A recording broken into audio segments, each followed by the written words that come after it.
夢見るような世界で飛び跳ねちゃおう。ワクワクするステージ、視線を集めてキラキラした瞳でさあ遊びに行こう。一緒にいればもっと輝けるよ。ピカピカ光るステージで君だけの物語、ぽよぽよなリズムに乗せて弾けようよ。どこまでも広がる空、勇気を持って進もう。君が主役のストーリー、さあ始めよう。この瞬間が宝物だよ、キュンとするでしょ。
江东去，浪淘尽，千古风流人物。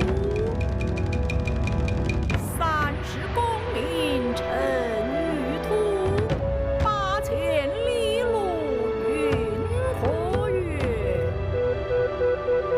10万首9000唱，几曾着眼看后望。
就是你的那个小面具可以。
An ominous aura still pervades this place, even though Omnius is no more.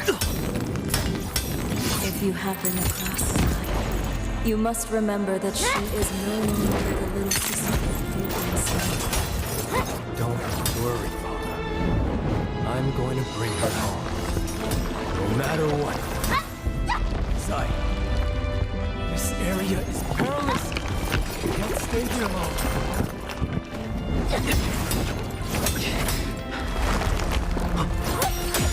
This... Sai!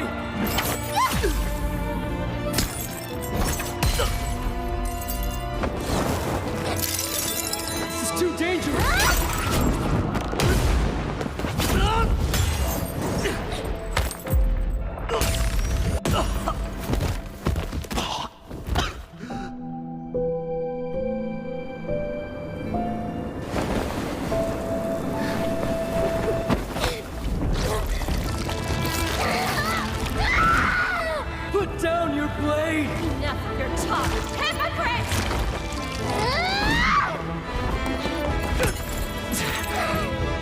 Brother, you kin, come home! She's already in hell and she'll meet again soon! Hey, Sai! Sai!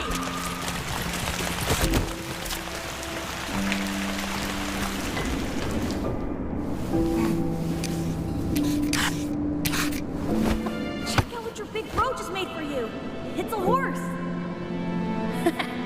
There's a good girl. With me here, you don't know what you're about to say. I'm sorry, I didn't keep my promise. I'll protect you. No! No!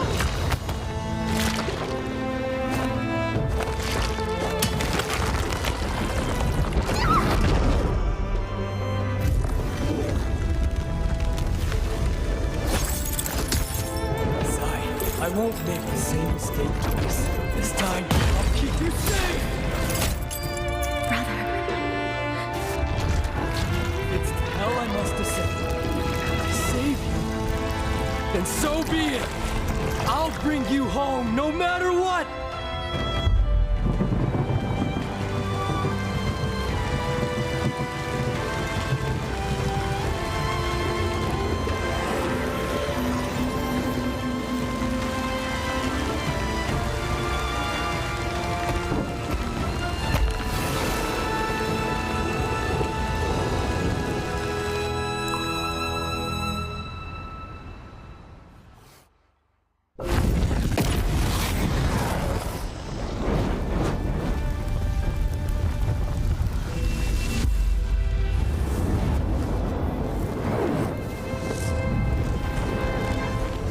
Sai.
去浪淘尽，千古风流人物。30功名尘与土，8000里路云和月。10万首9000上，几曾着眼看后望。真度真度，旌旗叹欧陆。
Ladies and gentlemen, welcome to NARAKA Pro League. I am Raven PLZ. It's a fourth bi-weekly. Today we have day 2 trios, and I am joined by the lovely Moxie. It's been an exciting season. I cannot believe it's the fourth bi-weekly. We've seen the meta evolve, Transformers with Kylan and Monk taking Storm, and now the new counter, Ice Cream composition, as the Chinese girl, are being chilling with Justina and Faria. And also, I never thought I'd see the day where with the Tarka patch, with the Tarka buff, we are starting to see Tarka in the meta. It hasn't solidified yet of where he exactly is, but just like a lot of other characters, we never saw Zai, we never saw Valda. Where will Tarka end up? Maybe we'll see it today, Moxie. I mean, I hope so. Essa have been playing a lot of the Tarka composition. Sadly, YTG aren't going to be playing it because I've been, keeping an eye to see what teams have been scrimming and practicing with the Tarka in terms of compositions. And the main one that we're starting to see is the Tarka, Tianhai, and Karumi variant that's coming on through. YTG, the only team currently running Tarka Fireball. Everyone else is running that block. So it will be interesting to see whether or not the Fireball variant has taken off, or if we're going to continue to get to see everyone run the F1 V2 lineup. But with SR in play alongside GG today, I'm sure we're going to be getting at least a little bit of Tarka representation. Tarka's one of those characters that has an extremely high skill ceiling. Speaking of high skill ceilings, make sure to get your loot. Very easy to get all these things. 15 minutes. Get that Tay up, 30 minutes for that Spectral Silk, 60 minutes for that 10 times bonus. Now we are on the 4th bi-weekly. That Eternal Radiance will finally be ready for as long as you watch the finals for an hour. It's been a long but wonderful Pro League season. I cannot wait for these last chance qualifiers and the finals to see who ends up at the top. Now, TXJ moved over. YZG is not going to be playing. They've been absolutely crushing it this season. Surprisingly, last year, GG crushed it throughout the whole season. They ended up coming a little bit short for J-Cup finals. Now, with this new meta evolving, like you were saying, Moxie, we saw Fireball, we saw F1, and we know that Duncan is a big proponent of no Fireball, only F1 with that V2 for the new variation of that, like Tarka, kind of like WWE wrestling slams over and over. But what it really translates to is the fact that Zai can be contested by Tarka for the first time. Yep, Tarka's sister can be put into the ground, into the dirt, but like I was saying before, the Tarka ceiling is a little bit hard to get used to. It isn't as Zai where you can just pick up, start pressing buttons and have a ton of success. For Tarka, using that great sword, seeing it back in the game after Pole Sword has basically replaced it as now a meta weapon in Tarka's hand will be very interesting. But still, I still feel like Tarka always struggles with the stagger, with the crowd control, and especially with the new weapon, Knives. We're seeing it used a lot more in trios. Longsword was used forever, and then Fan came in, and now we have Knives as one of the premier flanking weapons. Yeah, and I mean, Knives is one of the premier Soul Jades too. We have to talk about it. Palm Lightning is going to be in the lobbies. The last time we got to see the Soul Jade, it was in the solos lobby, and Knives did 18,000 damage with that one equipped, and it's going to be even more lethal in trios, being able to contest those sought after spaces like the Spirit Wells. If you're able to get your hands on 2 of those Soul Jade loadouts, then Bombadilla Crocodilo is what Taki lovingly refers to it as. When we've been in our matches, we managed to get 3 of our players with Palm Lightning, and it was just a sort of a hands-off keyboard moment for anyone that we ran across. Those Soul Jades are an absolute tear around those lobbies. Something else that is going to be having a little bit of a numbers tweak is that Cyrus shield has been reduced by 300 in both solos and trios, taking it down to 1,500 in trios as a metric. And Kylan's V2 has also had an ever so slight damage nerf, where the number has been reduced on a charged hit strike. So we're still seeing a lot of the depth, though, of the Transformers 2025 of the Kylan composition coming on through. Kylan being able to either use his ultimate to follow up on monk grabs or chase targets down after that Tianhai ultimate has ended. Just being able to keep those dashes up to date with the zip, managing to get the F1 now that that target lock has been adjusted to be a little bit more accurate, making it very, very good as a composition to go into the realm of Yang, because you don't have to all in your comp. But Flying Knives are also incredibly strong for any Tianhai composition, because we suddenly have a weapon that isn't a ranged weapon that has verticality. So there is a lot of potential follow-up opportunities, as well as the fact that it's not counted as a ranged weapon, which means it still goes through the Temi V3 too. So Sand Siphon has had a little bit of a nerf off of the back of that weapon coming on through. Now looking at today's schedule, where I've always told the difference between trios and solos is for trios, we always start with Perdaria, then we go to Hallroth, Morris, and it's all daytime. Then we do go back to Hollows, we do go back to Morris with Fireflies this time, and we end on Perdoria with Fireflies. What that makes the day like is we start off nice and easy with some daytime days where you can play that slow, nice macro game. And then for the second half, we start speeding things up with a lot more timing attacks, a lot more Vipers on the map, with that ability to have more ultimates. Now, something surprising looking at those standings is seeing how well 521 did on their day one. Big come up here. It's all coming together for this fourth week. They do have a new roster mixing up with BBE. Now, 521, BBE, and a lot of the Vietnamese teams, the talent pool is very small, and from season to season, it's not unheard of to see one or two players kind of go from team to team, feeling like they have a little bit more chemistry elsewhere. But with that, just like the CN teams, there's a lot of shakeups this season. Only a couple rosters staying together, GG and what is it? One other team up, mainly GG, but a lot of the other rosters shaken up. I did see that JL was leading their day one. I heard that VVV was back, Moxie. Yeah, it's really good. He's been scrimming yet again. He has been able to recover, so it's been lovely to get to see him back in the action. I think the other team you might have been thinking of could have been Alliance, as they retained their full roster from last year as well. But no, like you said, a lot of the shakeups coming on through. OUG getting BBU back into the mix. I know he's one of the players that you absolutely love to talk about. He is a standout when it comes to being able to play that hyper carry flex. Yeah, it's very interesting that most of the position ones also play position 3.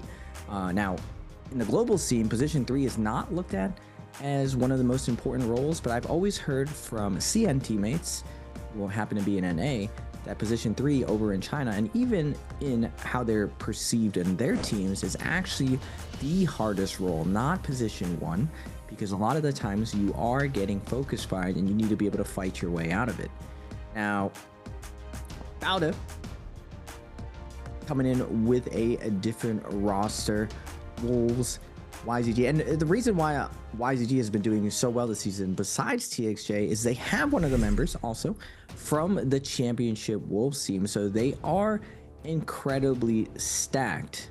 I am surprised that 521, even though Fat Milk, Ibin, Pampy, seen them all of last year, and even previously before that, they've been dominating their region forever.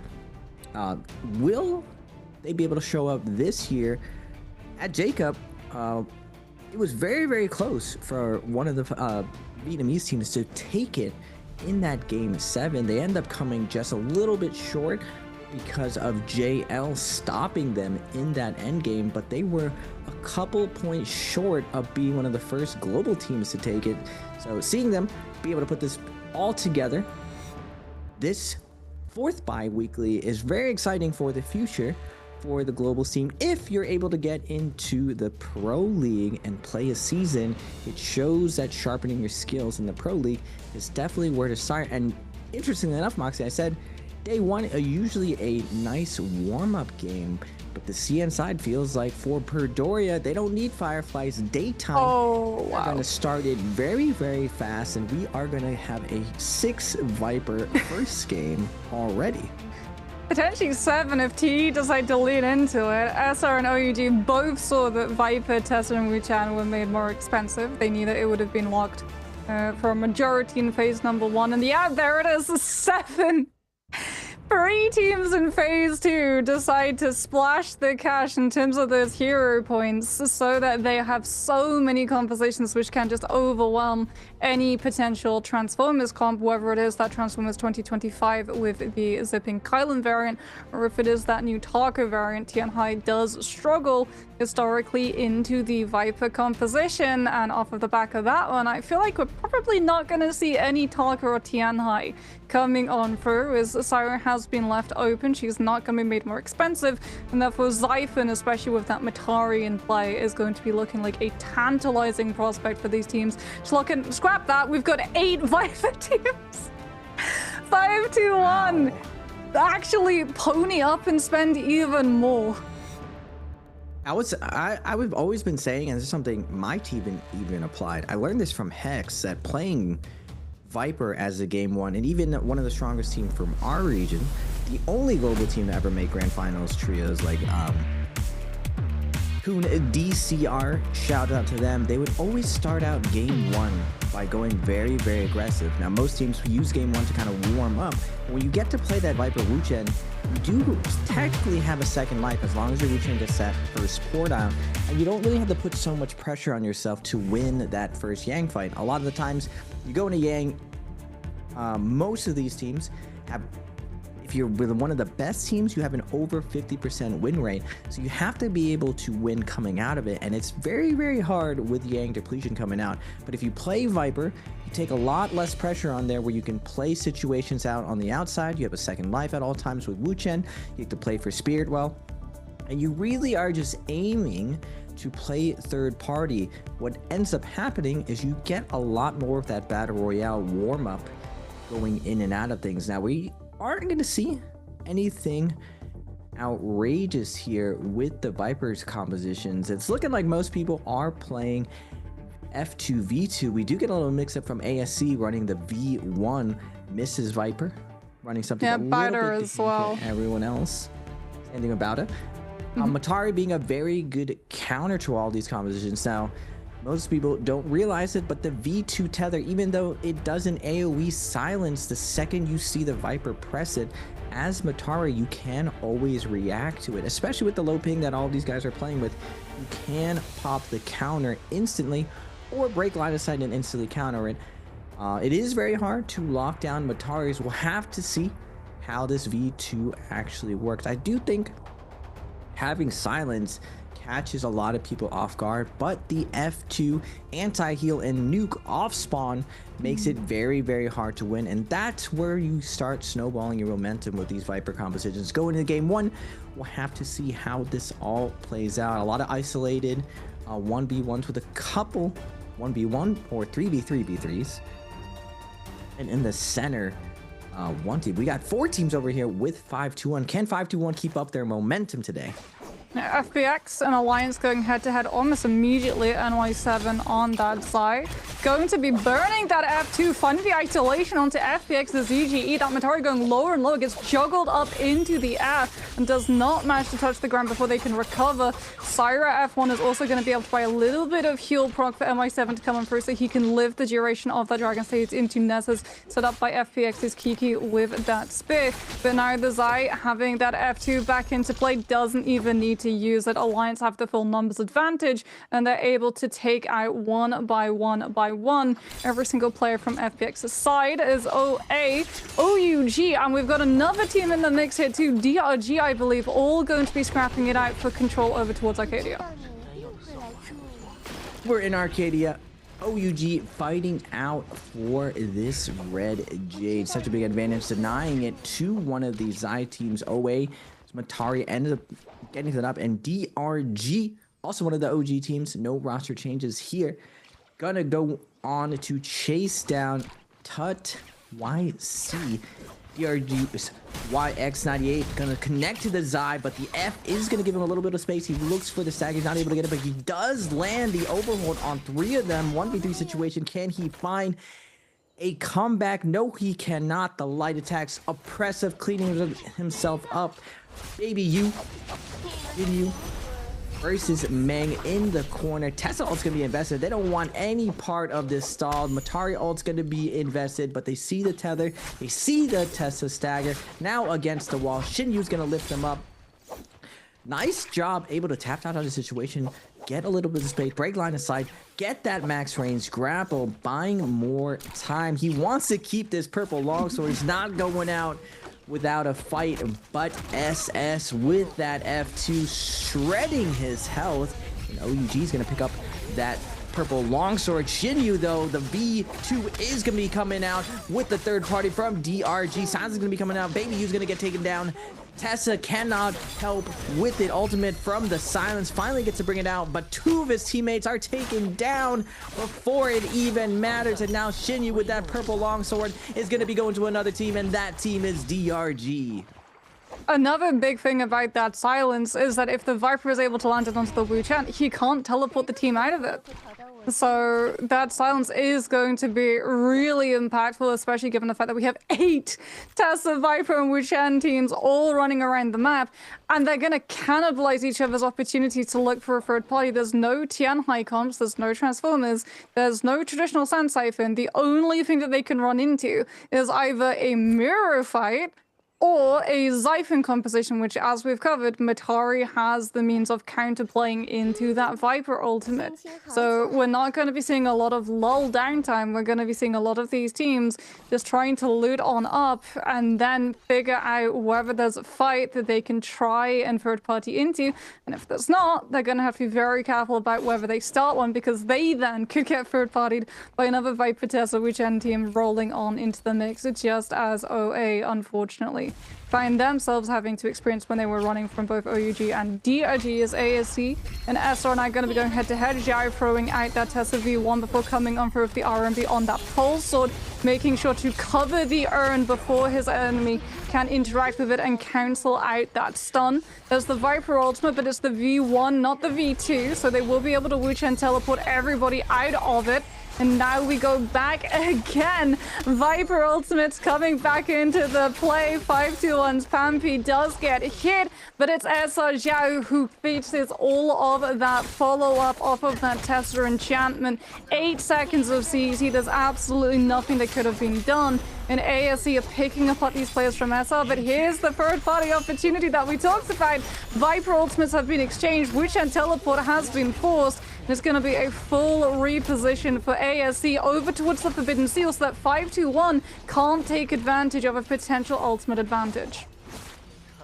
Nice shot from Mist to create some space with the F2. No more ultimates going to be played inside here. Fat Milk does have his Wu Chen poured out, but Ibin with the gold F is going to be in a delay Han's pressure for a little bit, but the V1 is going to be coming out from ASC's Mist, moving along, tap dodge roll, getting all that space, forcing out the port. They do get the stagger from long range. ASC is going to laser them down. Fat Milk is going to be falling. Now 2v3 situation. Pampy does his best to hold his ground, but again, Mist with the F2 denying the focus attack, plowing through with the giant nuke.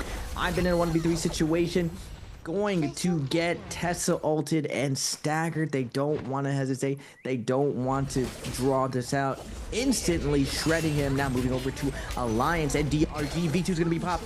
Alliance NY7 is going to get set into this with that Zai ultimate. The counter is out. Kakashi has nowhere to go. The chain's whipping him, but the Wu Chen port is going to get him quickly out of line of sight. Alliance a little bit confused. Now, normally when you Wu Chen port out, there is a beam that reveals where you kind of went, but because of that giant mountain, the line of sight of the beam is actually fully blocked up. Now, OUG is going to end up finding them, but Baby U, a little bit of an overextension right here, is going to be trying to use his F to delay for a little bit, but only for slightly longer. He is going to fall, but the Moonbane is going to be coming down, and OUG has fallen into a trap. Alliance's trap, the Moonbane shredding them up. It looks like SS is going to be backing up, but Alliance with this Moonbane is going to take down Shinyu as well. SS not wanting to let his team go. The captain will go down with the ship, and SS is going to fall to Alliance and their Moonbane attack. I think, though, that they might have to be careful because DRG are very close in that vicinity, and having seen the Moonbane could well come on through with a timing attack, as we're going to have a look now on the steps of Imperium. TE just cleaning up these players from SR, and I believe, yeah, that is SR fully eliminated from this lobby. A lot of these teams splitting a lot of those kills, and that's sort of what we anticipated, right? A team with a Viper Tesla Wuchen are going to probably either fight each other or fight a Xiphon composition. They might get 1 or 2 kills, and then they're going to get third-partied, and then that fight is going to get third-partied. So a lot of these teams in the lobby currently splitting things off, but Alliance, however, being able to bait to set up for that Moonbane, have been able to squirrel 7 kills away safely on the Xiphon composition, being able to, with that Matari ultimate, dodge away from a lot of the staging and setup of the Viper teams, manage to find the turnarounds rather than losing one of their players instantaneously. The amount of CEC that the Tesla Wuchen and Viper teams can post up to win the first stage of the fight, and then also having a faster ultimate cycle into the second stage of the fight, make sure that they can still hold on to that momentum when they hit second wind. As we're going to have a look and see who is going to be holding on to positions around these Realm of Yangs, because Viper Tesla Wuchen, not a composition we traditionally see going into that Yang fight, as DRG showcase the fact that they've got the Vulpine Essence to basically raise their hackles to TE. You do not want to push us, you do not want to commit onto us, because you will not get the elimination. The fight will get drawn out even further, and that opportunity is going to set in motion a potential third party. We are going to our first Realm of Yang of the day. Alliance versus WZ Revenge with that pulse sword, with the Syra. Ends up gonna get pressured by the enemy Syra, immediately responding with the Matari ult and the Syra ult. Cookie is already staggered, getting bedazzled. Alliance NY7's trying to connect to him, not able to. Nice space out by Cookie, avoiding that focus fire. Yuma also getting focus fire by the Syra. It is a battle of attrition. Both Zais trying to live this Syra focus fire, but now Cookie able to, no, I spoke too soon. Yuma is able to connect, take him down, and WZ ends up falling apart just like a piece of paper in the wind, just being blown away by Alliance's mid-fight execution. Big damage gonna be coming out, and Alliance is gonna scale up to full purple armor, full purple weapon, even a gold greatsword onto NY7. I mean, that's not going to be a great sword for long. We're probably going to hop over and see them with a crafting hammer, changing that one into a pole sword for the scale rush hits, or just the RMB follows up from that CEC that Osiris Dagger can set into motion, as a lot of these teams now are going to be getting aggressive to take the most of that Vermilion Bird Smite, that second lease of life. So even if they go down, they'll be able to remain in the lobby as well as keep all of that loot, which is absolutely clutch given the amount of compositions that are hungry for that third party. And unfortunately for the players who lost those 3 Realm of Yangs, they're all going to be stuck with Yang depletion, which means that their hand is going to be forced regardless. We've also got TE rolling around, a wrinkle in the mix with Draco Storm that they picked up from a Spirit Well, so they're going to be doing additional lightning damage. Truly a terrifying foe. They're scouted out where everyone is going to be trying to find that recovery out in the middle of Imperium, as we're going to be seeing ASC potentially taking on OUG. 2-Tick getting incredibly close and personal, coming on through with that Zai F2 miss, gets caught out by the stun dazzle from the Syra ultimate, but the Wuchen teleport from Han is clean and will be able to carry ASE out of the fight without them committing either the Viper V1 or the Tesla enchantment. But OA with Vermilion Bird Smite are more than happy trying to chase these players down. They know that the Wuchen does not have the teleport anymore, and they only invested the Syra, which they cancelled early to hold on to as much rage as possible. And now 2-Tick with that F2 into Matari ultimate reset has the means of going back to back to back with these F2. Comet hurls onto Xiao Wen, who has no disengagement option, no Wuchen teleport this time. Viper V1 does come into the mix. 2-Tick will get staggered on out long enough for the fan RMB follow-up. However, this is kills that OA have been able to set up before the Vermilion Bird Smite runs out, as Meng sees a low HP Wu Chen and does not manage to find the elimination, because here comes WZ with the third party. At WC's Matari, great job with the full charge. F on Matari, yoinking that kill away. FPX also joining in this melee, this brawl out inside the center of the map. PB down to a last-hit situation. He is going to get peeled off by his teammates, and FPX's Cyro absolutely shredded. ZGE Matari of FPX is going to fall. Now the Cyro is going to take to the sky. Stun's going to be coming out. Fuyan is going to try to help his teammate heal up Kiki, but so much pressure is coming out from the enemy Syra, and 5-2-1 is descending, as well as WZ on the outside. Everyone is picking apart FPX, and now TE with 30 seconds on their Draco Storm, here to cause havoc right now. Tessa ult coming out from Peak, landing it onto WX, or WZ right now.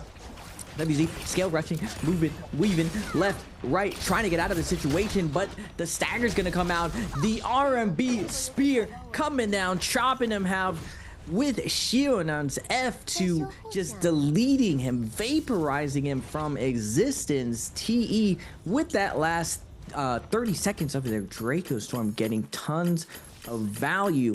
Looking at the overall leaderboard, we got TE with 9, Alliance with 10. Whew. Big kills going in. We are going to see a replay inside the realm of Yang. Yeah, this is how FBX unfortunately gets saddled with Yang Depletion. Kiki already dead before he can cast the Zai ultimate. And I mean, the Zai is the hyper carry on this composition. Fuyan is going to try and turn the tides, utilizing the stun dazzles on top of his Matari, both to get a heal off and also to try and stun out these players from OA so that his Matari has the opportunity to live, disengage, and recover. But it is not going to be. And Fuyan now outside of that ultimate is going to be vulnerable, gets pushed up into the air by the LMB from that dagger, and they're just going to play with their food for as long as they can to kite out this buff so that it lasts longer than the other realm of Yang fights. And something to note, by the way, this lobby is so aggressive that those 3 teams with the million birds might lost them before Draco Storm ran out. Draco Storm still had a good 1 minute on the clock from TE's possession before we saw all the million birds might plucked off of the players who'd been able to win their realms of Yang. So you can see the third party opportunity is something you constantly have to be vigilant of every single time you take one of these duels.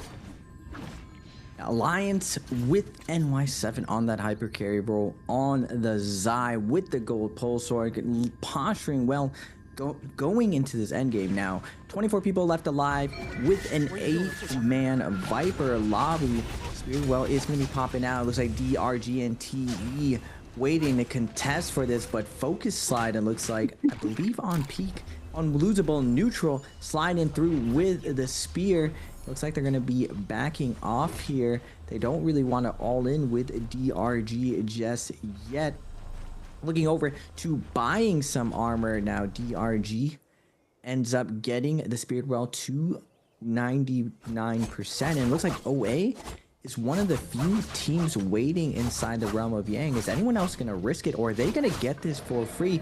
All of them, or most of them, with that blue armor. Now, Zai having that purple weapon, having the purple armor is all you need. Oh, unlucky for OA. Alliance comes in, and they are probably the most stacked team in the lobby. In 5 seconds, OA is going to discover just how stacked Alliance is. I was just saying NY7 with that gold pole sword is going to be laying down the damage, and immediately with the meteor in midair and the RMB doing big damage to OA on the opener. Matari also going to reset that F, sending in the damage, but Cyro is going to be coming out. NY7 has to be careful right here. His teammates, Cyro is going to be picking him up, healing him up. Second meter is going to come and going down, trying to put that burn onto the enemy Zai, but Tut is going to make him pay for it. And even with the blue armor, even out geared, OA is going to put Alliance in the dirt.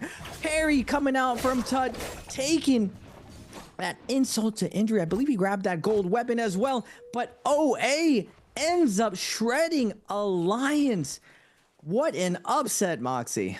I mean, the stun dazzles were just on better target for OA, they were able to just keep on top of that Zai, even with the legendary damage scaled off of that pulsar for NY7. He never got the opportunity to fully use the chain size because he was just always stun dazzled and having to space out of the fight. His Syra, because he was on the back foot ever since he got hit by that first stun, had to burn a lot of those orbs on top of him rather than getting to use them aggressively or preventively against OA, so they never got to really set up a back in to that fight.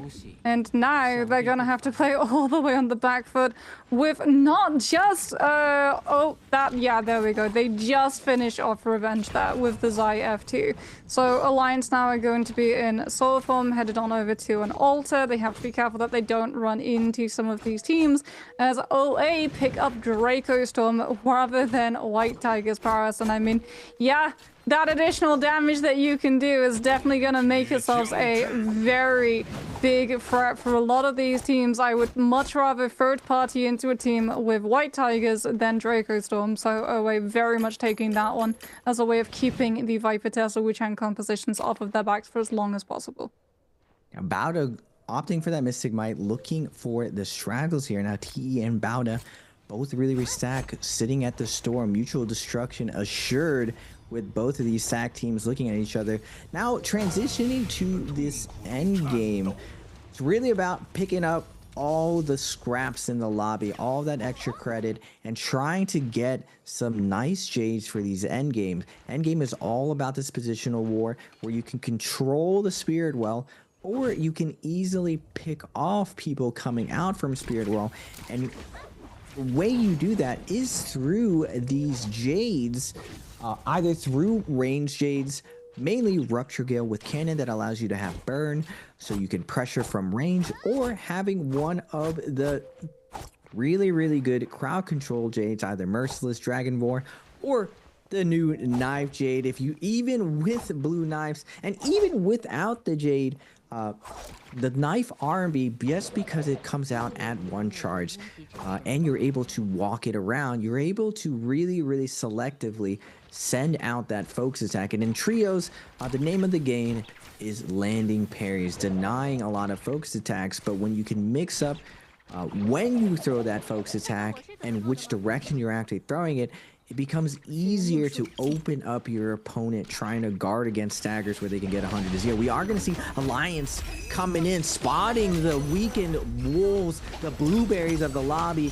Not much to their name, looking like a snack, but this Yang depletion has to be cured. And with some shopping around, Alliance is going to find the wolves a little bit down, but not out yet, able to kite out a lot of this ultimate from Revenge, getting no value off this Syra ult. Wolves doing a good job of dragging this out and moving this to a no ult zone fight.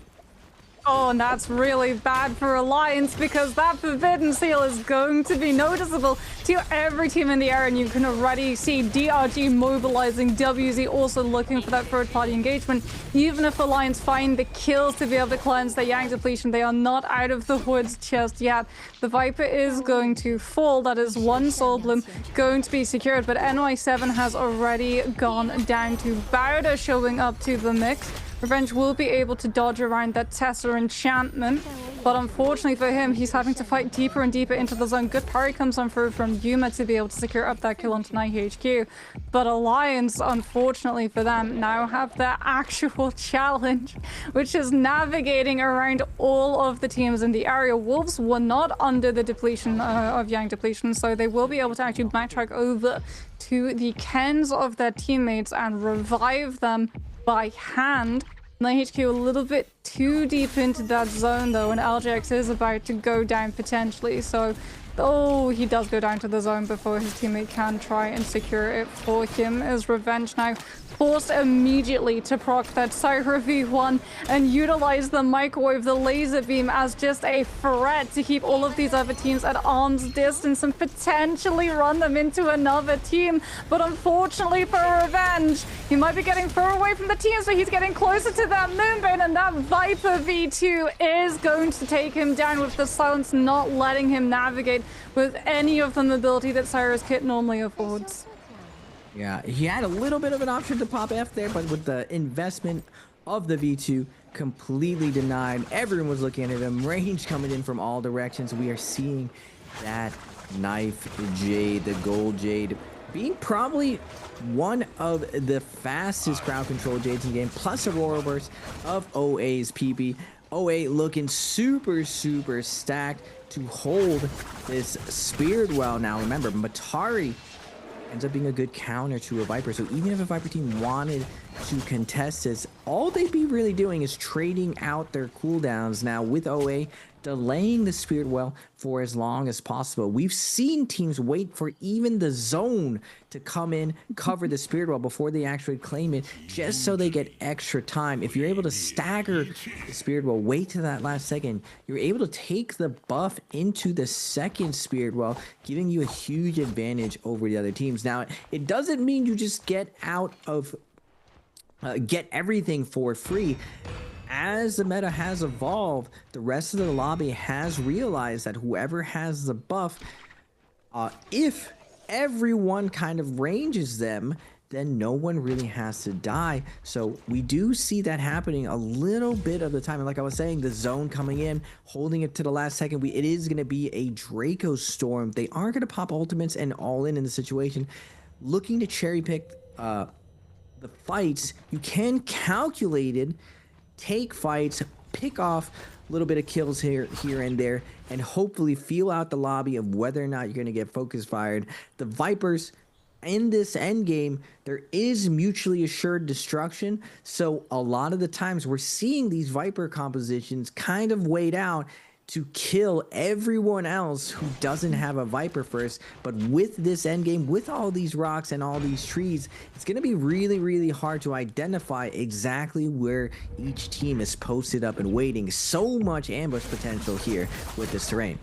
Yeah, it's going to be easy for OA to identify, though, because they picked up the Valiant Challenge, which is going to give away their location with that red circle. But what it's going to do is give them a sort of a pseudo mystic might, where they're going to be able to read out the positions of everybody around them, so that they have a lot of information of whether or not they're running into a fight with too many players, and they could potentially want to back on off as they're going to be threatening the space, trying to stir the pot against some of these teams, understanding that the way that the Viper test from Wuchen compositions are going to have to react is either Wuchen teleport out, which could potentially drop them onto another team, an occupied space, which would then start a fight to control that estate, or it would be either a Viper ultimate, which, I mean, you can dodge it with your Matari, or just simply space out with the distance and break for cover, or potentially that Tesla ultimate, since it is a lower investment given the fact that she only requires 60% rage to be able to cast it.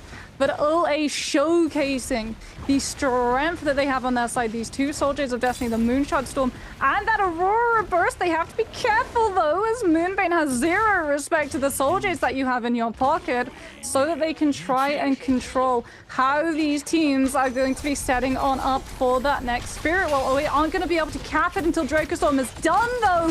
And with this buff still in play, they might actually have shot themselves in the foot, camping the buff out as long as possible previously, because now they're getting all in by every Viper Tesla Wuchen team. Meng disappears and a puff of smoke is gone. Tutik and PP now left behind to deal with the fallout that comes from these Viper teams without that Matari to be able to dodge around it. PP with the Stun Dazzle is able to get a massive CC off onto both players from Bowder and Alliance, who were stacked one on top of each other into that laser beam follow-up, and that might be enough to ice off the pressure and give OA a recuperation period. Unfortunately, they've still lost the Matari, though, and as we've talked about, the Matari is the counter in these final circles. They are going to struggle into the Viper ultimates now.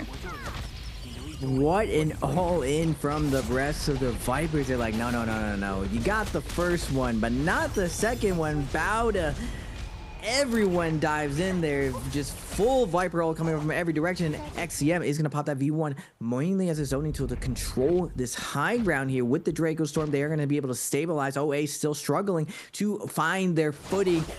OA's touch able to find a nice meteor kill onto TE's peak with that Zai ultimate in. He is going to find Lue coming pushing out of zone, getting that Soul Bloom, still fighting his way out of here, weathering the storm, trying to survive, taking down more with them, but he is going to take him down by WZ. Bowda on the high ground, raining down cannon shots as DRG is going to descend, make their presence known with their Viper coming through with that big AoE F2 damage. And now Bowda, seeing the rest of the lobby invest a little bit too many resources, picking apart all the leftover stragglers, but 521 playing this very consistent, not getting involved with any of the craziness, sitting on the high ground on the opposite end, getting a nice musket shots in, yoinking one of those kills. Now looking at the overall leaderboards in the standings, there's 11 people left alive, but VN 521 at 7 kills. Can they steal away this MVP?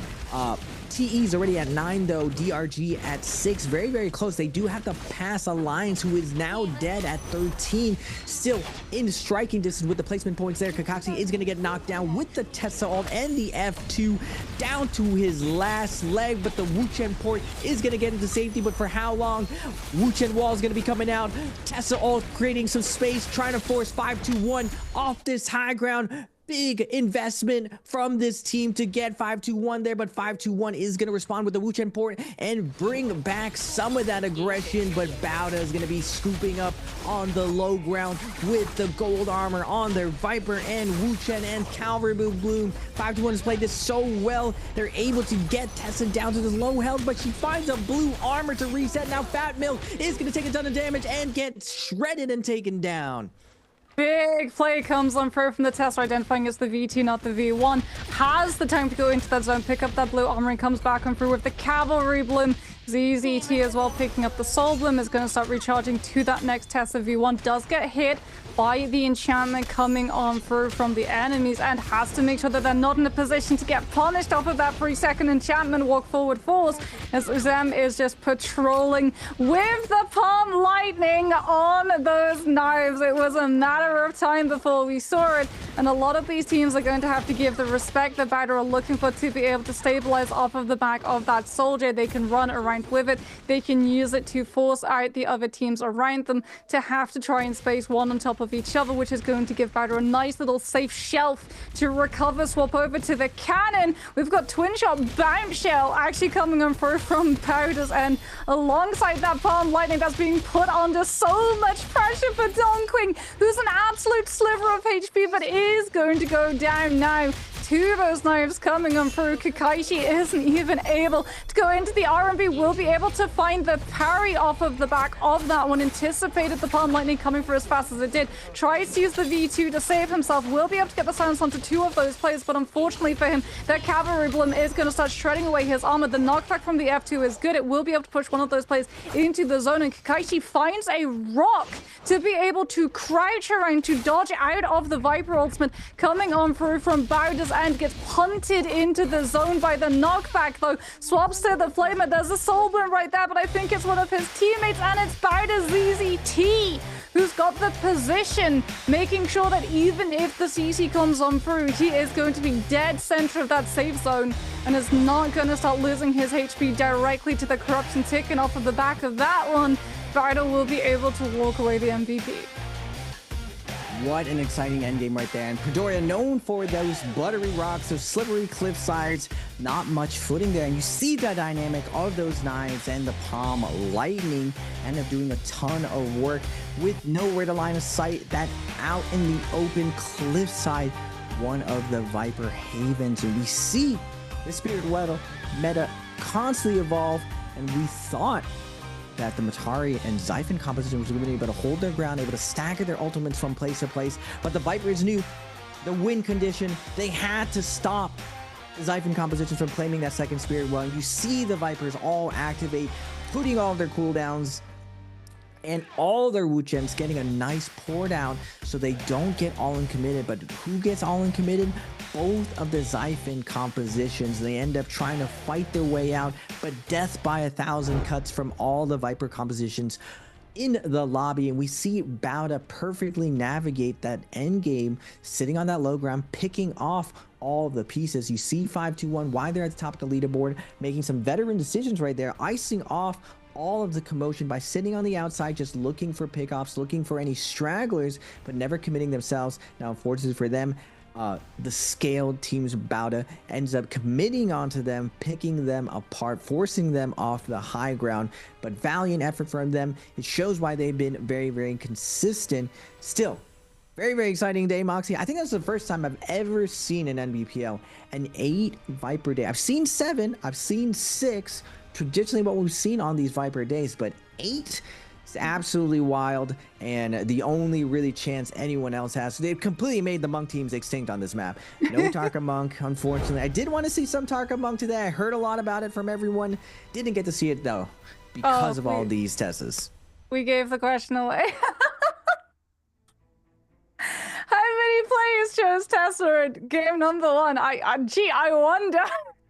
Was it A4? Was it B6? Was it C8? Or was it D10? Make sure to get your hopefully correct answer. This time around, you have no excuse. I'm not angry. I'm just disappointed if you get this one wrong. Get your answer into Twitch chat and make sure to keep your eyes on the whisper box to see if you're walking away with your hands on one of those spring split random gifters. No Matari got to walk away in that final zone situation. Like you said, every single Viper team knew the win condition that was attached to playing those free heroes, and it required a very dead Matari. Even if you left the Xiphon team standing, even if, you know, the Xi and the Syra was still up, as long as the Matari had been removed, they lost the ability of playing and keeping up momentum, keeping up space against all of those Viper ultimates. So the second that they were able to get that kill off onto OA's Matari player, it just rapidly fell apart from there. As we can see, about 14 kills, and more importantly, last team standing, so they get full ranking points as well as kill score multiply. Even though they were very close to OA in terms of eliminations, the point score, the overall game score that they pick up is an absolute world of difference because of securing that one, as we get to see probably a Viper MVP coming on through for Gem. 20,548 damage, which is absolutely nothing to sniff at, especially when you take into account that they were running the F1, the silence variant of the ability, rather than the F2, which is where we tend to see the lion's share of damage coming on out for these Viper players. Now we see veteran plays from XCM. I believe he was part of Wolves, right, Moxie? Last season, XCM. I want to say I recognize his name. Definitely one of the veteran players of the league, but playing that V1 F1, I've always said at Jacob, we always see the rise of this. And even though V2 F2, very, very attractive, better off spawn, better for finding kills in that bin game, V1 is always better actually in end game. And if you're able to get that silence on the Matari, you end up cashing out very big, and they're able to steal that away. Now looking at the overall leaderboards, BBE, WBG not playing today. SR is here today. A little bit of a slow start at 1 point at 38 points in 10th place. Remember, to qualify for the bi-weekly finals, you want to be in that top 12. FPX having a massive first day, 46 points. Definitely a good day on where you want your average for the first, for a day to go. Just back-to-back 45 points will probably guarantee your qualify. Alliance at 14. Big first game. A little bit of a headshot or a head nod from the two Zis. Not able to fade out Bauda's bigger game with the V1 F1 Silence Viper. TE with 11 as well. 5-2-1. Very, very consistent. 8.5. Respectable game. If you can do 8.5, 6 games in a row, that's going to put you at that 42 mark, guaranteeing your qualifier and taking a nice chunk of points into the bi-weekly finals. And brought to you by China Unicorn, we are going to be looking at the highlights of this game 1 on Perdoria. Yeah, NY7 here on that side, just getting fried until that Syra F1 gets to come through. Also grabbing the soul bloom off of one of those players' bodies to be able to get that heal and recover. This is the moment that DRG go head to head, trying to find an opening with that Viper ultimate. The stagger coming on through, leading into all of the follow-up damage onto OUG's players. Both the fan RMB and that Spear RMB just being absolutely brutal at following on up from the slightest window that is left open by the CC opportunity. As WBZ and FPX now Cookie managing to grab one of those bloom spaces out, sets up the F2 to be able to land onto that one isolated player and immediately pick up the elimination. As here is the moment that we got to see that massive Cyrus Sun Dazzle coming on out as the Xiphon compositions desperately try and carve open his space. As Bowder very wisely, ZZT just rolls backwards into that zone, understands it's the V2, not the V1. Has enough time. He's not going to get full staggered on out into the corruption tick damage. He can grab that blue armor reset and then doesn't even have to burn stamina being able to navigate into that zone. He's got cavalry bloom to be able to do that instead, as we get to see the palm lightning coming on out into the mix, and Bowder also making sure to position themselves around those fallen bodies so that they can get the soul bloom and win the heal up situation as well. And it's not going to be a Viper MVP, it is going to be a ZZT on that Tessa being able to pick up the MVP with the martial art octa blade slashes, as well as rupture, kale, orb, and flames breath, a damage reduction, a attack soul jade, a health soul jade, and the cavalry bloom that we just mentioned was the thing that he was able to put so much pressure onto everyone else around him with. Endgame, like I was saying, gotta have the Jades to do it. Cavalry Bloom, one of those big bully and flanking Jades that you can do. Big crowd control coming down, setting up your Viper to find those easy silences. Tessa ends up being a great facilitator, and with that Rupture Gale, able to control the positioning, that wide open area, high ground being so powerful. They're able to choke out the rest of the lobby, kind of force the positioning that they would like. Couldn't really challenge them as they scaled out of control. And with that cannon, with that Rupture Gale, one of the best end games, Jades, you see how much damage it just does in endgame. He didn't have that the whole game. So all of that near 8k damage came from them, from the Tessa, from ZZT, AoEing the rest of the lobby, really controlling and dictating the type of fights that they want. Now, that cliffside situation definitely benefits the Viper composition. Not many places for people to line of sight. You pretty much could only max range the stun, try to get as high as possible, but there are only two positions that we had there. 521 occupied one side and Bowda got the other side. So really only 521 was able to fade out that V1 stagger. And we didn't see just like giant V1 stuns where Bowda was clearing everything up. No, they were very slow and methodical, kind of like how GG is, but using that V1 to secure locations, coming in second or third to get a little bit, but slowly laddering up with loot and kills, and eventually cinching up the MVP of the round. Both Alliance and OA were really postured to win that game, and we saw a really crazy upset with OA and Alliance even inside the realm of Yang. That's how strong that budget strategy is. That Zai with purple armor, purple weapon is enough for that team to be successful, and with the assistance of Syra, landing those bedazzles, landing those combos ends up being a big part of that team's win condition, especially in the mirror matchup. But with such little loot, that budget strategy ends up coming big, and Alliance and OA with the same loot end up falling a little bit short of that V1 F1 Viper. I'll still keep saying it, Moxie. Every single year, everyone moves away from F1 V1, and we always see it come back at Jacob at finals for the most amount of pressure and money, coming up clutch and creating plays for a lot of the times the top 5 teams to make a move for that coveted first place at Jacob. I mean, the fact that we saw, 8 Viper, Tesla, Wuchen teams as well is going to make quite an impact in terms of hero points that are going to be available for these teams. Granted, it's not a bi-weekly final, so these teams aren't going to be starting with 0 hero points for the first 3 games. But given the fact that we actually saw some teams in Phase 3 picking up the Viper, Tesla, Wuchen composition too, that composition would have been much more expensive than it was for others. So I think we actually have some people already going to be starting around about the 6 hero point mark, given the fact that it wasn't just an overlap of 1 hero on the composition, it was all 3 of them. So we didn't get to see any Tian High teams, we didn't get to see any ice cream compositions either coming through, no Justina in the mix because there were no Tian High teams.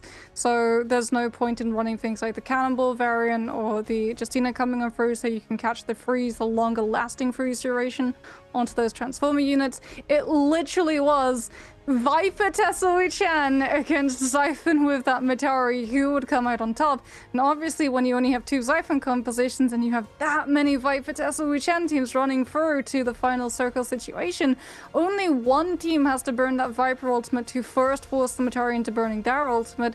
So even if, you know, the other teams had held off on all-inning that Viper ultimates and waited for the Matari ultimate to be done before making that next move, that Xiphon composition still, I feel, would not have made it to an endgame situation. Yeah, will we see just a hard Viper counter coming out as the meta progresses? We still have grand finals coming up soon, and that's really where Ice Pick, the Vietnamese teams, came out with that Yueshan Justina variation to rush down a lot of these Viper compositions where you can use one ult to really burn through the port out from Wu Chen. The meta is constantly evolving. These guys are counter-comping each other. That was one of the first times, though, Moxie. I gotta say, I haven't seen a 2-composition lobby in a long time. Normally, we have 3, the primary pick with the secondary counter and kind of like the personality pick for that phase 2 counter. But rarely, I think this is the first time in the last year and a half to see a pure 2-composition style. And traditionally, we saw a lot of the time in the league, Transformers come out on that daytime Perdora almost exclusively. And all the Vipers, all the Attack on Titans, just like, where are the Titans? Where is that monk? We're out here with that F2 ready to eat up the zipping as well. And just no Transformers at all. And we see Bauda sneak through. They are a Viper composition, but they are the sneaky V1 variation, where if they do make it the end game, V1 definitely has the advantage over V2 with your fight selection, with that zoning potential and the closeout potential of the end game, plus the threats of drop down V1 stuns, Wu Chen port, V1 stuns porting in. Now, it definitely would be interesting to slow down that Spirit Well execution as the 2 Xiphon compositions, OA and Alliance, are sitting there in Spirit like, oh, we got this game, this is easy. And then 1,000 Vipers just descend upon them, popping everything. They're just getting picked apart. They swing left, they get ported out on, they swing right. And as spectators, we see all these players like custom skins, but when you're in game, everyone is default skins, so it's very hard to navigate when Wu Chen ports are coming out left and right, Vipers coming in and out, which team actually has cooldowns. On top of the fact that Tessa gains her ultimate and has one in the chamber, it is extremely hard to ult track when there's so many Vipers in the lobby. And then you have that hidden gem in there, Bauda's V1 Viper with the actual stun, so you're having to narrow down looking at all these tethers, which colors they are. Definitely very, very hectic for Matari, and you got one ult. How do you choose the correct time to ult? And you don't have something to break line of sight. You can only max distance, basically, the tether, so you have to pretty much react to the first Viper that comes in. Very, very tough stuff.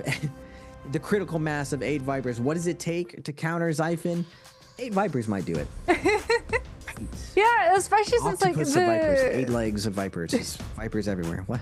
It's a Hydra. When you cut off one head, it will just grow back in its place for the Xiphon composition. It really does feel like David versus Goliath, where you're just staring up into an absolute monster of a giant towering over you. And it sort of goes back again to one of the problems that Xiphon composition has had. One of the reasons why we actually saw the Kurumi played with the Xiphon composition all the way back when it first began, it used to be either Kurumi or Zip, was because Kurumi would offer the tether with the damage reduction so that you actually had some defense if you got chunked down, because Zai is incredibly weak. She's very, very squishy. In comparison to some of the other heroes in the ults, because she has no damage reduction on her gold F state. And when you're running the Syra composition variant of this, like, yeah, you have a lot of CC, you have a lot of aggressive prowess, but if you're having to constantly chuck your stun dazzles towards your Zai rather than getting to use them aggressively to set up against the enemy team, you're never really getting the opening. You're having to play full recovery. And I mean, Zai's ultimate does go for a very long time, 30 seconds. However, Syra's ultimate does not last the full 30-second duration. It only goes 18, and it's also now been nerfed again with the shield HP reduction coming in through, where it's now 1,500. It used to be 1,800, which is a full focus strike hit essentially. That it has been reduced by, and when you have that many people all looking at you, looking to chunk you down because you are that target that everyone turns on to, that Syra ultimate is not going to last very long at all. Neither is the Zai piloting it. Going into this game to Halaroth, traditionally we've seen Syra Takeda Temi being the premier pick for the league, but as things have changed, I'm so excited. Everyone was telling me we saw Tarka. We did. I'm not seeing any Tarkas yet. I'm still holding my breath to see some Gucci Tarka coming out. There's been some time, you know, a lot of people can have gone into the VODs, figured out who is the true Tarka Chad on each team, who can pilot this very fast car Tarka G for the first time. Now, I don't know if it'll happen this bi-weekly finals or even be used in actual NBPL finals. It's a pretty big risk to do it, but fortune favors the bold. A lot of these compositions, everyone's been playing for almost a year. So even the addition of Syra, she had to be so turbo, over-tuned and strong that all of the teams were willing to drop their zipping and coolness to implement her and find different ways. But it took weeks to figure it out. Speaking of which, Syra, a very strong character, with the bedazzled, with the stuns, focus farm, and the OA upset, I believe, onto Alliance here. And you're seeing just how critical Syra's focus fire and awareness in the actual fight, how important this is. It's not just about just sitting on the enemy Syra. You do have to consider, do I have to heal my teammate? Do I have to crowd control the other Syra? Or do I have to assist in focus firing that we've been snowballing our primary target, mainly the enemy Zai? But very, very cool stuff. Support players finally get to play a character that's very, very offensive. I would say she's pretty much a DPS.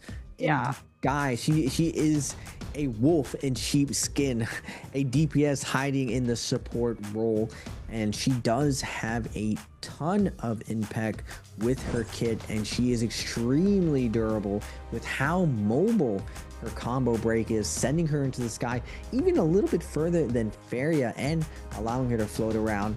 Plus the stun, just like, why does she need a stun afterward that heals that the rest of the teammates could hide under? I don't know, but technically it is very supportive of the other team. XD support role. Yeah, we're sort of moving away from support as just a heal stat stick in NARAKA, which I think is definitely good, because, you know, Soul Jades, if you have the right Soul Jade setup, Grip Heal, Advanced Heal, any hero can actually take the form of that support. It is all around, like, the abilities and how they manage to set up your composition. And speaking about composition, we have seen two Tarka compositions mainly coming through.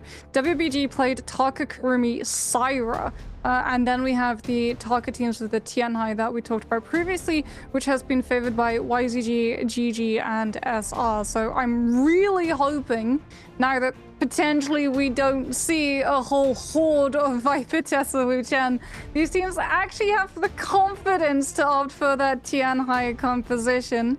So especially since the Vipers have started going over towards the V2, Tianhai doesn't get the opportunity of cancelling his ultimate and iframing out of the Viper ultimate consequence the way that you can time out of the Viper V1 if you have that silenced tether connected onto you at any point. And we're starting things off with more Viper Tessa Wu-Chen, so it's not a good day to be a monk main.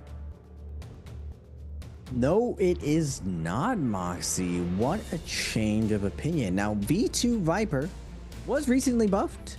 We're seeing just how the pro players think about how strong this is. And I was saying that the original Transformers had a big vulnerability to Viper. Where's the anti-Viper in the 2025 zipping Kylan Monk? You know, we're just praying that the Monk iframes the Viper stun, but it's an AoE silence now. So unless he instant presses his ult the second a Viper appears. He's not getting his ultimate off. And Kylan zipping the F2, going to be denying the heal, so you're not getting a lot of durability. You're basically just hoping that Kylan's able to line of sight ult and be close enough to slash and deny a lot of that focus attack follow-up. Now looking at a phase 2, we are seeing those Xiphon compositions come out with one Takeda, but still that Viper comp coming out. Does it catch these other compositions? Now Xiphon, the 2025 Xiphon variation with Temi, Syra, Takeda, doesn't have that zipping, doesn't have that same vulnerability from F2, but it is very weak off spawn. But when it starts getting going in that mid game, or if you get if you land isolated, get the blue armor, get those nice melee resistance, set up your Takeda to at least have purple ultimate, does the new Viper have enough horsepower in order to take it down? Now Temi ult initially was a very, very good counter to the V1 stun, just because Temi can press F, iframe the actual stagger, but again, it's an AoE silence now. So Temi is going to be very, very hard to land a value ultimate that splits up the burst of these Tessas. Another tough situation, but it looks like with the Tarka buff, where's the Tarkas, Moxie? It's Attack on Titan. It's an Attack on Titan top heavy lobby again, which is insane. There's no Tarka because everyone's running it with the Viper, and if you wanted to run the Tianhai variant, like, you're being hard counted currently. I think what's going to happen is we're going to see the Viper Tesla Wuchen hero points being burned in the first half of the day, and then the second half of the day we're going to see the Tianhai come through, which actually happened in day 1. We didn't get to see a whole lot of Tianhai with even the Zip or the Kylan Transformers composition until we headed off into that second half of the day. But Temi is definitely going to be feeling weaker into the Viper for the reasons that you just mentioned, but also weaker into the Syra. So whether it's a mirror matchup of Sand Xiphon, those Temi ults are not going to be able to find the value that they're looking for, or even if it's fighting into the Xiphon composition, the Syra ultimate can still bypass the defenses of that Temi ultimate because it does not count as a ranged projectile. OUG gonna be landing on Salvation Podium, even though it's not a hot drop zone. They want to be able to get their hands on Salvation Podium's puzzle so they can get away with the legendary weapon as quickly as possible to deny it for some of these units that require that ultimate to be scaled on up from the weapon that they proc it off of the back of. Interesting that Wolves aren't gonna be dropping Matab. That's normally their stomping grounds. Instead, since JL aren't in the lobby today, they've actually decided to drop a little bit closer towards the portal that will take them up to Yushan Ruins instead. Yeah, OUG tried and true macro strategy, getting I believe they're on a Viper composition, scaling up their Viper to be hard hitting. They're gonna have a nice timing going over to Tang, but they will have ult disadvantage transition here. First, we're gonna get SR versus TE to kick off this Holoroth. Geonan gonna have that pulsar, gonna be looking for that drop down RB. Kablawi, 2 tries gonna be coming out, but clanks with Zhao. Unfortunately, gets flanked by SR Junks with the parry, shredding through. Flank focus attack coming in, going for another flank with those knives. Big damage coming out from Junks, actually dictating the pace of this off-spawn fight. Tessa ult with the F gonna be dying at anyone from getting their soul back, but Pete gonna get parried there. Unfortunately, Wuchen's SR ends up covering his teammates. Tessa ult perfectly with that parry. Now moving over to WZ and OA fighting that up. PP on the Wuchen trying to shred out Cookie right here, but Cookie with the overload gonna get a nice focus attack in. PP not in time to deny the flank, but Cookie with that fan with those focus attacks absolutely decimating everyone from OA, and WZ is gonna win their off spawn as well. Yeah, heading now over towards Matab. Bioda already down some of these players, but they have been able to trade against 521, taking Pampy down before they fall Yin covering for his teammates with the RMB second stage charge off of those nines, looking to put the pressure onto any Bowder player who wanted to try and scale rush above their heads.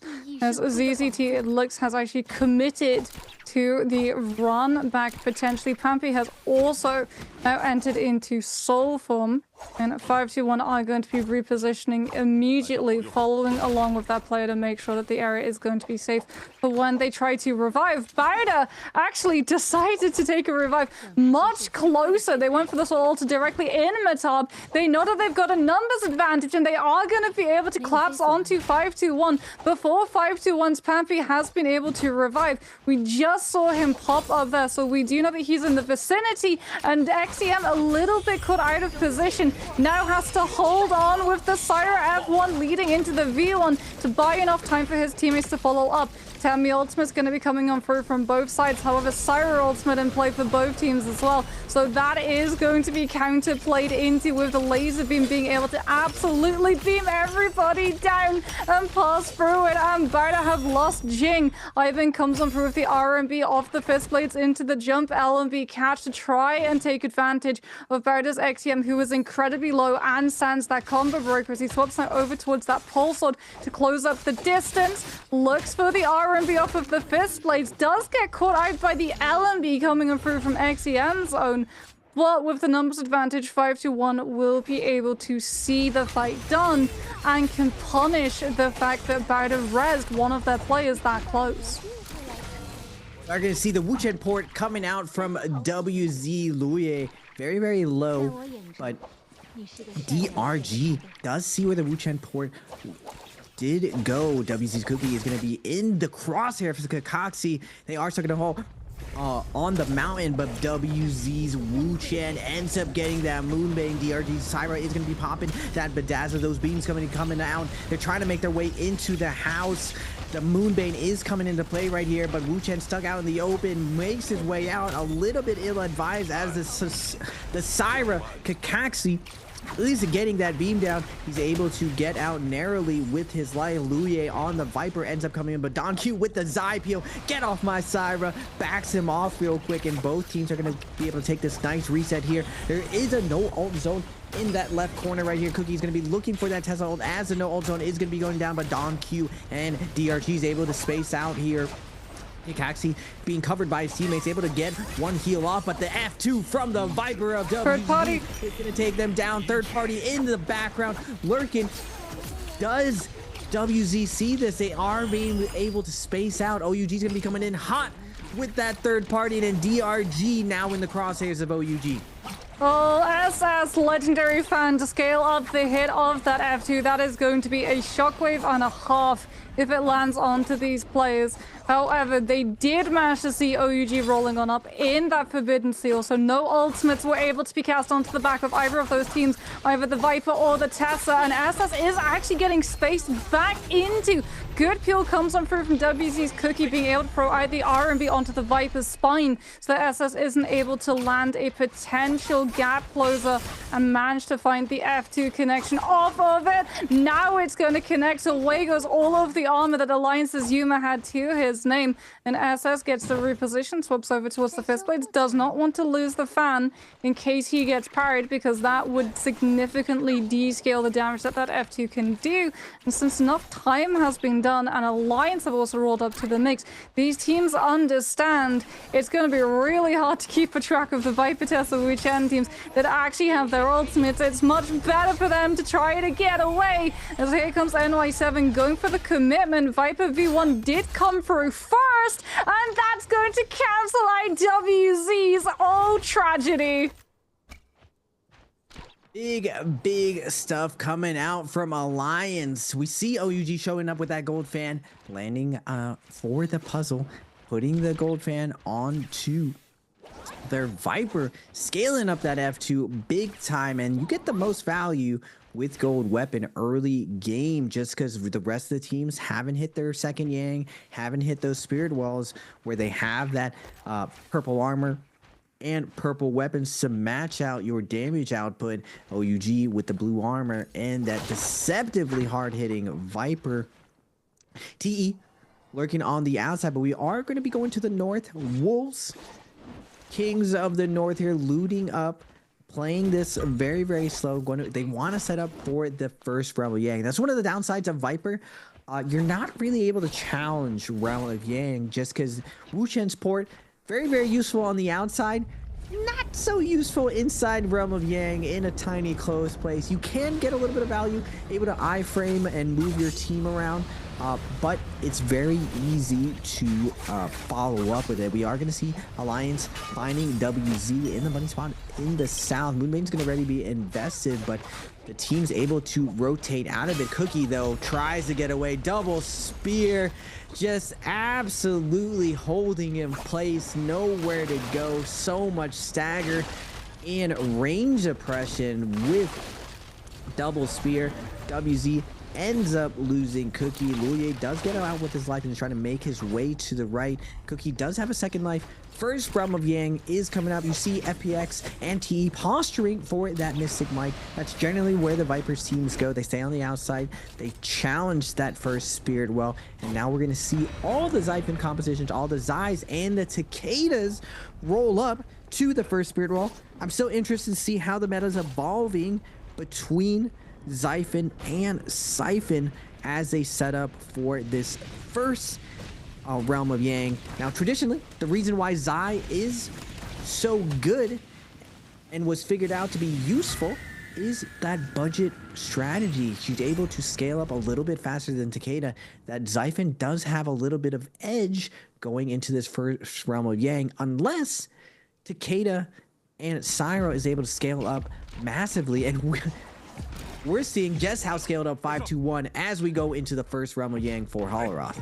The only Realm of Yang for Holoroth.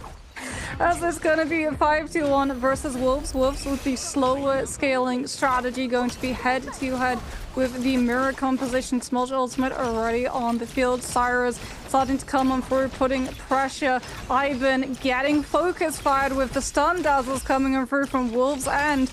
And Yin's gonna have to do a good job of being able to ice off the pressure with his own stun dazzles, being able to connect onto the Matari from Wolves' side. Yin now outside of that ultimate does get caught up by the stagger coming in through from that Zai. The ultimate is done though from ZK, and now without that F2, he doesn't have any sort of reposition opportunity. As a 5-2-1 are able to punish one of the major weaknesses of the Xiphon composition, a lack of full combo breaker other than that Syra with the F1, and managed to sustain with the Sun Xiphon composition, keeping their Syra intact, making sure that they burn so many of the ultimates from that Xiphon early on, both the Syra and the Zai all inning as the fight breaks out, and Matari also having to commit that ultimate to manage to secure the Zai getting the free F2 resets, meaning that when we head into the neutral, 5-2-1 have both the sustain and the aggression to keep the fight going. Ooh, no gold F for the Xiphon composition. You see how important that combo break is when three players who know what they're doing ends up sticking you against the pillar and staggering you non-stop. Nice job from 5-2-1, showing exactly why they're at the top right now. They're off spawn, they're mid game, setting themselves up pretty. Triple purple armor going into that first Realm of Yang. Absolutely stellar, because remember, this is a very heavy Viper day, so they're able to navigate and loot up perfectly, bobbing and weaving between all of these very, very aggressive off-spawn compositions, and they get to that first Realm of Yang with enough money. They probably bought a couple purple armors there, a couple purple weapons, and they're able to pass that threshold where they're a little bit stronger than the Zai compositions. We see a little bit of the Viper Guild walking around looking and hunting out, and we got death squads of Vipers. You got to be very careful out here when you see Viper is banned. It is no joke. The Vipers do want to find these scaling compositions, so only Vipers will be there in that end game. It's just, it ends up playing out that when you're Viper composition, you have a Wu Chen, you can't really kill each other because of the Wu Chen, and you end up griefing each other's game if you go for each other, just because all you really do is burn each other's defensive cooldown, and with no success, no kill or anything. But when you fight anyone else besides a mirror matchup, you usually can get 1 or 2 kills by all-inning with that Tessa, with that Viper ult, and then you get to port out safely, kite out anyone else who chases you, but you don't really get that in the mirror matchup. So you see a little bit of a head nod between the other Vipers, just like, hey, you chill? How we doing over here? Looking for another team, looking for these other Mataris. Matari, the absolute enemy of Viper compositions. We are going to see FPX coming out, finding a nice Tessa ult onto 521. 521, remember, they're coming out of that Realm of Yang with that buff, Vermilion's buff. They do end up falling. Oh, everyone descends upon them. ZGE does go down for FPX, but the fight continues with more Viper ults coming down, picking apart 521. TESU now is going to secure the kill on to Ivan. Alliance's Viper also going to be going down in the all-in in this skirmish, and many teams showing up, many opportunists looking for a little bit of meat, but the action is already settled. Now we're going to move to the north. Bauda and Wolves. I was gonna say, Wolves aren't there, so hopefully they're able to find an isolated team. They actually do manage to do just that. They find a target in Bauda. Unfortunately for them, one of their players still hit with Yang depletion. Remember, they're the only team with Yang depletion too, because we only had one realm of Yang fight going on down because of the sheer amount of Viper Tessa Wuchang compositions we have currently in play. Even if you're not on a Viper Tessa Wuchang composition, you don't want to go into a Realm of Yang fight, because if you lose that Realm of Yang fight, the chances of you being able to recover when there are so many Viper teams that would grief you having to take a fight to cleanse Yang depletion is just a little bit too risky, a little bit too hot for some of the blood of teams with things like the Sand Siphon composition. As Wolves, it actually looks like it's not just one Soul Bloom that they're missing, it's actually 2. They were only able to find Bauda's ZZT. And looking on the mini-map too, they are very far away from any other team in the vicinity, so it might just be a drop the money and hope that their players go down to the zone tick and they can buy them back. And yeah, there it is. The HQ is going to be able to get his hands on 2 rebirth charms, and thankfully as well for Wolves, they pick a really good moment to go for that play, since everybody will have seen that everyone died from Wolves and on to the corruption tick damage, that it was the thing that did them in.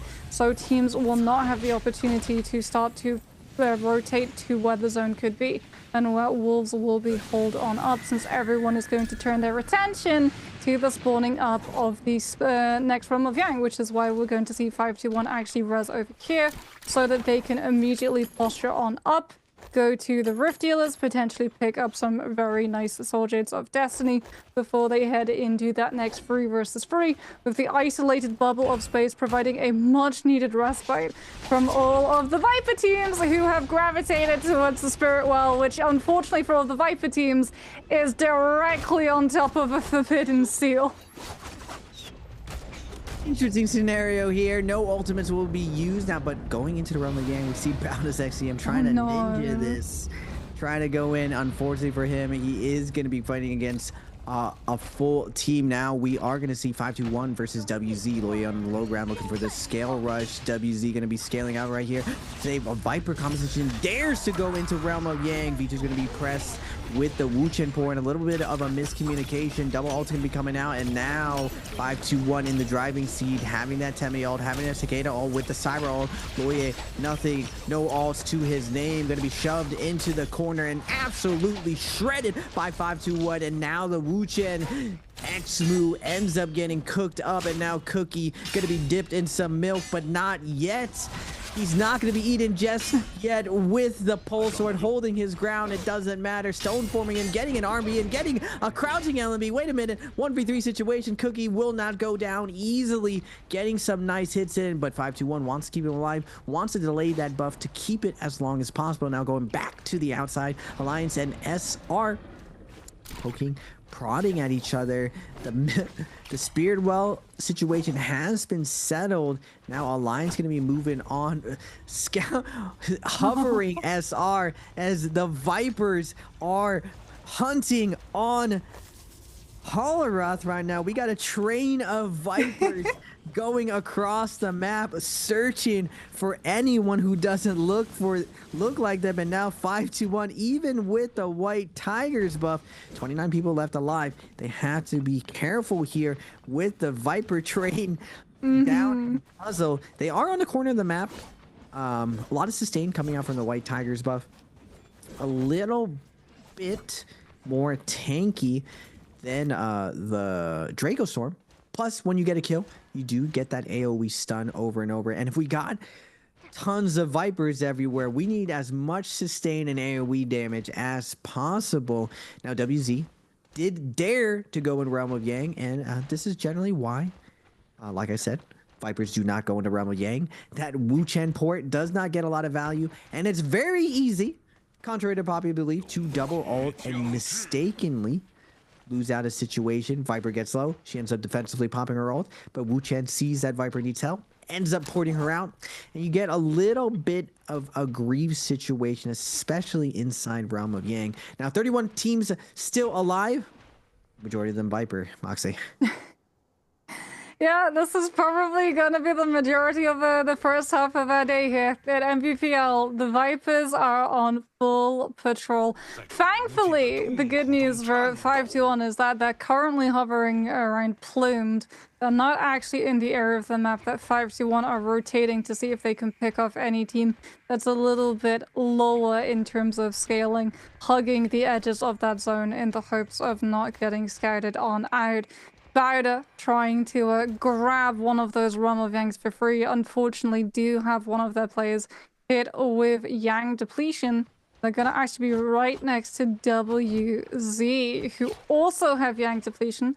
Cookie is going to go down. It looks like, yeah, there we go. They're going to put them into the zone so that they can, again, just like wolves, have that player die and then buy them back before the other two players can fold. Unfortunately for WZ, though, that strategy has been read. Everybody saw the cause of death. ASE got wind of a team in the zone, and unfortunately for Bowder too, it's actually sent ASE hounding down XEM, the last player alive for this team. Out comes the Siren ultimate. He's going to make it as annoying as possible. ASE are going to be able to proc that Forbidden Seal to isolate out some of the space that this Siren could potentially kite into, since if he goes into the Forbidden Seal, 18 seconds is going to run out incredibly quickly, as XEM is just going to go deeper and deeper.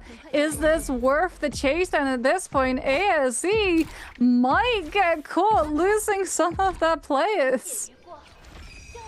Yeah, unfortunate for Bowder's XEM. He does make the right play, trying to scout out to res his team, but is not unable to. Now going over to Wolves, WZ and SR in a big skirmish here. Wolves at HQ is going to be taken down on the Matari. No more Matari ult for them.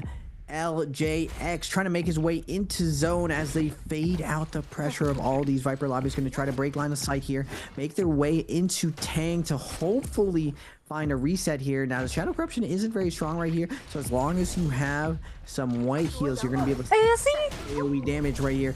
Wolves and WZ going at it inside zone. WZ has to be very careful right here. They don't want to overextend. That burn from the Zai can't take him down, but ZK is going to get stuck into the Dragon Slayer, and Luye is going to get the follow-up, is going to take down ZK, but they lose their Wu Chen here. Big Parry's going to come out from LJX. Big damage with that pole sword. Luye immediately does not care. Going to put on the pressure. 1, 2, focus attack. Going to get big damage in, and now resetting it back to neutral, but the F2 is going to shred up LJX, stuck in animation. I don't think it's enough, though. I think he's going to die to corruption tick damage, Raven. Yeah, and there it is. ASE, by the way, they chased deep onto Powder's XEM. They all died to zone damage. They didn't even have Yang depletion, so I'm not exactly sure what was going on that one. As we're gonna have a look and see how the Spirit Well is gonna go down. White Tiger's prowess. Alliance showcasing Palm Lightning on Alliance's revenge with those knives is definitely going to be clearing up the spaces, especially because a lot of those Viper teams don't really want to contest. Alliance picking this one up, since when that Viper gets that buff, they can now turn the pressure and hunt down some of these Matari compositions.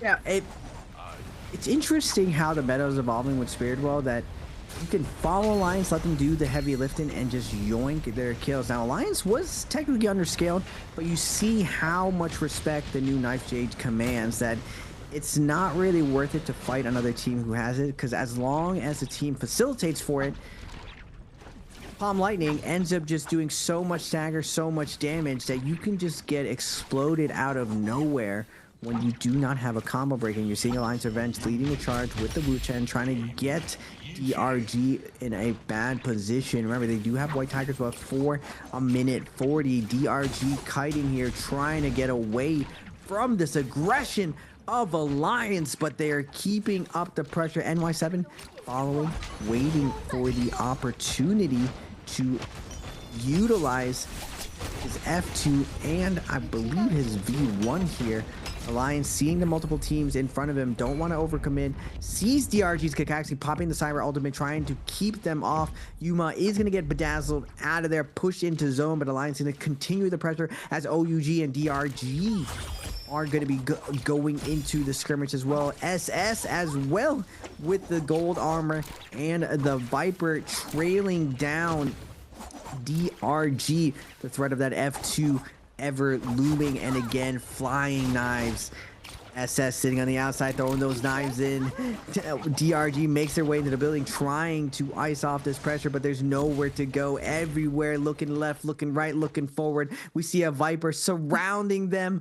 Where do you go? In the no ult zone, the dinner bell is hit, and everyone is here ready to eat up DRG. Oh, and they're stuck inside the building, which means out comes the cannons. They might just get barbecued right now. 5-2-1, wisely playing around the outsides of it, but still playing inside that Forbidden Seal. Everyone else playing towards the outskirts of it, so they can still throw their ultimate into the mix. And oh no, absolute despair for the teams in the Forbidden Seal, trying to hide away from those Viper teams. Moonbane drops directly on the middle of it, and now they have to take their chances against that particular RNG as well. FBX gonna be taking a little bit of threat coming on through with the RMB off of those knives coming on out from OUG and Alliance.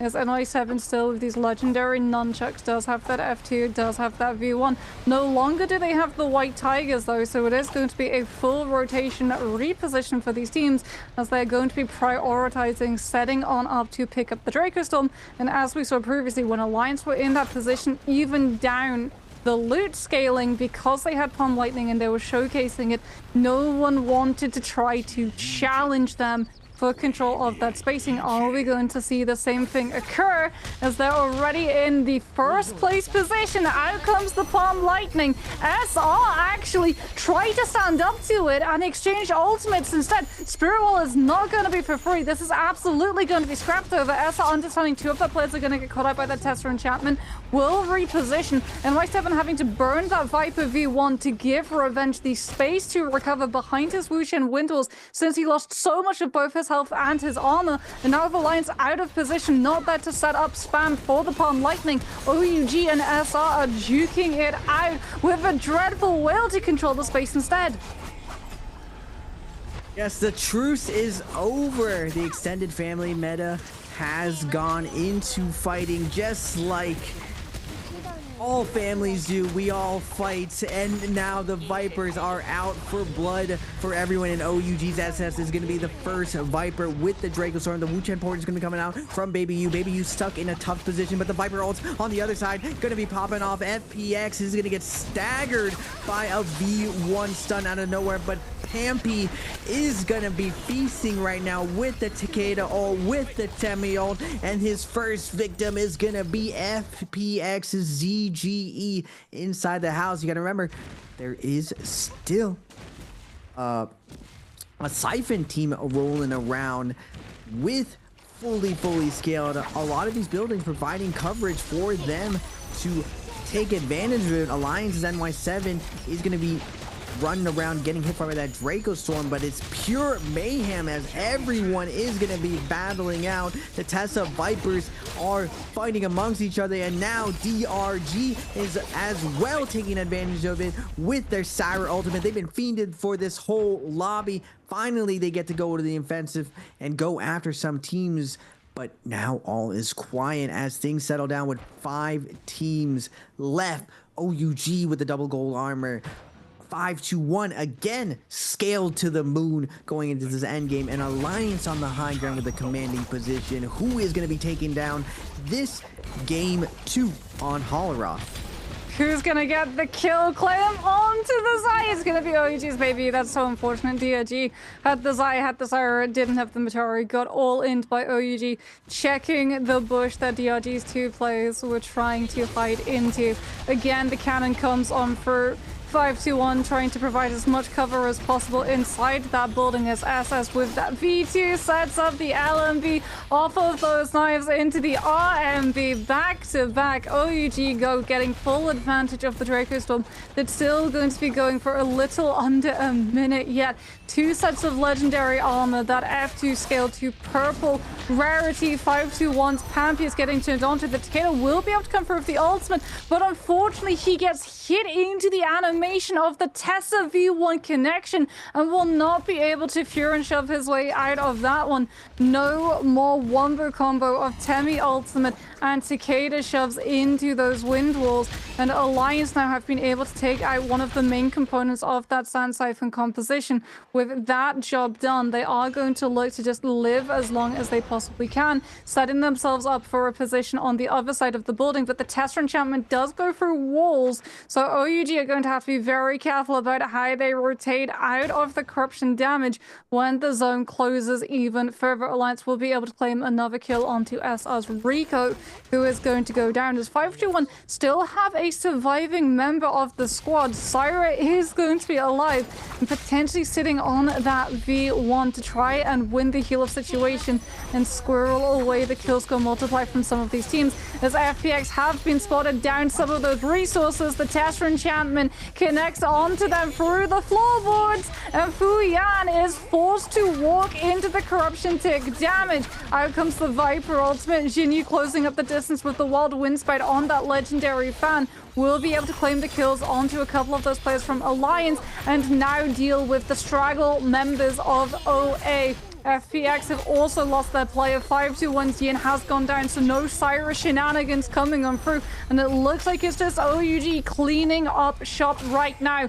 Wu-Chan teleport to dodge away from that Tester enchantment window, and out comes the wild wind spout onto Alliance's Yuma. Just one more elimination, and OUG might get parried, but they should be able to hold on to this MVP. Excellent play coming out from OUG. Massive brain on SS. One of the oldest IGLs in the league. They end up playing this endgame very low-key, picking their spots, particularly staying out of sight, out of mind. They slowly ladder up and scale to triple gold armor, only making their presence known to the rest of the lobby right at the end. Remember, the Siphon and Siphon compositions of 5-1 and DRG end up making to their endgame, and they aren't aware that one of these Viper comms is triple gold armor at this point. OUG comes out at the last second, able to secure and bully everyone out. Now, we see just how well these Siphons and Siphon DRG does, and 5-1 navigating the absolute death train of all the Vipers in the lobbies, finding different ways to play edge zone, finding different buildings. Now that endgame terrain definitely benefited the Siphon and Siphon compositions, just because you do not want to fight a Takeda inside a building, and you definitely don't want to fight a Zai in the building. The second they get that ball rolling, it is non-stop stagger with follow-up from teammates. So unlucky for the Viper compositions. Now, even though the groups are random, The end games are random. You have to be ready to take advantage of all situations. We see another heavy Viper day, and the Vipers do end up coming out on top with OUG securing the win, but a lot of very, very interesting situations there. We see the shortcomings of Viper with a little bit of Realm of Yang, showing the Wu Chen and Viper missport, and we see still Siphon doing very, very well with the Viper compositions and that many Vipers, and Siphon still making it to these end games. But unlike previous end games where we see the likes of GG in the lobby being able to dictate these end games, Viper has been in the driving seat for these last 2 games.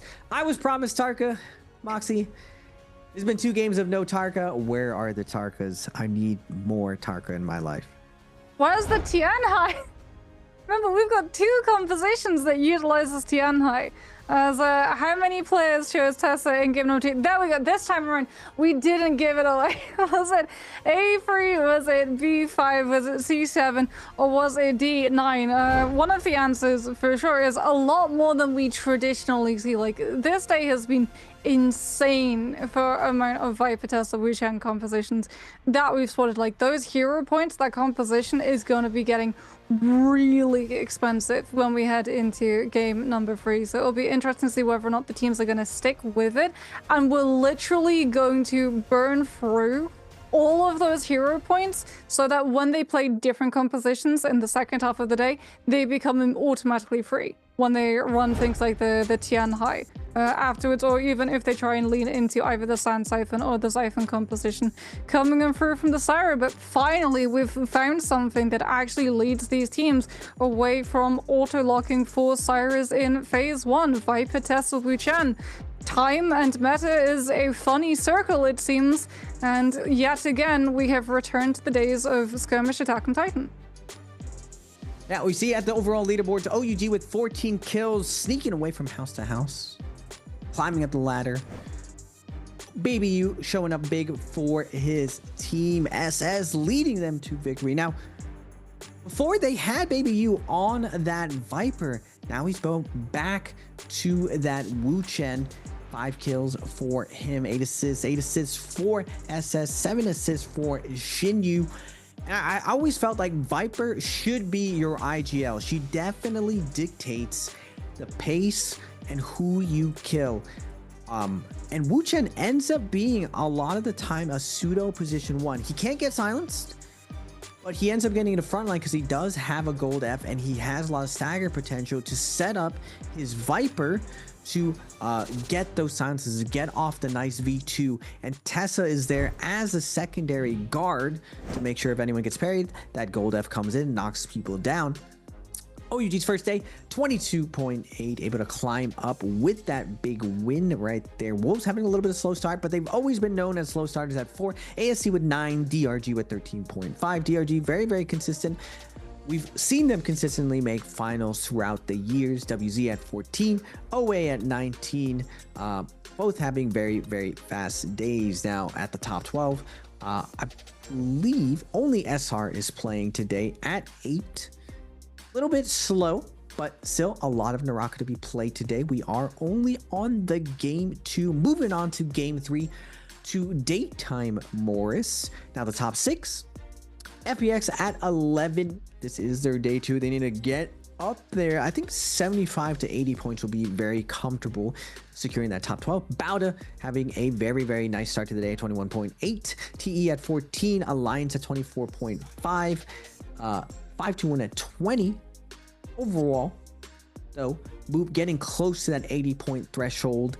And still JL off 1 day. That massive, massive day with VVV coming back. These 3 points. Really, really high standard. And brought to you by China Unicorn, we are going to see some highlights of the day for this round. Yeah. SR frying TE here with Jun able to come through, finding that parry into the RMB off of those halberds, getting to play onto the flanks, looking to chip in all of that damage once he knows that those players are going to be staggered on out. and cannot possibly punish him. As you now gets to come on through with the RMB full connection onto one of those players, setting on up for the Fury and Shoves to come on through as that follow-up, so that there is absolutely no point of recovery that you can do up against the Siphon composition.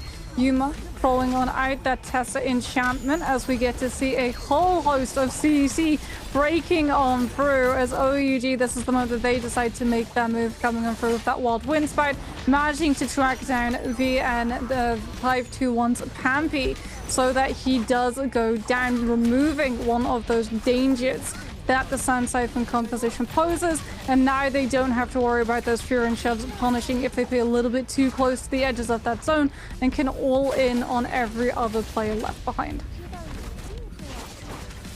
Looking at the closeout, OUG coming out with the gold armors, just absolutely bullying the last players alive with their loot, able to secure the kill. OUG known for their prowess in fighting inside Yang, outside Yang, and especially when they got the GOAT himself of Wu Chen, Baby U, MVP 5 times big damage with the flying knives, 14k, good googly mooglies, and just as I thought, we got Palm Lightning in the deck, plus the Glitch in the Matrix, Ripple Step, Phantom Step, allowing Baby U to guarantee those Wu Chen ports. If you didn't know this, Phantom Step basically makes you crowd controllable, unCCable versus a lot of the Viper kit, because every time you dodge, you do go invisible, giving you that brief moment to break the tether and use your ability to get out of there. But that is not all for Baby U. He's always been that big damage and high mechanical ceiling player. We see it on the Wu Chen, able to do a ton of work for OUG there. He does get put really low, and with SS on the Viper, I see the team doing a lot better. I was wondering why they put Baby U on the Viper for the past 2 or 3 years. I've been watching him when he was on KLA, then he moved to Bauda, or then he went to OUG, to Bauda, back to OUG, and since then his gameplay has evolved. And when I first met him, he was very shy. At this point, I think he can probably say he's one of the strongest players within the league, especially how teams have treated him, putting him on the premier spot of leading the damage, leading the DPS, and getting a lot of the best Jades for the team. And even when he's on the support role, his impact is still there. Yeah, I mean, he's definitely become a lot more animated over the years. It's been wonderful to be able to watch him grow. But we're going to be throwing you all in chat to watch a couple of commercials before we head back with game number 3 of the day.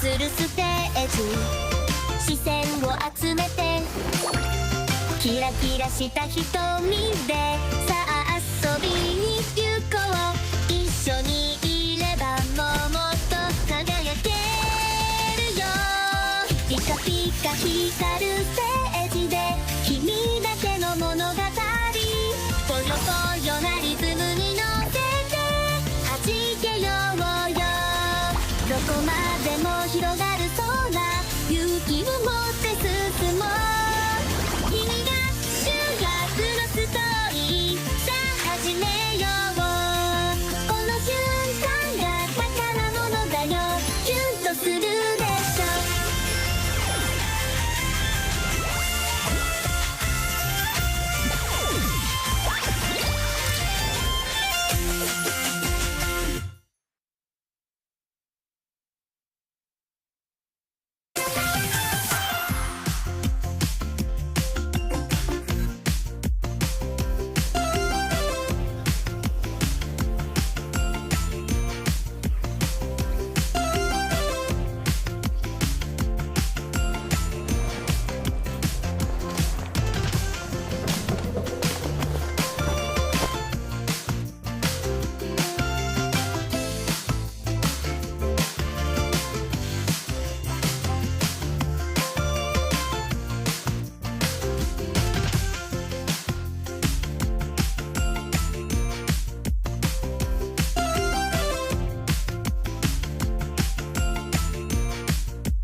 Hello, everybody, and welcome back to Biweekly for the last Biweekly of the Nbpl Spring 2025 season. I'm got Moxie, I'm joined by Raven, and Raven, I'm sure the question on everyone's minds currently is, are we going to see a new composition, or is everybody just going to burn through all of their hero points to spend on this Viper Tessa Wuchan comp before we see anything else?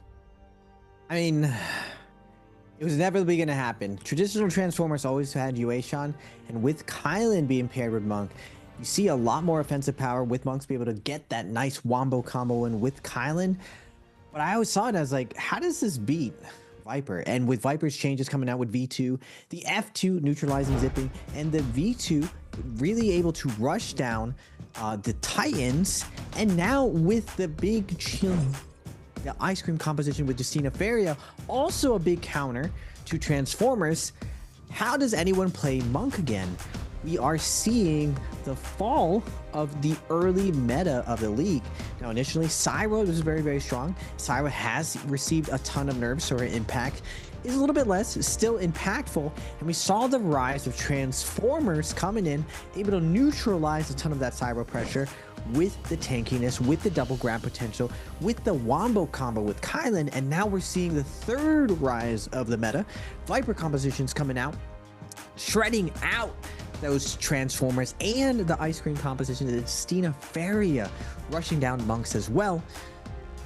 And now what is left for teams to go through? Now Viper is probably going to be countered in the future. We saw the first two composition lobby in a long time opening up to the day, the Xiphon versus all of the Vipers in the lobby.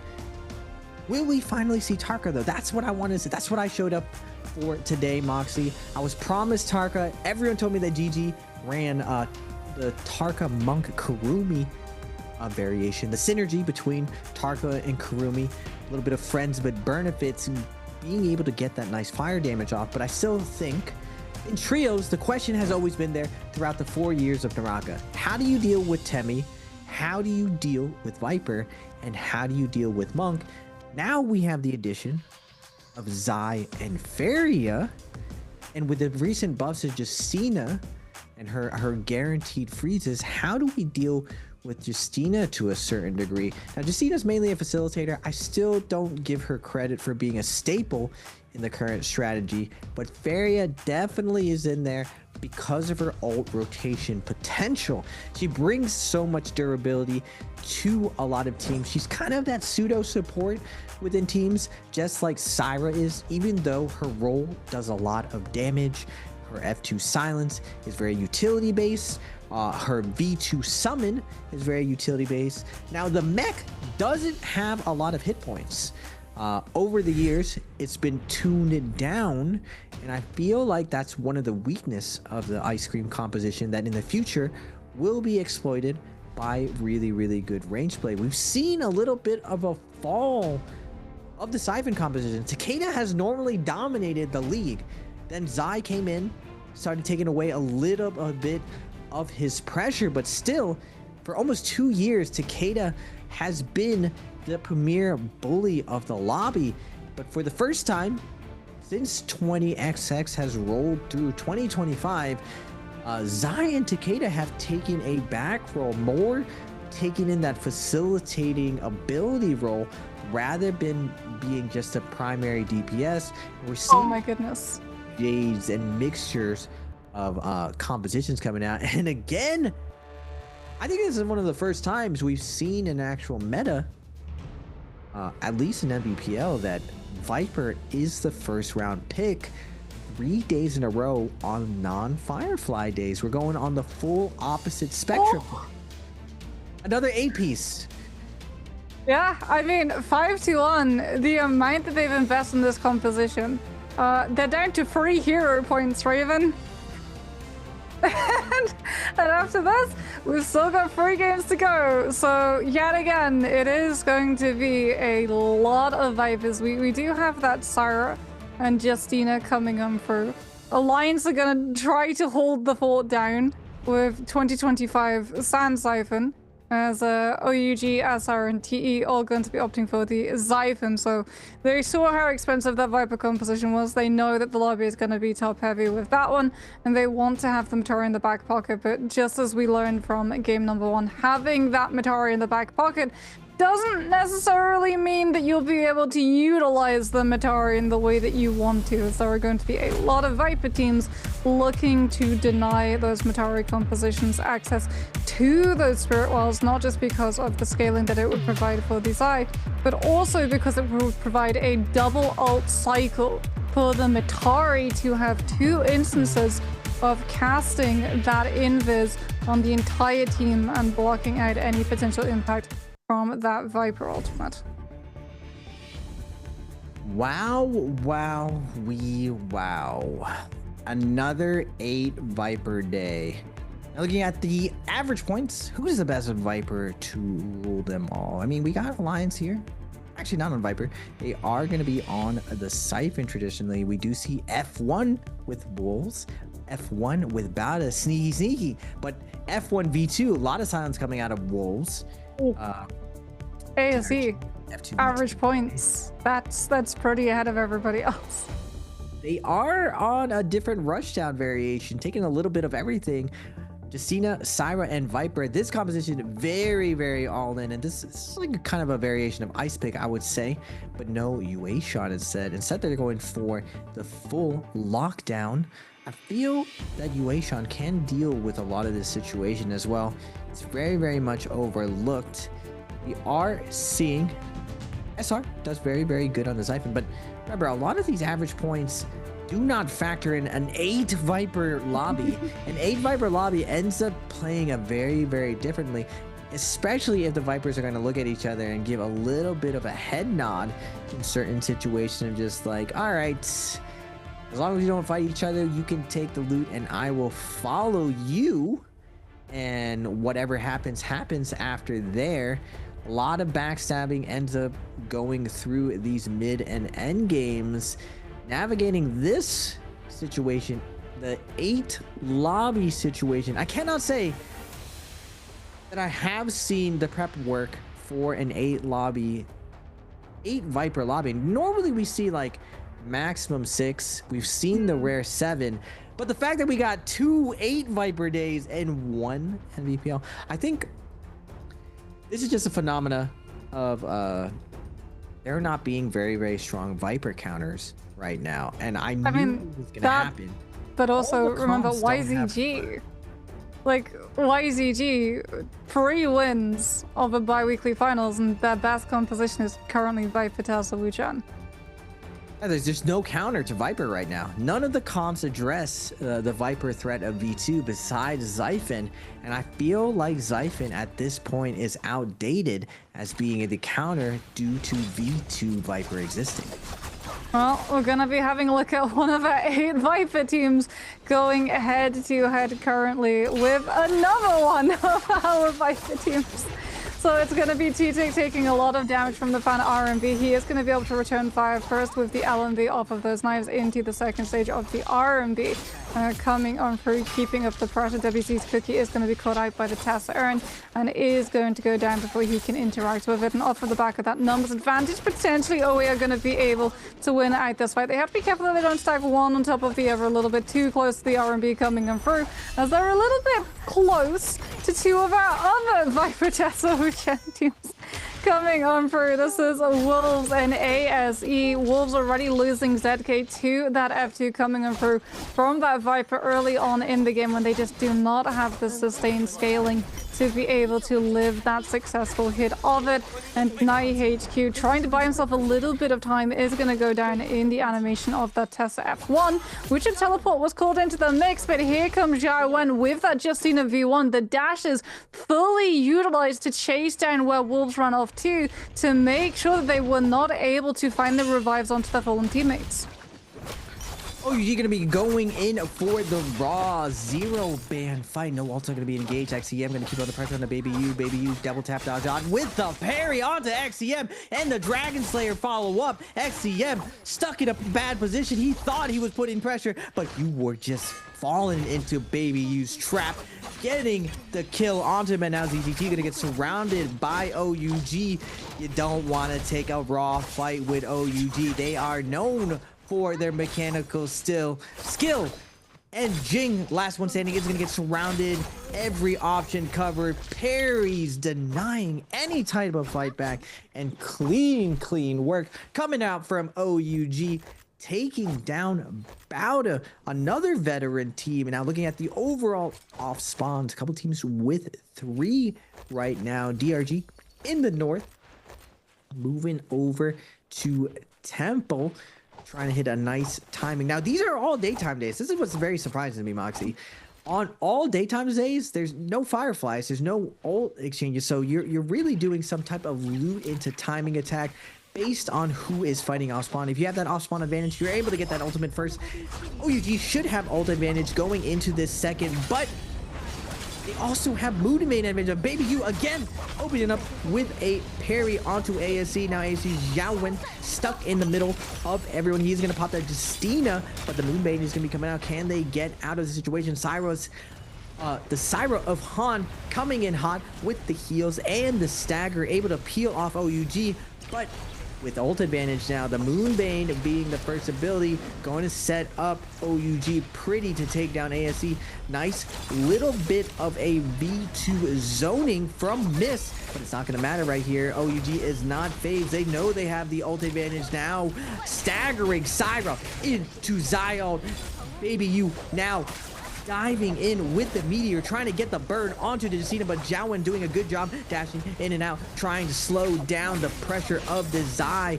OUG's SS gonna have to take a heal, but Baby U is gonna get forced back by the likes of Zen and Jiawen. Moonbane's gonna be coming in, the 4th player on OUG right now, able to assist Baby U into surviving the pressure of the 2v1, and great team play coming out from OUG to close out ASC, diving onto them with Moonbane and some stagger ult management. Yeah, really good feedbacks to that Moonbane to be able to live so that that Viper V2 did not get that spacing potential that it was looking for to set up Xiaowen to come on through with a later Justina V1. FPX now going to be taking a little bit of a lull time over in Sunwing to pick themselves up some loot. Head over to the Riptide dealers as well so that Kiki can start rolling some of those jades that they're potentially wanting to be able to uncover. Or maybe even grab the purple armor when it becomes available. So we're going to be seeing 5-1 currently chasing Alliance away from control of that Rift Healer so that everyone can get into position to buy themselves up the upgrades. Remember, Viper, Tesla, Wuchang compositions, the only way that they're going to be able to secure those purple armors is if they buy them from the dealers as opposed to picking them up in places like Realm of Yang. As Alliance are actually going to kite on over to that Forbidden Seal. Alliance aren't on the Viper Tesla Wuchang composition. They are on the Sand Siphon composition. They know that 521 have a faster ultimate cycle, as well as the fact that if Alliance activate that Forbidden Seal when the Temi ultimate is down, NY7's ultimate is not actually cancelled on out. Looks like they're just using it though to buy themselves a little bit of time. They'll maneuver themselves out of that Forbidden Seal and try to kite away, but Revenge on that Syra is getting pressured. Repeater crossbow with Venom Tip is actually going to be able to connect onto one of the players from 5-1 as Revenge baits them in close enough. The Syra ultimate gets called in and gets turned now onto Ivan instead. They have to be careful though, because here comes FBX looking for that third party opportunity. And with Alliance only having invested that Syra ultimate, they're holding on to the one crucial thing that will deter the Viper teams from committing into this fight. They've still got the Temi ultimate up. It's going to be utilized now. Forbidden Seal has come back into play. Alliance kited to a second one, and the Tumultuous ultimate is the only one on the field. Revenge gets a lovely uppercut as an opener off of that slide to be able to just pancake up one of those players, beating them into the mix, and Pampy will fall. Alliance now with Revenge coming on through with the RMBs off of that Hong Sword. Is going to have to be careful that they don't fall prey to the stagger coming in out from ZGE. They went a little bit too close to the outside of the Forbidden Seal Raven, and they get punished for it. The Viper on the outside gets the V1 connection, and it's falling apart for Alliance since they don't have the Temi ultimate. Now, Alliance really good with their fade back strategy to fight defensively. Unfortunately, 6v3 situation, the Vipers descending upon them, not able to survive the amount of pressure from the 6 players, keeping up the pressure, not letting them get into that realm of Yang for free. They were looking very pretty, setting up for that first realm of Yang, but all the Vipers, they don't want these late game compositions to get there, and one of the best ways to slow them down is to stop them from getting into that first realm of Yang. We're seeing now the Spirit Well, Draco Storm, Wolves posting up, and 521 showing up to the party. Same with FPX, like, hey guys, what's going on over here? Who is going to be taking this buff? A little bit of a kind of an Among Us moment where you're just like, who's going to betray for this? There's not really, no one's really wanting to help each other. Everyone wants to put themselves in a good position. A little bit of a vibe check from FPX, checking out who is armored with who. And at any point, if a Viper decides, like, ooh, you're just not paying attention, we can catch you lacking, a silence rotation can end up going out. The piece can end. Oh, and you see Pampy coming in. F2 is going to be coming down. And now FBX not playing that game. Tessa does come flying in, dodging bullets. The gangs of Vipers not playing nice with each other at the Spirit Well. And now we are going to go with the Realm of Yang. OUG versus SR. Very stacked OUG when it comes to those purple Soul Jades. Baby you swaps over to that cannon, just keeping up the pressure so that SR can't take safe cover behind that pillar inside the realm of Yang. Matari ultimate's going to be forced from both of these players. So we do have that Siphon composition coming on forward, but the Matari ultimate does not provide invulnerability from those Cyrus stuns, and Baby has to do everything that he can to not get caught out by the stun dazzles coming on through. His Cyrus trying to peel for him. He's going lower and lower. He rolls away, holds on to the F2, will be able to use it to turn out onto SR's Yao, and the trap has been sprung just before the Cyrus ultimate runs out. They will be able to find the stun dazzle. Baby, you know, committing onto that Zai V2, has to be careful that he doesn't get caught out with the drop down into the gold frame cone coming on through from Zhao, and behind that pillar provides a little bit of pressure, but does get fried up into the opposing Zai's V2, followed up by Rico with the focus hits from that fan. And now with SR still holding onto the hyper burst carry, it's just a matter of dealing with this Matari who's going lower and lower until they're eventually brought down entirely. Wow. Really good stuff from SR, especially Rico having some really good flanks onto Baby U. Now when Zai is ultimate, he does have that gold armor. Finding a vulnerability, especially for a player as aware as Baby U, really tough to find a good flank on them. But Rico able to sneak in those fan R&B focus attacks.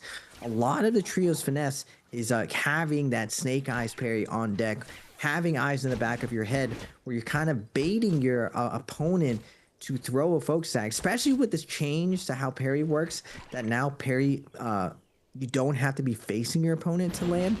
It is a lot easier to land those parries to a flanking opponent. But Rico, very sneaky, using line of sight, using pillars, and using that vertical landing focus attack, able to find really good flanks onto OUG's U.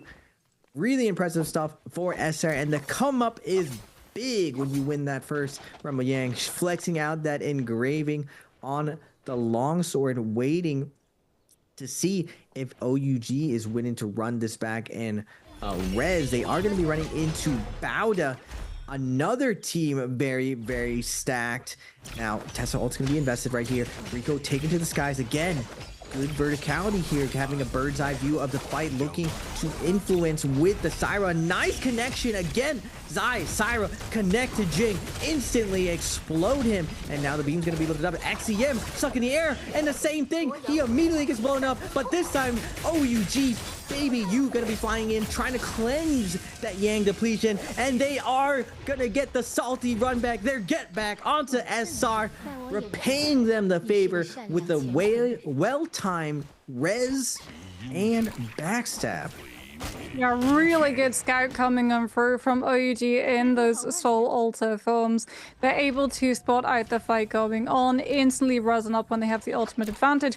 Unfortunately for them, though, they're currently being haunted by ASE, who also position over towards Jade Pond. And ASE are in the exact same situation, but they're rolling up with full ultimates in hand. Jarwan still holds on to that Justina V1, is looking for the isolation onto OUG's SS. Now that the Matari has been spotted and scouted, there goes the full commitment so that Mist can find a value off of his own ultimate. The Justina freeze is there. The Cyrus stun dazzle comes on through from Han, keeping up that insane amount of pressure to try and let ASE find an opportunity for this chain stagger to come on through. However, Wolves have now shown up into the mix, and ASE, out of their ultimates, have not found the openings that they're looking for. They haven't been able to cleanse off of the blooms that have been dropped, and they have to keep themselves in the fight rather than disengaging outside of it. And Wolves and FPX and Bowder all in the mix is not going to make it easy at all for this composition, which is a full all-in composition. And you can see when we cut back to Mist's POV, there is just the lone Viper left, who's now looking to try to costume change into a composition that could be alongside a Tessa and Wu Chen. Manages to find a huge parry to keep himself alive, but he is going to go down shortly as Wolves spotted out that there was an outlier. They did the head count, so hold on a second. There's a Viper here. There's no Tessa or Wu Chen around. This is absolutely a last teammate standing situation that we can punish. Yeah, where is your date, Viper? They're not here yet. They're late to the party.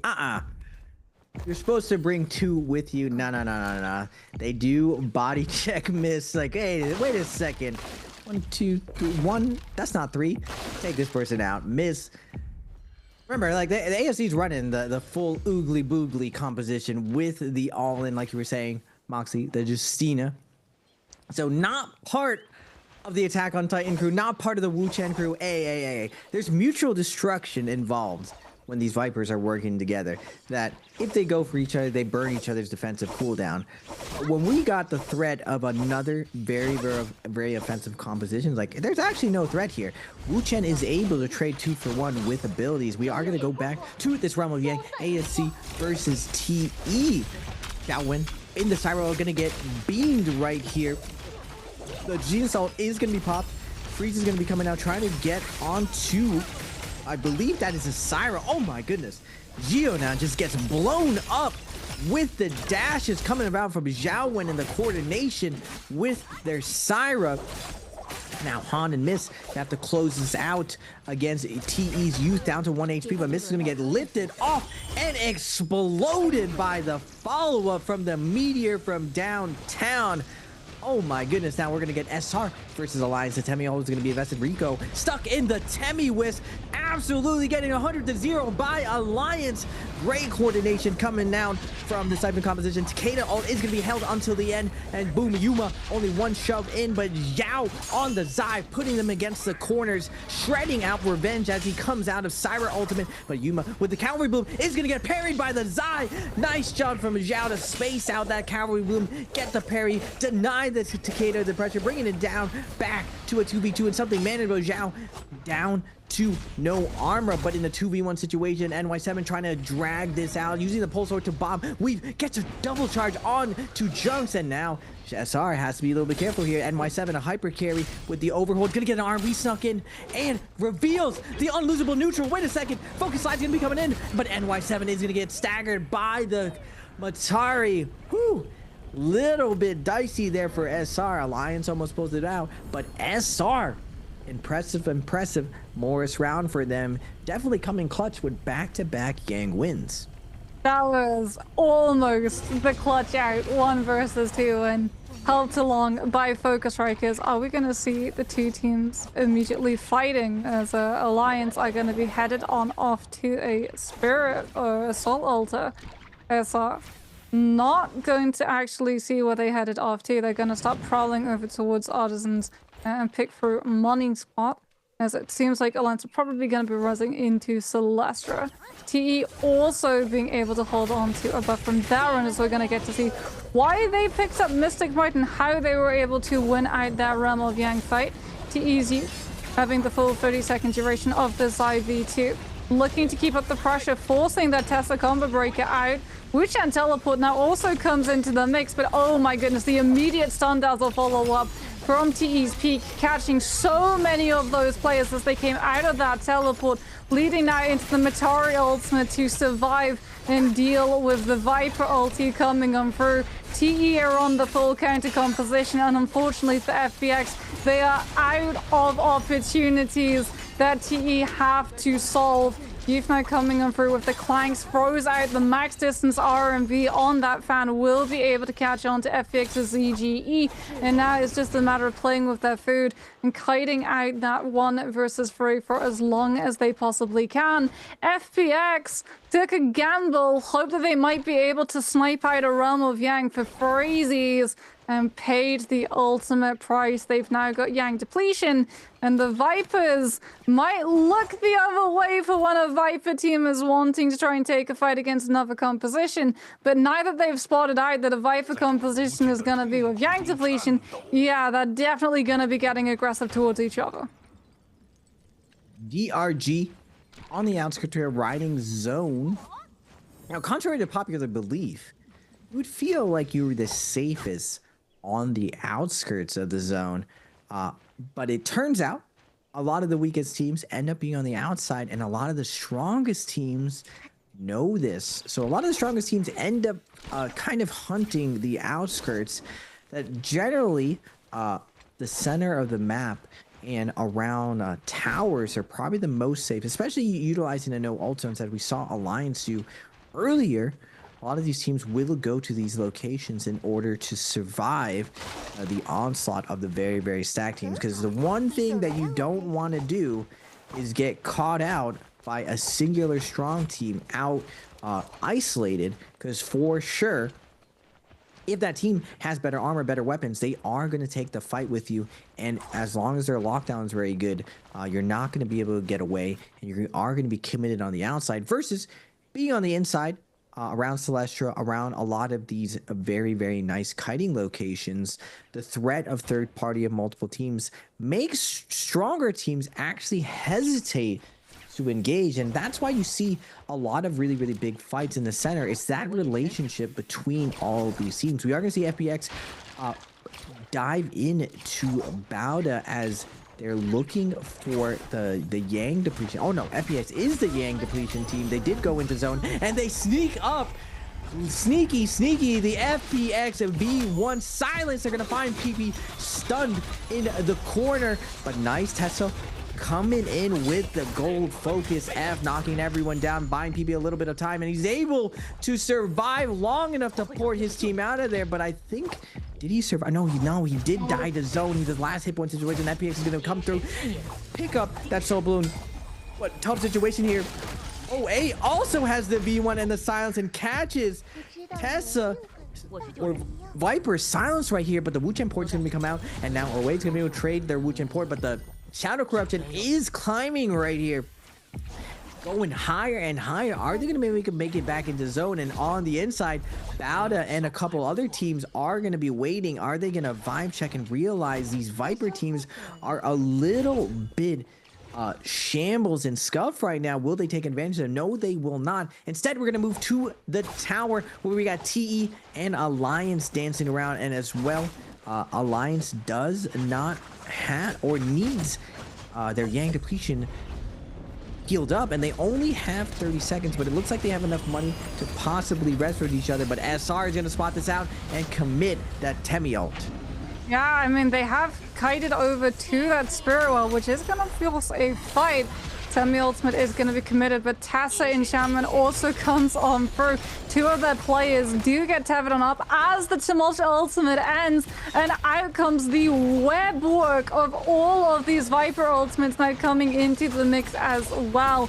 As Zhao looking to find a full heal to stick the landing of the Spirit Well, having to try to cover for their teammates, but unfortunately there's another Tesla ultimate on the field, and Zhao is going to get caught up into it. SS also going to actually get stun dazzled out. Ruka doing a very good job of healing with his Syra V1, knew that his eye was going to be vulnerable in the 3-second window of their Tesla enchantment, that a lot of these players would look to try to commit onto getting that kill off onto him, and throws out the stun dazzles to make sure that Zhao is able to live that vulnerable period. As we go back into the Spirit Well contest coming on through, Tesla ultimates are likely going to be getting ready to be thrown out yet again. As we've covered, it doesn't need 100% rage charge, it's just 60% as opposed to things like the Cyrus, but TE's Peak trying to control that spacing, throwing out the stun dazzles, throwing out the beams onto the low HP targets, charging on up into the triple charge proc onto anyone who goes a little bit too low.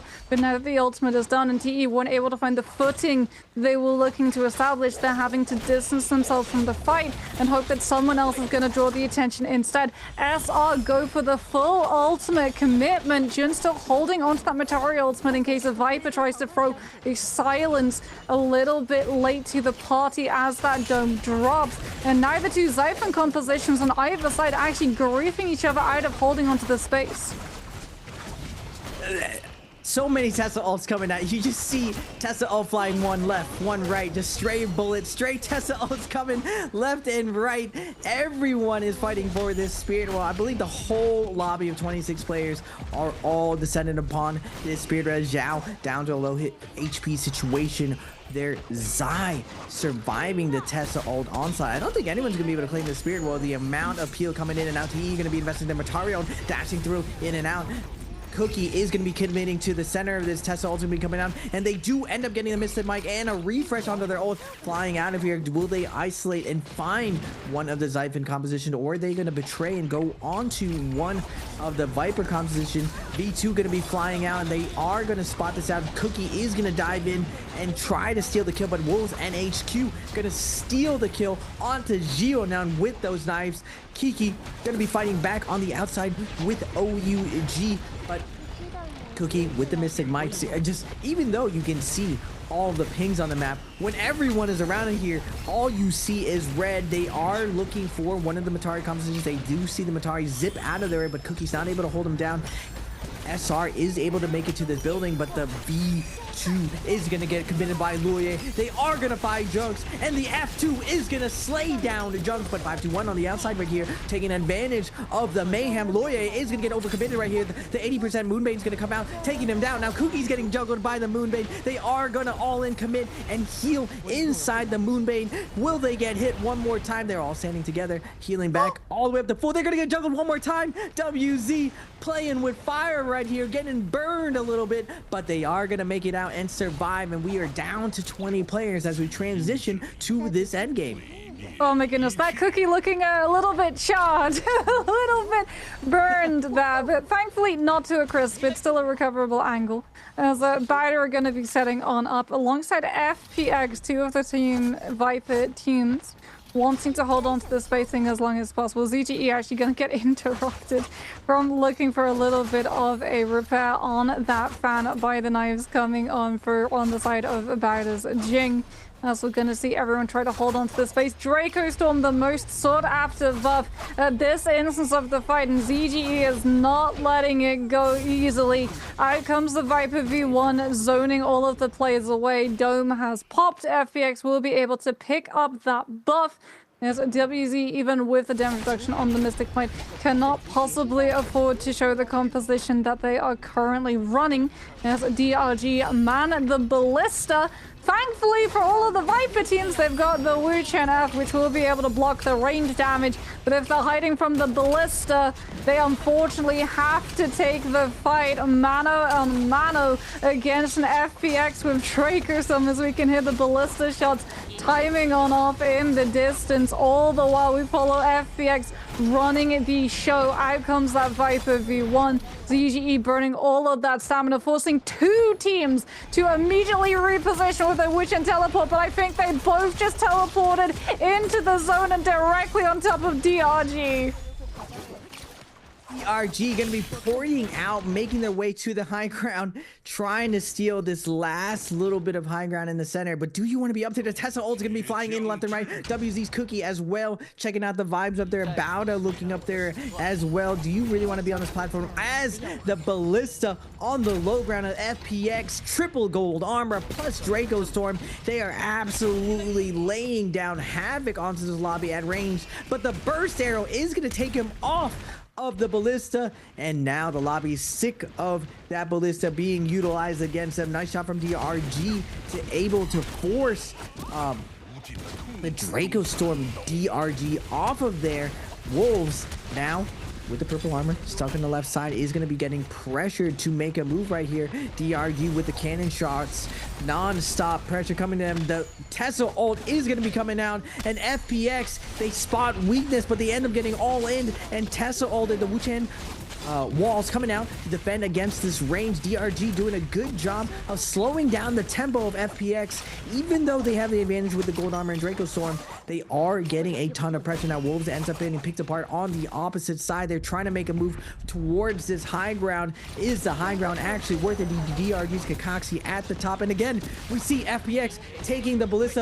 Wuchen walls coming ever, defending against all of this, and the Viper ults are going to be coming out, slowing down the action, letting everyone know, whoa, let's ease it off right here. Let's take to the skies. But on the low ground, FPX is feasting right now, getting up some kills. But DRG at 14, FPX at 9. Who is going to get this MVP for the third round?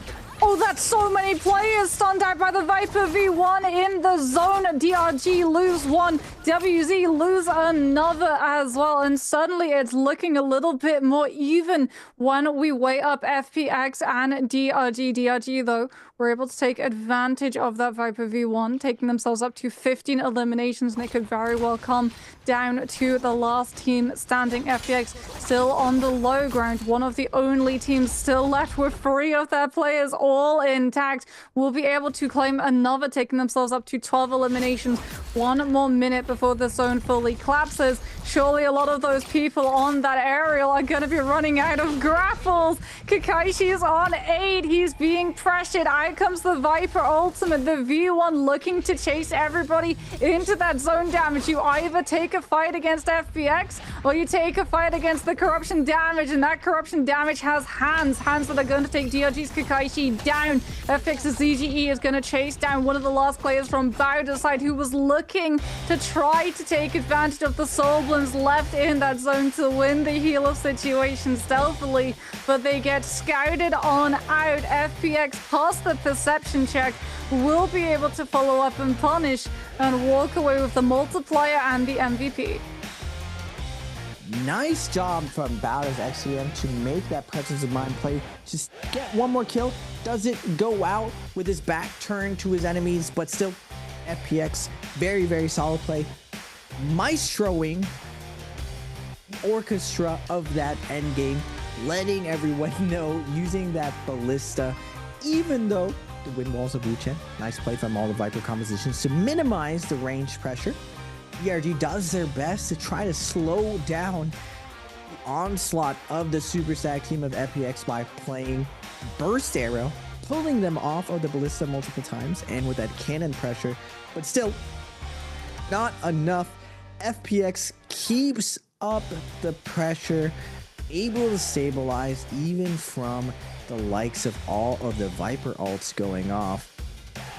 Really, really interesting stuff today. I walked into the day, Moxie.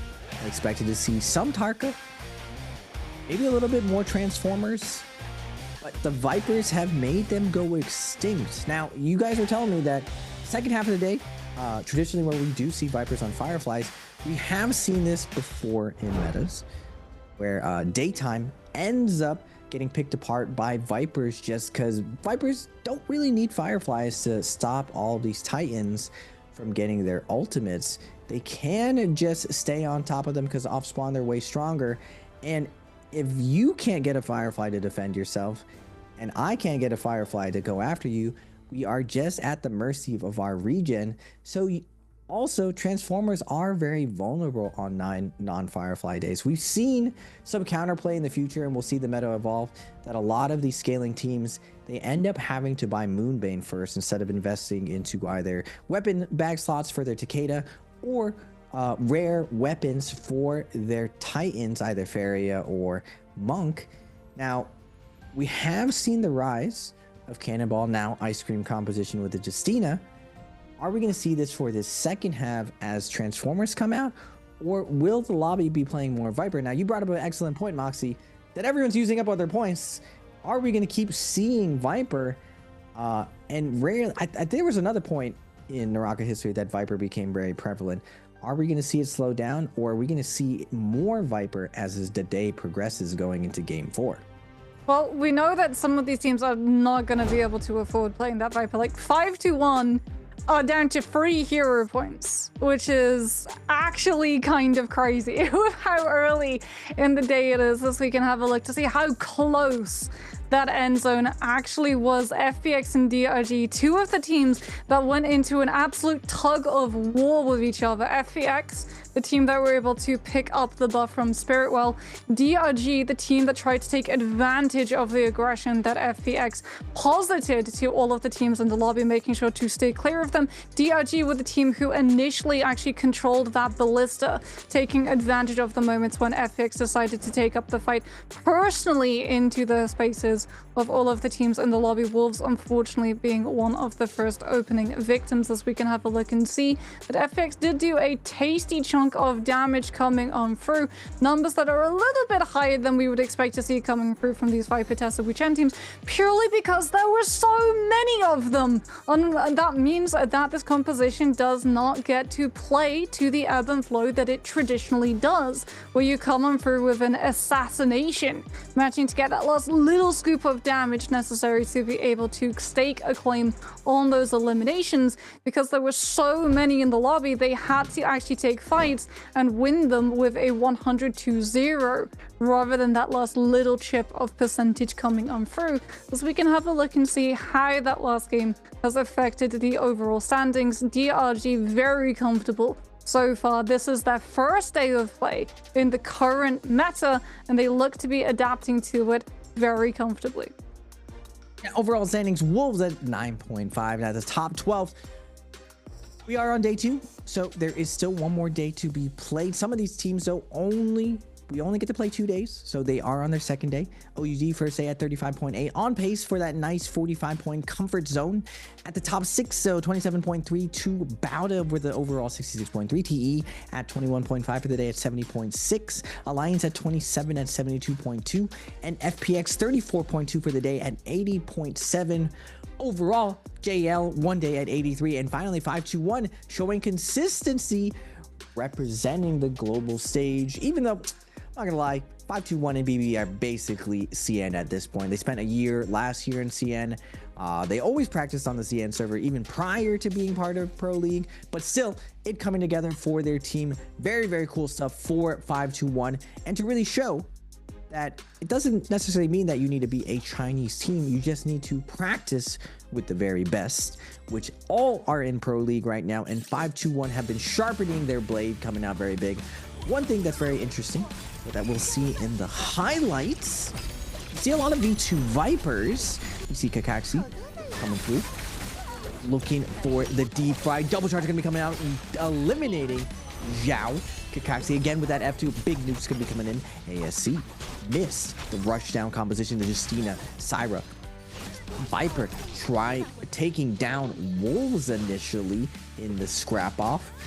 Zhao went on the Justina with the clutch up, able to get some nice fan flank RMBs. We know how this ends up though. We watched this off spawn. OUG, I believe, ends up coming out, but still the triple dash in. Where you going, Wu Chen? Where you going? And we see the nice play with the Moonbane to pull out the cooldowns of ASC, then following it up with a nice delayed rotation and stagger. You see OUG get that revenge onto SR after the salty run back. Give me that get back, get out of here SR, and now going into the end game. And this is a little bit interesting about how this Viper meta ends up evolving. We see DRG doing their very best, playing absolutely stellar with the positioning and everything, but V1 Viper, ladies and gentlemen, ends up scaling a lot better than the V2 Viper for these stacked endgames where you're trying to create space, you're trying to get these critical objectives that allow you to snowball.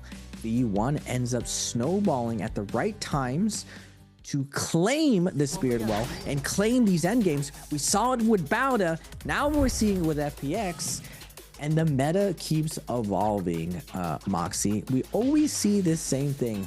New, really strong stuff comes out, everyone tries abusing it, but still, the tried and true still exists. F1 V1 Viper will always be there, just like Transformer counters. We keep seeing the same strategies pop up. New school makes up new things, but we see the old counters still doing very well.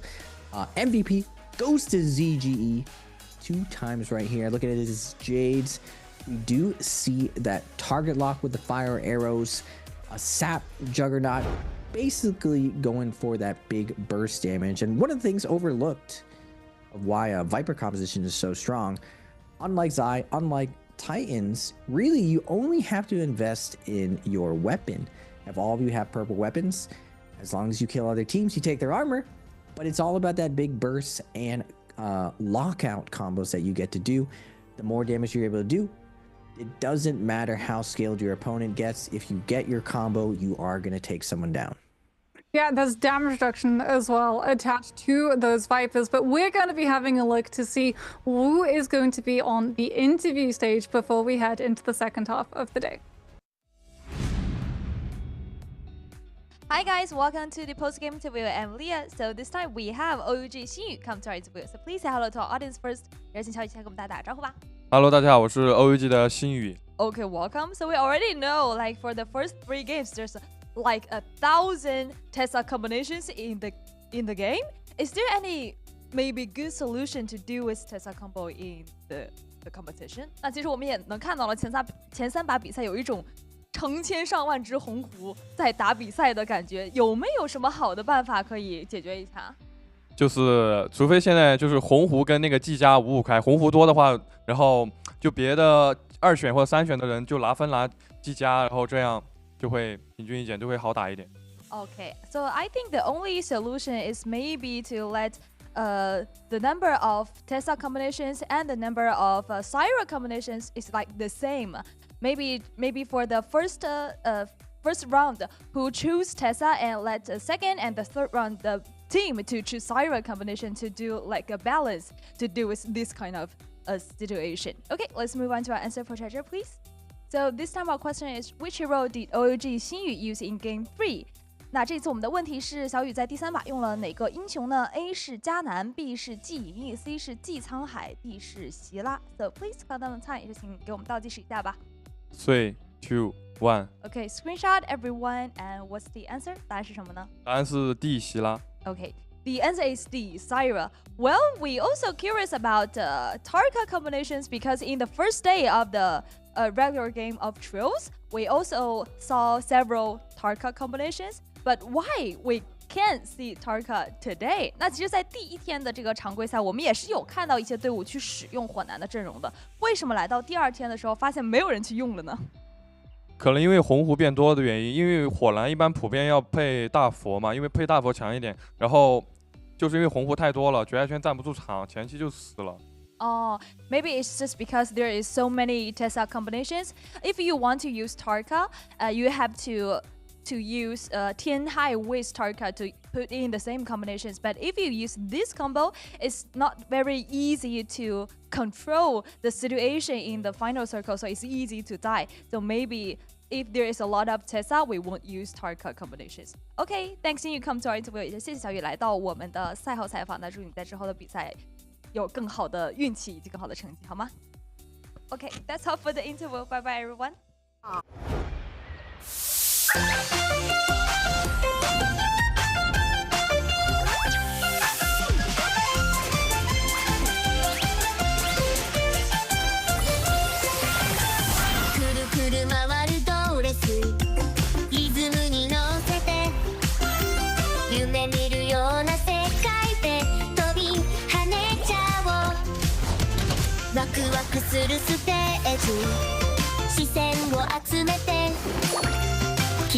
らした瞳でさあ遊びに行こう一緒にいればもっと輝けるよピカピカ光るステージで君だけの物語ぽよぽよなリズムに乗せて弾けようよどこまでも広がる空勇気を持って進もう君が主役のストーリーさあ始めようこの瞬間が宝物だよキュンとするでしょ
Ladies and gentlemen, welcome back to NARAKA Pro League.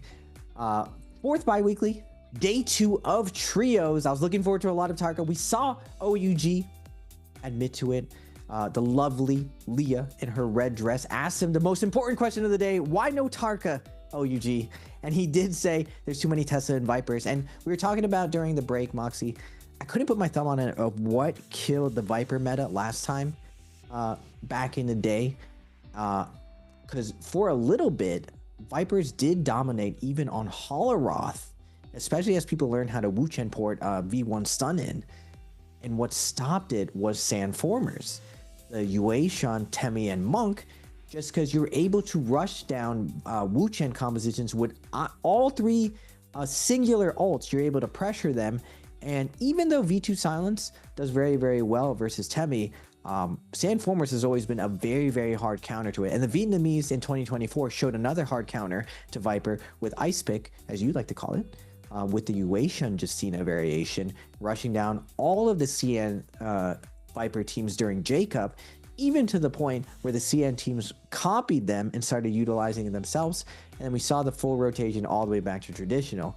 But still, the wheel keeps spinning, Moxie. Will we see that counter to it? I want Viper to go away because I need Tarka in my life, Moxie. I was gonna say, there is another potential counter to it. Just wait for everyone to burn themselves out of the hero points to be able to afford it.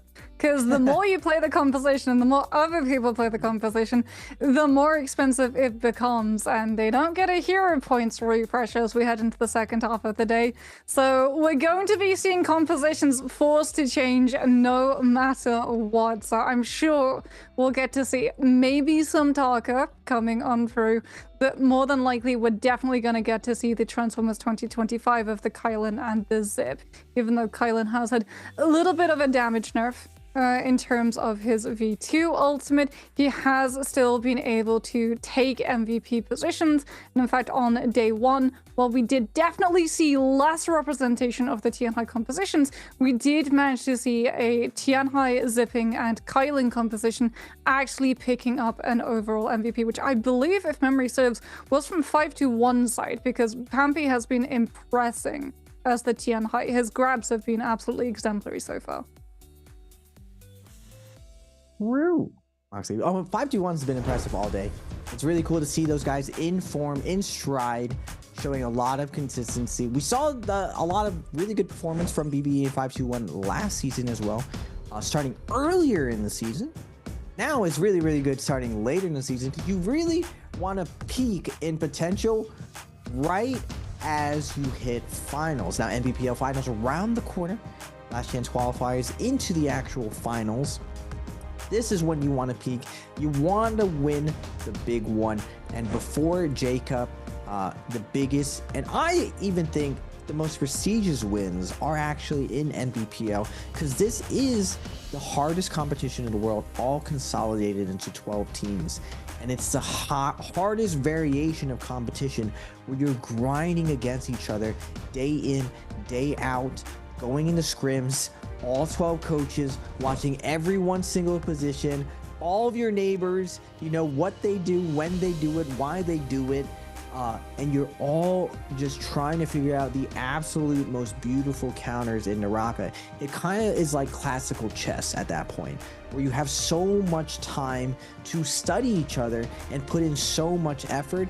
I would say, even though J-Cup is a more prestigious win, where you're at the top, you have global players in the mix, Nbpl is really the hardest version of NARAKA that you could possibly see.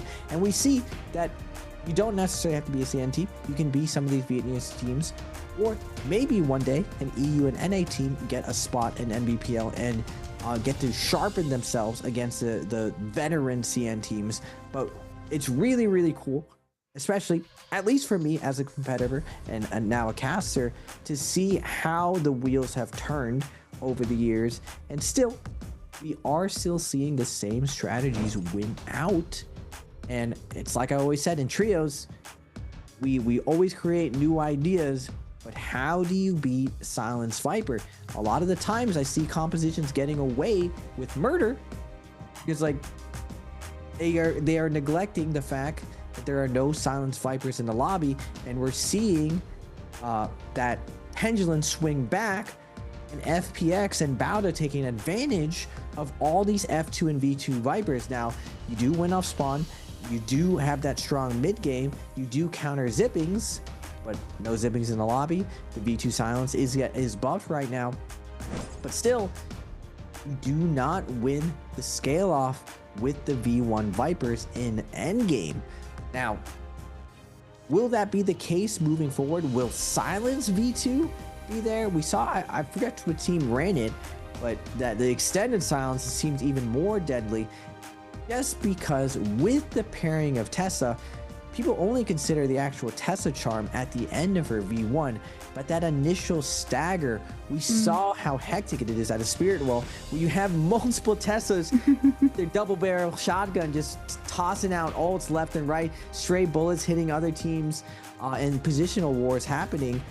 Definitely very exciting. That's one thing that I really love about the modern NARAKA is there's not many dull moments anymore. In the mid game we have the Realm of Yangs, and in end game now we have back-to-back Spirit Wells, where there is a lot of posturing we see from these pro teams end up winning and putting themselves in better positions. We've seen a little bit of that extended family meta, solo strategy coming into trio strategy with the Viper gang coming into the mix, but we see how quickly the stray bullets can be flying out. If one Viper disturbs the peace, all bets are off, all the Vipers start fighting each other. I mean, it does help as well that like Viper and Tessa have historically done incredibly well into the multi-way fight. So the more teams are stacked on top of each other, the more players are gonna get hit by that Tessa, by that Viper. Because if you're expecting, like there's a reason why, other than just like the Witch and Teleport not finding the same level of value as it does in the open world inside a Realm of Yang. Things like Tessa used to do decently into solos, but then in a 1v1, in an isolated 1v1 where you're purely looking at that... Didi, what do we do? What did the DRG coach just do as new mode? Was that a Taka kick? Is that DRG telling us to expect the Taka coming on for? I'm hoping that that was a Taka kick attempt coming on out. That was a good imitation on the levels of EWG's cookie. if so, or I guess WBC's cookie now. Returning back to that point, Tessa in an isolated environment, very easy to be able to dodge that ultimate cast if you're anticipating it. However, if you're not expecting it, because it's a multi-way fight, much harder to be able to dodge around, especially if it comes out of nowhere because the Tessa is behind a building, which was how JL actually initiated and experimented with that strategy all the way when they brought Tessa in to replace what used to be Yoto in this composition. As we're not escaping the Viper, but we are seeing a Tien Hai come through, and DRG, they did it. It was indeed a Taka kick emote invitation. Don Quing is going to be locking the Fire Dog. Let's go. And this is a variation I found success in with Syra and Karumi. You get the Friends with Benefits plus the Syra meta. Now, it does mean you're not going to play Ice Cream composition. We are seeing a couple of them coming out as well. Everyone's ironed out the details of that Ice Cream comp. And in the beginning of the season, it didn't really have much traction. It really took YZG, THA pioneering that initial Cannonball comp to really prove its effectiveness, especially versus Transformers. But the problem is, you weren't just fighting in Transformers in the Realm of Yang. You still had to beat Zai. You still had to beat Takeda. How did you navigate those rotations? Now, Cannonball has been spoiled by the cube of Hadi in the past, so it had so much durability, so much mobility, and now it's moving the opposite direction, where it's back to its roots, where it was this ability rushdown composition with F2, the Silence of Feria coming out with the V2. Now, instead of that Yodo going in, diving in with her F2 teleport, Gold Break, you have a Justina flying in with multiple dashes, with the ability to dash through and reset. plus the F2 buff. So Justina is very, very durable, a lot more durable than that Yodo for the initial cannonball. This ice cream composition, as the Chinese players are calling it, or Big Chilling, definitely one of my favorite names of all time. Wolves is going to be running it. Away is going to be running it. SR and TE, we got 4 of them, but my eyes, Moxie, are on a DRG with the double healer. I mean, Tyra's not really, she's kind of like 1.5. Parka composition, I think I forgot which team ran this. WBG. There was also someone during Koi Cup.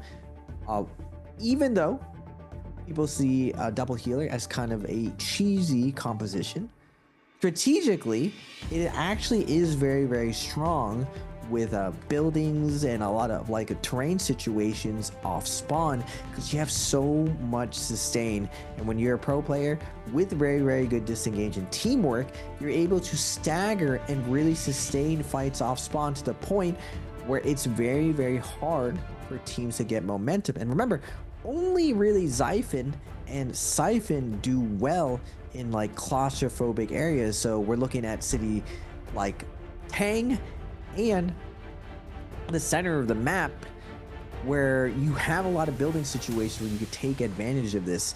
I'm wondering if Tarka is going to be going out there, but instead they're going to go to the north. They're going to bring the warmth to the north, that fire to burn things down. And now GG isn't here, the normal kings of the north, to dictate that pacing, but they do have their main rivals. And considering that Wolves won, probably the slightly better team in the clutch, Wolves over at Yushan. And the cool thing about Yushan Ruins is you're able to rotate and do all these really, really fast timings coming out. We do see OUG at the center again, going for that puzzle to lock down that gold weapon. And Bauda over here at Matab. Matab, most people don't realize, is actually the OG transformer locations to scale up your area, just because of the wide open terrain and the amount of loot leading into that top left area. But going into game 4, we're past that halfway point, Moxie, a lot of NARAKA to be played, and finally we get a little bit of Tarka.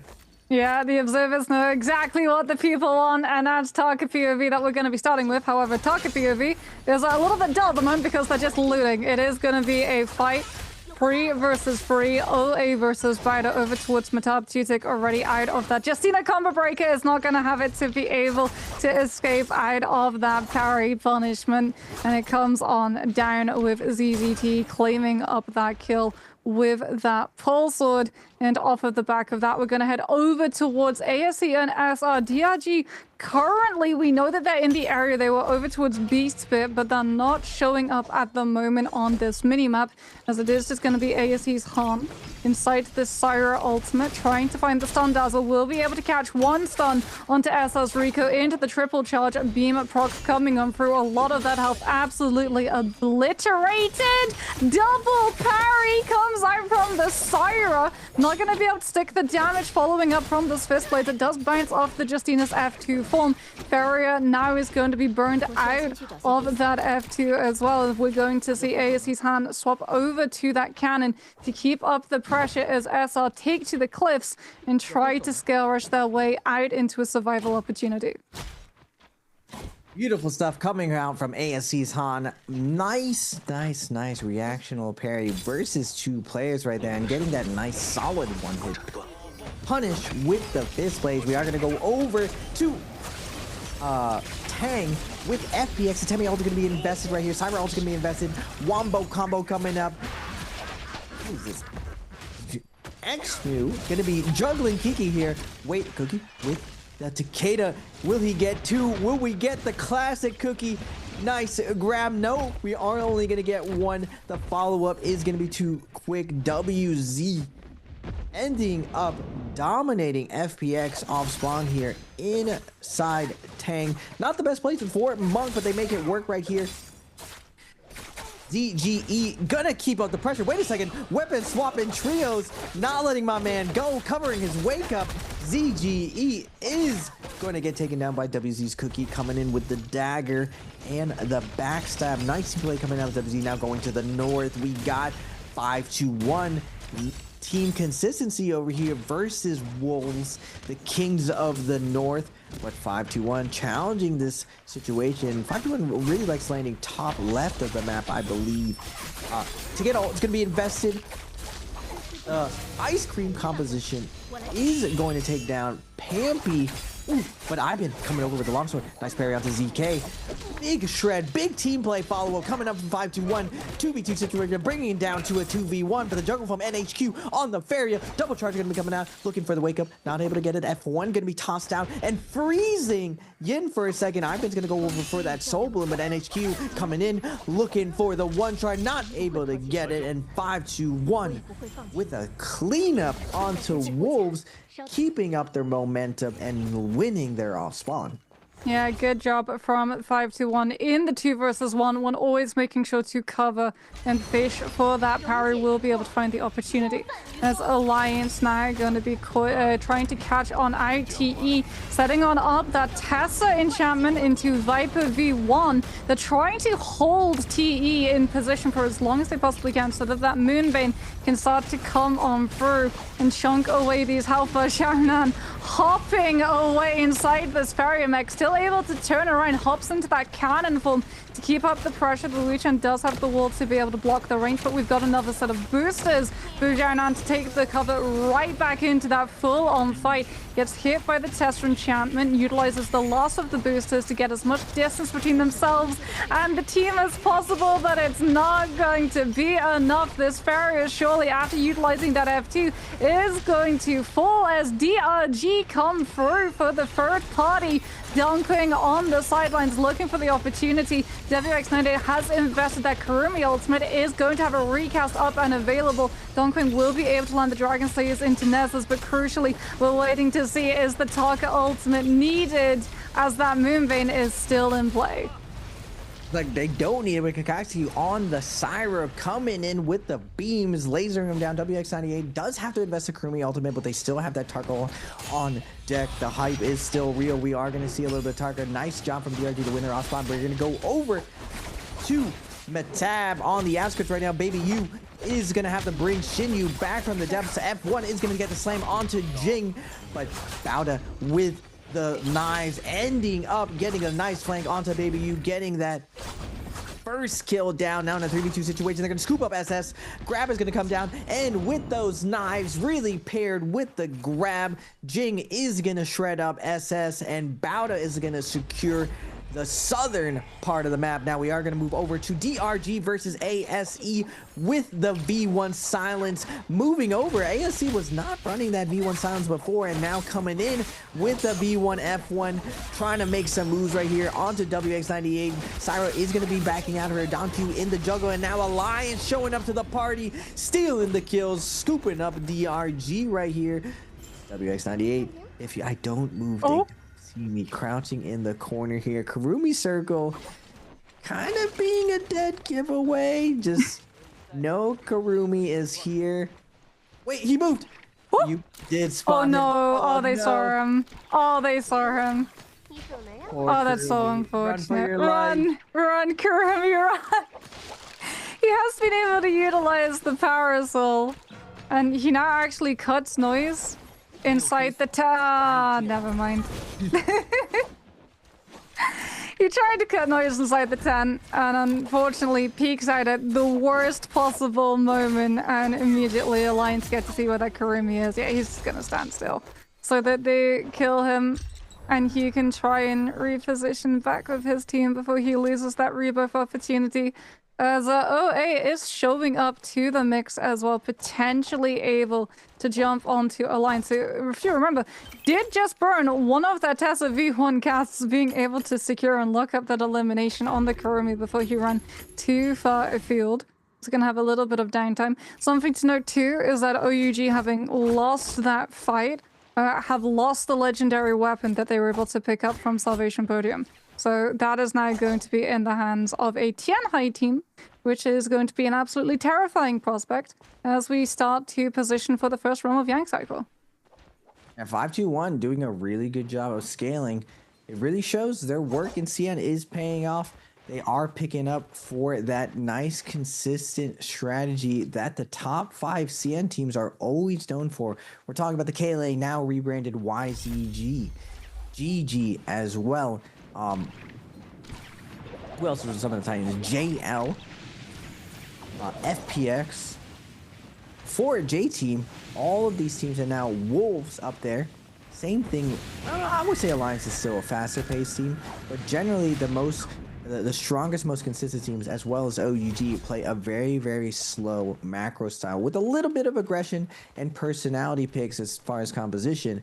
But 521 showing that very, very strong macro play. We are going to go to WZ Mirror Transformers versus Bowda. ZZT going to be fading back. Cookie with the punch into ZZT. ZZT going with this hop, skip, slam, returning the favor with a punch himself.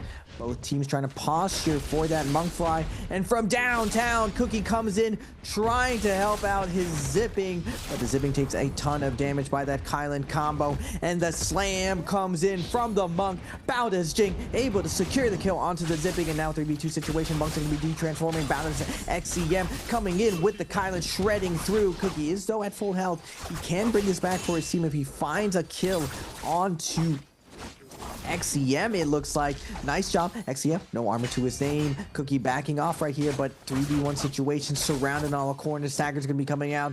The teddy bear getting hit, now getting slapped over and over. Cookie, not like this. He is gonna get put down by the knives again of XCM, and we are gonna move over to SR versus OA. Yeah, SR's Rico is the player choice that we're following along with, as SR will be able to claim up that realm of Yang. As I believe Wolves and TE is still going through there, so potentially a little bit of kiting coming on for it. No, TE will be finishing Wolves 9 HQ off there. Something to note that Better actually did really, really nicely for XEM was that he had that legendary weapon that they picked up from being able to absorb the loot from OUG. But he only utilized it in his Kylan ultimate so that he didn't get it parried out of him. And then the second that he was outside of that Kylan ultimate, he immediately swapped over to the blue rarity throwing knife so that he could look for those flank plays and keep up that pressure even when he was outside of playing in the pocket. As we're now going to see Bowda with a million birds might taking a fight against SR, who also have the buff. So both of these teams hyper skilled on up. We don't normally get to see those two Titans go head to head. A lot of the time they want to try and take fights against less scaled opponents, but it seems like that normal truce has been broken apart due to the nature of compositions that are in play, as this is a composition that is designed to take down Transformers, something that SR feel the confidence to take the fight because of. They're trying to keep up this pressure. Rico doing a very good job now that the Tianfai has been finished of keeping up that pressure, keeping them in this position since they can't disengage or else they face that stun dazzle from the Syra V1. Now Justina V1 gets to come on through. XCM does get a massive double parry on off. Outside of his ultimate, back over he goes to those knives to keep a hold of that staff for as long as possible so that it doesn't go into the hands of the opposing composition. He's getting hit back to back by the wind gusts coming on through from that fan, but doing a very good job of buying the space off of the parry for his teammates to actually be able to stabilize and recover. And Bowda, even though the ult cycle actually went into the favor of their opponents, will be able to stabilize. Now they just have to live through the third party attempt coming in through from FBX. FBX going to be investing that Temi ult from ZGE, able to secure the kills onto Bowda, Jing, Cookie, and WZ going to be flying in. They need to cure this Yang depletion. Cookie is going to be shredded up by the aggression of OA as well. They're going to be backing off right here. OA as well with this Yang depletion. Needs to find a kill right now. Hut, the Justina of OA leading the charge right now. WZ is going to be backing off. FPS could be lurking this situation as well. Multiple teams going at it right now. Tut is going to invest in Justina, trying to secure the kill onto this low HP WZ member. Loye trying to survive right here, but FPX's Kiki is going to pick up the kill instead, dashing through now.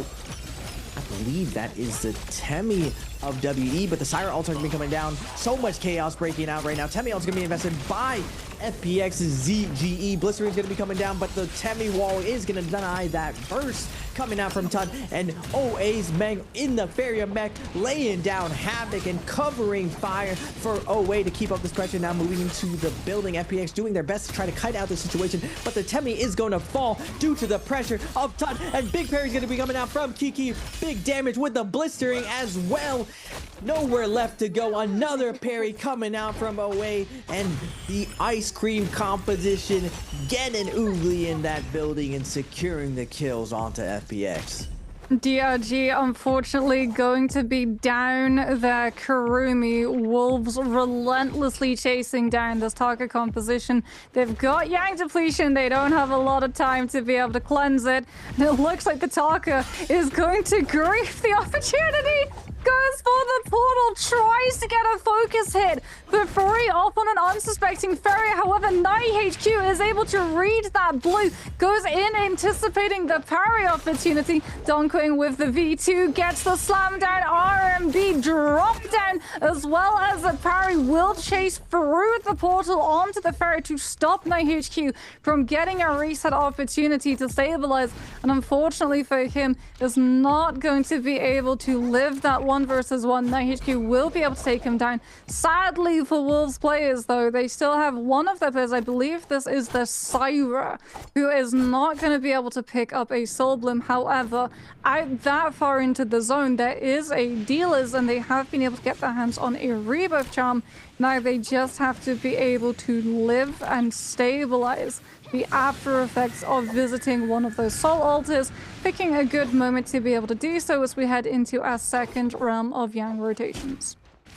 NHQ is a cold Feria, just icing off the pressure of DRG's Tarka, just sending those blues, taking the fight. Nice peel coming out from his teammate, but waiting on the other side of the portal with the one charge of knives. It looked like the Tarka was going to clutch the 2v1, but no. I feel like if knives didn't existed, we would be living in a very heavy Tarka meta, but because of knives and the range that it's able to produce and the multi-hit stagger of the vertical of that right click, it just really slows down a lot of what Tarka really wants to do. We are going to go into the Rebel Yang. OA versus TE. The F2 is going to be coming out, sniping out Meng out of midair. Peak. We open it right here. A little bit of a slow start. The combo for the storm. They're both looking to pressure up that Justina initially. Blistering going to be coming out from the enemy Justina. Feria mechs are going to be going in. Peak backing off real quick.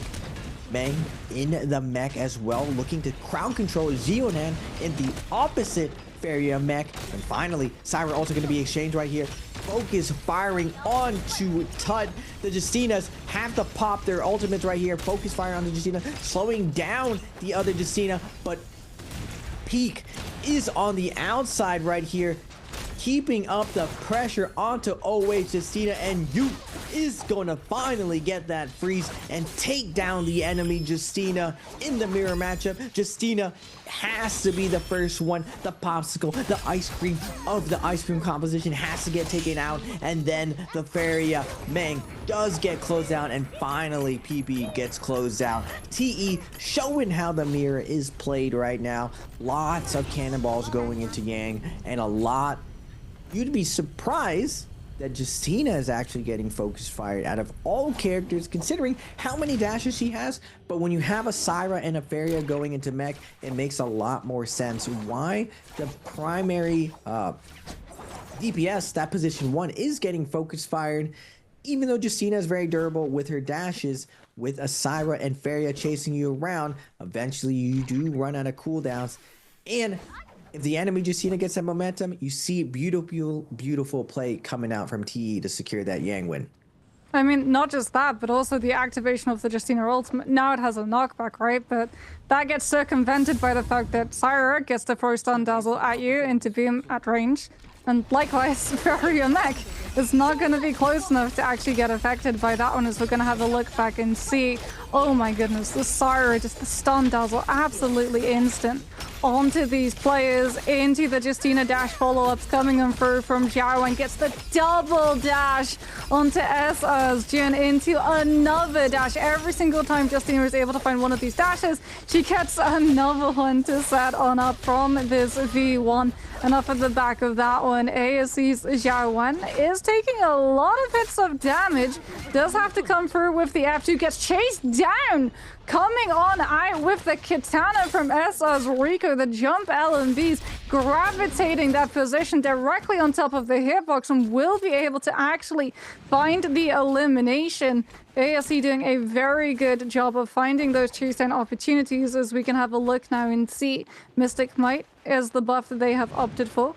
Mist playing in that forward position, looking to kickstart off these fights with the land of that Viper F2, as we're gonna have a look and see where everyone with Yang depletion is gonna be spawning on up. OA a little bit behind in terms of overall scaling. Tutik, the only one of these players with a set of purple armor. They're gonna have to make sure that they don't run directly in to that top-heavy Viper squad that's gonna be rotating around the map, looking to punish any team that has Yang depletion and is forced to take a fight that allows the Viper to look for the third party.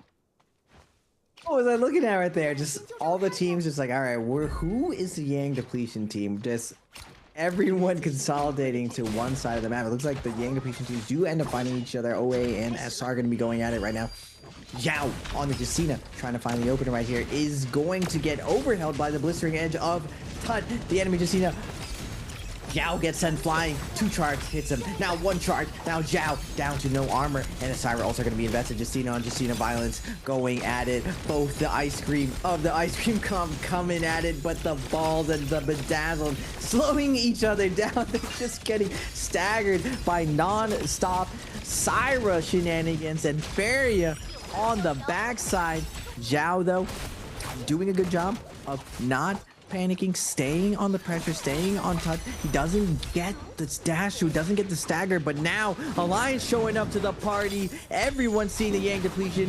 White Tiger's buff is coming in. NY7 with the first kill. Now revenge on the next kill onto SR. 2 players down. The jungle's coming out from NY7, and Alliance makes quick work of these ice cream compositions going at it, making a nice ice or milkshake out of them as they scoop up the kills. I mean, ASC are still right here. However, ASC have been able to cleanse the Yang depletion, so now they don't have to take the fight. And it looks like Alliance are going to be more than happy to just move along. They don't want to continue this fight because they understand that the third-party opportunity is going to be that with a lot of these other teams also in the surrounding area. We can see that NY7 does have Phantom Step. It's also going to be for control of the Rift dealers, so they can pick themselves up some tasty soul jades. Potentially also some resources before we head into the next contest for this Spirit Well, which is going to contain a Mystic Might. 2 Farrier mechs already going to be dropped ahead of time. But Wolves and TE, any particular soul jades that these teams are going to want to show off? We do have a longsword, but we're not getting the spin animation, so that's not going to be a Phoenix Blast coming on through. For TE's peak, it could well be a Hepta though. With that legendary, we'll have to wait and see whether or not he goes for the LMB connections. There's Bowder with the Transformers composition, could potentially try and contest this. Unfortunately for them, though, they're a little bit behind in terms of positioning into it. They're not already in the middle of that dome. So it looks like the 2 Transformers teams are actually full stacked as far away from that Spirit Well as they possibly can be. They're anticipating that any Viper team left in this lobby is going to look to grief that Spirit Well, and the Transformers teams want absolutely no part of any fight that goes down there. We got the double scoop ice cream composition on the Spirit Well, this extended family. We got the extended family Monk on the other side, and now we got the extended family Viper on this side. Nice. We got Guild Wars going down right now. 20 people left alive. A little bit. He's like, hey, bros. We want this. You better back up. Back up. A little bit of an LMB to the side of the ear. This is ours right here. Now Wolves lead us to the party. And now WZ and Bauda showing up to the extended family of the Vipers in this corner. What a wonderful world we are living in. The solos meta making its way to trios. Just, I've always wanted to see what a 12v12v12 looks like in NARAKA. Now, ZZT with the gold longsword. It seems like every faction here has a decent amount of loot. No one's like really strong. Now, Viper traditionally has struggled in endgame to try to find footing. Again, this cliffside endgame, looking how wide open. There are a couple of bushes that you can allow you to line of sight. But with Farias all around, with monks all around, it's gonna be very hard to dodge with all the mayhem that's gonna be coming out. Not gonna lie, Moxie, I'm excited to see how this one plays out. I haven't seen a 12v12v12 go down like this that I'm seeing right here. We've got a siege. The Vipers are being sieged behind the wall with all the Transformers on the outside cannoning the attack on Titan. They have to come out. They're gonna have to commit right now where the Wu-Chang are gonna put their ults. But the Mystic Might is gonna be revealing that there's just a hive of Vipers in here. That's the hive of the hornets of Vipers in there. We gotta get them out. We gotta poke them out of that spot. The monks on the outside just like, nah, we're good. We're chilling. Let's play for the next Speared Well. But Someone's gonna force them out though.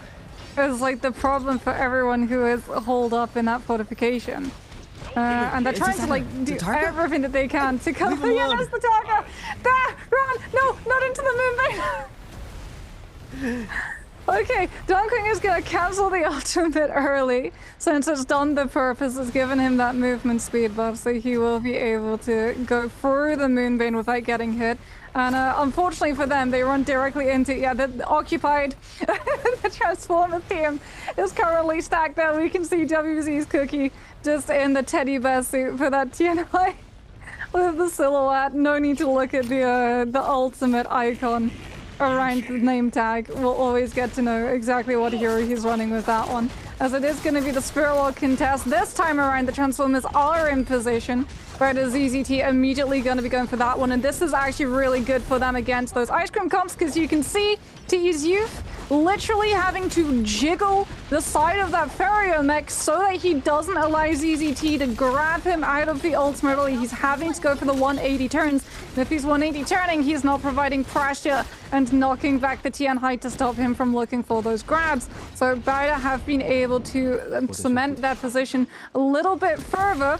Now that one Tian Hai ultimate has been done, WZ's Cookie still holding on to his, taking advantage of the space that Bauda have been able to carve out, is now going to be able to lengthen the space that the Transformers control this area of the map. Unfortunately for him, though, he does get hit by a Feria mech cannon, will be able to grab my HQ outside of it, though, into the slam down to get a little bit of that heal net coming on from the V2 as Wolves try to counterplay the Tian Hai with that Syra ultimate. Everyone gets put on pause for a full 5 seconds off of the Viper V1, and here comes ASC Smith to run it back yet again. Oh my goodness, that tower just got so many players. ZZT was able to iframe out of it with the activation of the Tian Hai. 1, 2, good grab. There comes the double slam, and ZZT is absolutely ignoring the Venom tip, proccing on the repeating crossbow off of all of the healing that he's able to set up from these grabs as he gets another double, and down tumbles TE. The feasting of the monk. We see the Viper Guild come in with the back-to-back V1 Suns, but just 2 Transformers. Too much to deal with. Not enough Vipers to slow them down, and now Draco Storm is going to be going down to battle, and XEM's going to activate on the Kylan, shredding up this cliffside. Just bodies littered everywhere. XEM, the juggernaut of the lobby. He will not be denied more blood. Now Wolves lining up and set in the crosshairs. LJX is gonna get shredded by XEM. He wants more. Setting up NHQ for the follow-up. Jumping LMBs with the staff, closing it out, bonking NHQ in the side of the head. With 8 people left alive, Bauda's looking to secure this win. ASE has 1 member left alive. Alliance still has a member alive on the low ground. Bauda, though, has the high ground, has all the loot and time to reset their cooldowns. We got one member of Wolves, one member of TE, one member of DRG, one member of ASC, all against Bauda. How are they going to play it? Are they going to see the enemy of my enemy is my friend? No, they're going to try to outlast and claim up those placement points. TE's Geonan with the Feria trying to lead the charge. We must take down Bauda. We must slow them down if we hope to survive, but his call will not be answered because XCM again is an ultimate, gonna be shredding up Wolves. ZK Geonown is gonna yoink that kill. If we can't work together, we are gonna take those kills to the grave, but Bauda's up to 21 kills. Already securing more, just a clean up act for them, a victory lap for XCM as he gets to play that Kylan into all of these solos right now. ZZT is going to get knocked down. Nice staggering going out from ASC's Xiaowen on the Justina, stalling out in midair as Bauda's Jing stuck on the low ground, getting drowned by the Bauda Transformers. But now Kakashi takes to the sky, flying higher, trying to get away from this, but ZZT has awakened, looking for the grabs. Will we get another double grab to close out this game, Moxie? He's looking for it. I think Xiaowen might be out of grapples. The Syra V1 is going to be running out in a matter of moments too before that zone closes. CCT has already been able to find one grab, will be able to find the kill subsequently off onto ASC's Xiaowen. And now it's just a 3 versus 1 versus 1. TE Xiaonan going lower and lower, caught out on the edges of the zone into the Scale Rush gap closer and Kylan ultimate. And we can see that Kakashi is going to fall prey to the corruption tick damage coming through from that zone. And Bauda breathe a big sigh of relief because that was a big kill game coming through for them. And they were able to secure the last team standing and kill skill multiplier off of the back of it. But we said it would be interesting when we looked at, you know, Viper teams on one side, Transformer teams on the other. Spiritual right in the middle, looking juicy to both compositions. We knew that there would be a couple of iframe cycles coming in out from those Tianhai teams.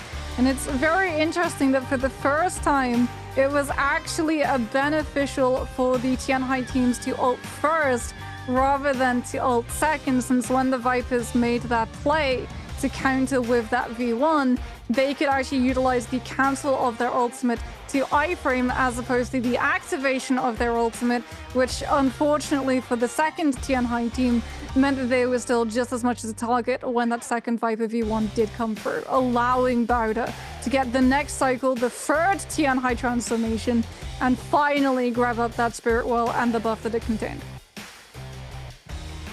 I was very curious to see how the alliances worked out, because the Vipers were working together, the Monks were working together, the Ice Cream Comp, the Fairs were working together. Yeah, what's interesting is that the Fairs actually get the short end of the stick in all of those exchanges, just because they do counter Transformers, but they are still vulnerable to Viper. So technically, if I was the Farias, in hindsight, now this is very hindsight, they could have went for the Transformers instead, and it would have played out a lot better for the Ice Cream compositions. The Ice Cream wouldn't have melted, as you'd say, Moxie.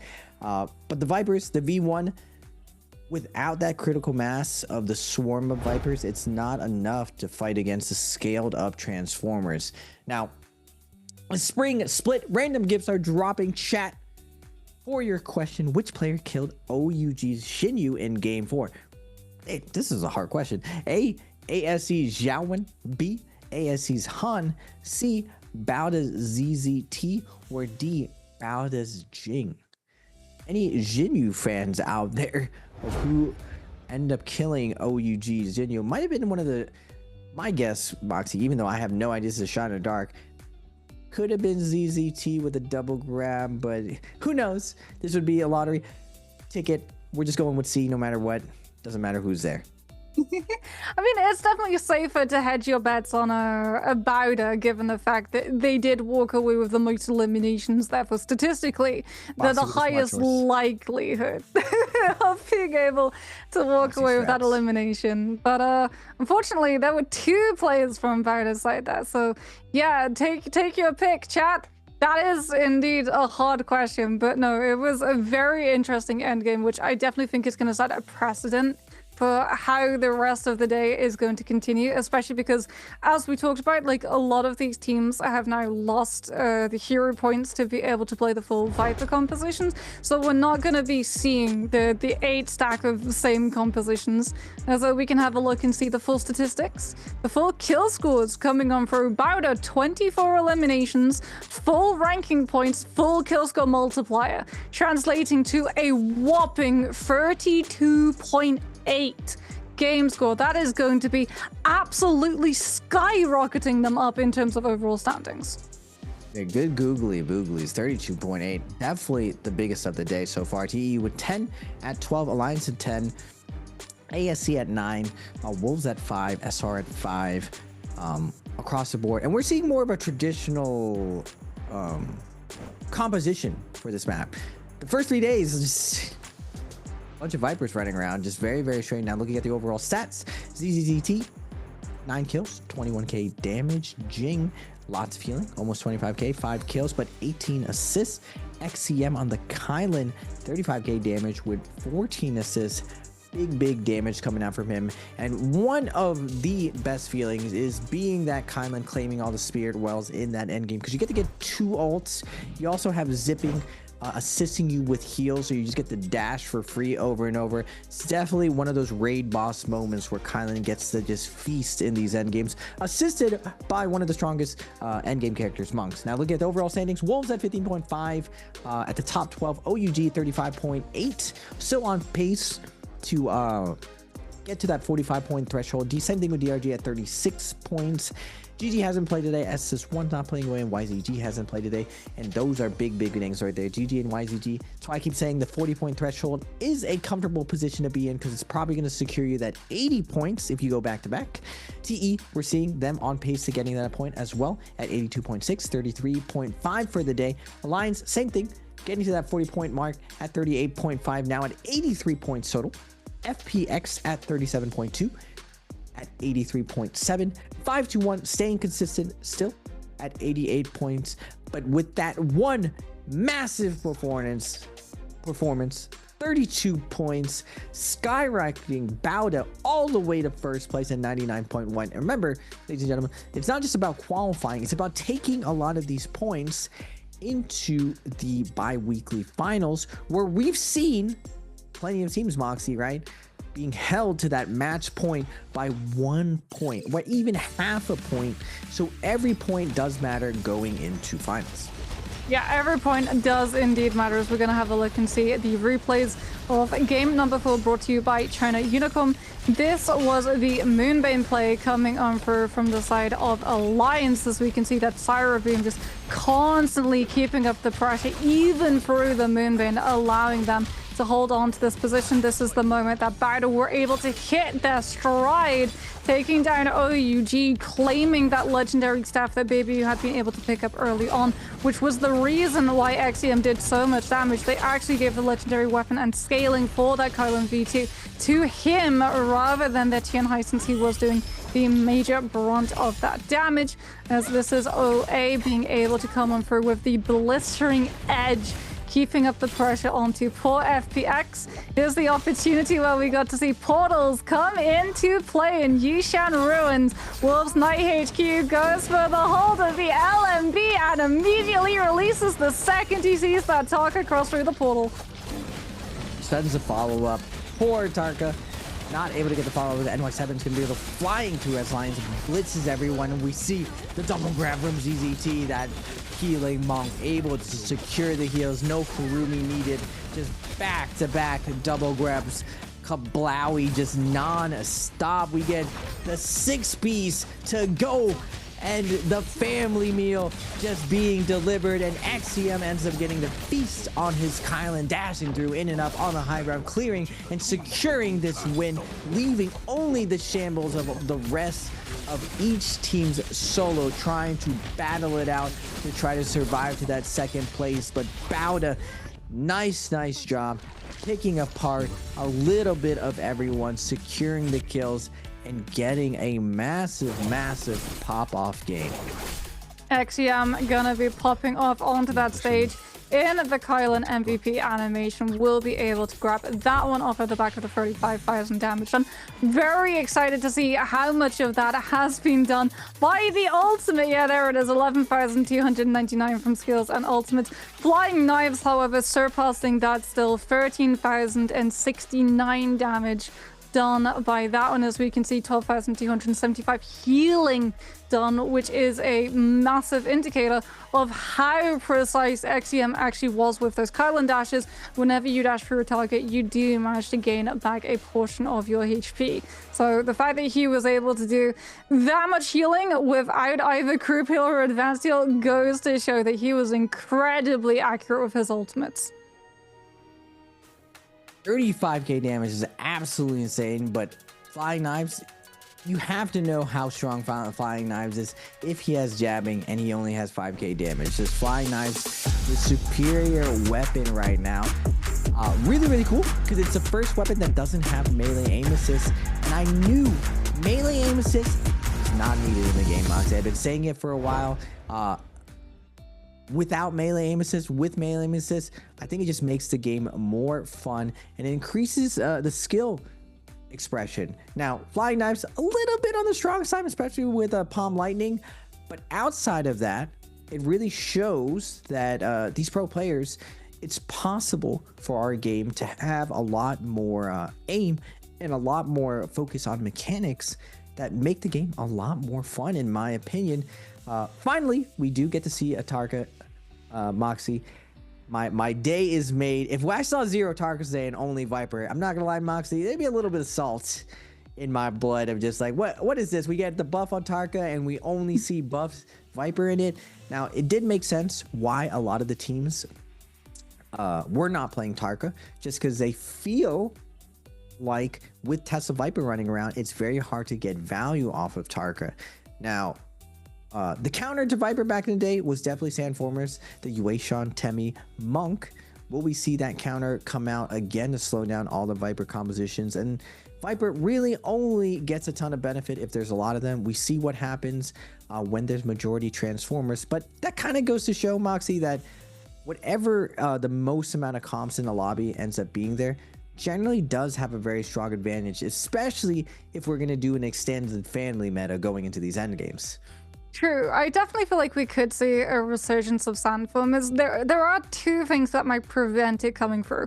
One, Yueshon has been out of the meta for a very long time, so like teams having to take the time to split practice between another hero, another composition, is definitely going to be pushing the limits of how much they have to be able to deal with in terms of learning all of their comps.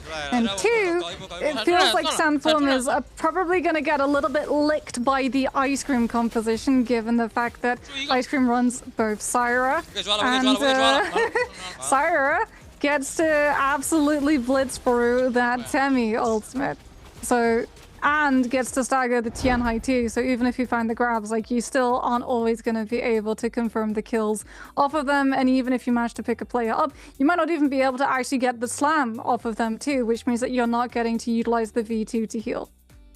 We see ASC with their execution perfectly land on the other monk, and we just see the ZZT just double grab them both, denying the burst onto the other transformer. Now, it makes sense.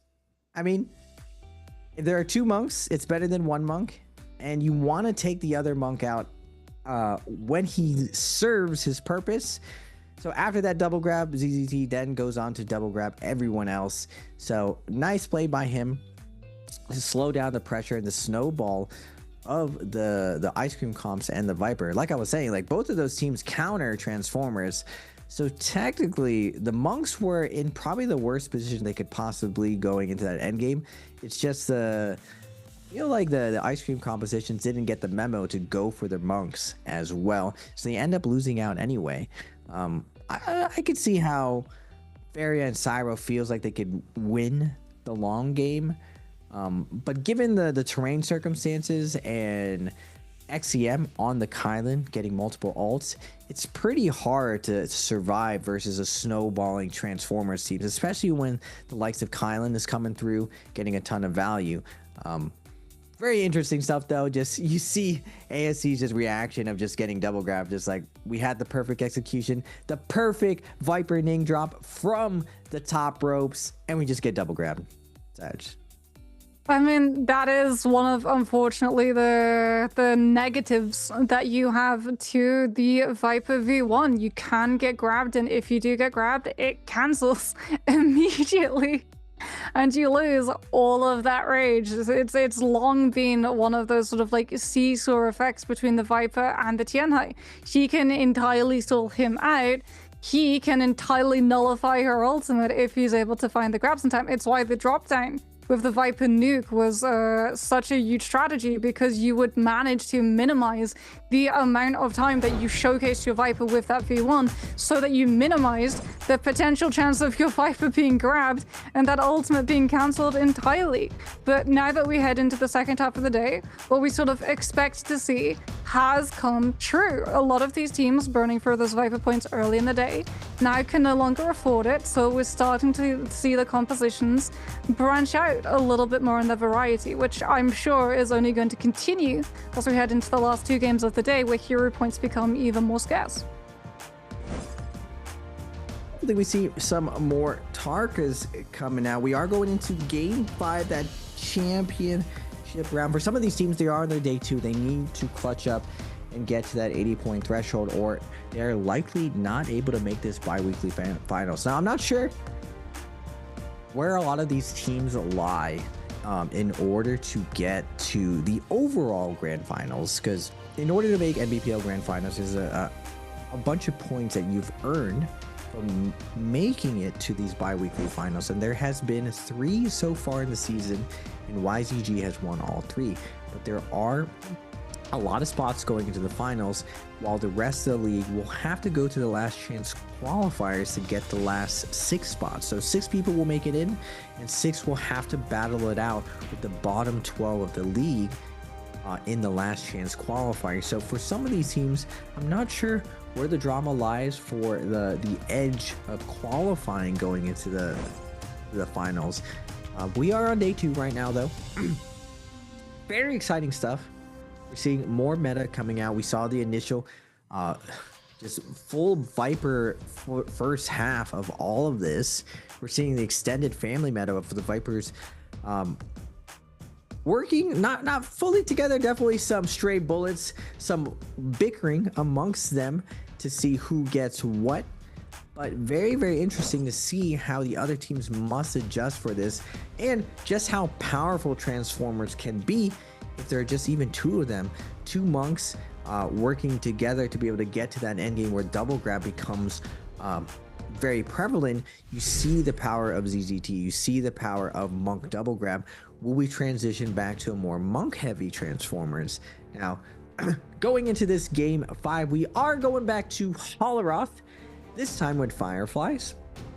Now, like Moxley's been saying, in order to get those 8 Viper days, multiple teams did burn a lot of their character points. Now, the pick ban system has been changed a lot of the times, and you do have to use your points very sparingly, and it ends up changing the league to more of a 2-2-2 split, meaning you play two rounds of the same composition as you play throughout the match series. So you basically get to play 3 comps. Before, in the past, you could really stack 1 composition 3 times and play 3 off compositions where you didn't put as much time. You put most of your eggs into half of the day with that 1 comp. But now you do have to play 3 different comps. And for the first round, we're seeing a lot more traditional picks coming out, where Cyra's only the one character that is going to be costing a lot more points, with a combination of Xiphon. And Xiphon Now going into phase 2, we are going to see Transformers popping out with the zipping Kylan Tiantai. I think everyone's seeing XEM having so much fun on that Kylan. They want to have fun too. They want to get out there and get active with that Kylan ultimate. So we are going to see phase 2 scooping up the rest of those Transformers. I mean, I don't think OA and 5-1 had all of that many options available to them, given the fact that Syra was made more expensive off of the picks in phase 1, and they're both currently on 2 hero points. As we're gonna have a look and see now that Transformers is indeed gonna be coming back full swing. It is going to be the Kylan and Zip variant though, so far no Taka locked in. As I say that, there we go. ASE is going to be picking it up as, woo, experimental phase.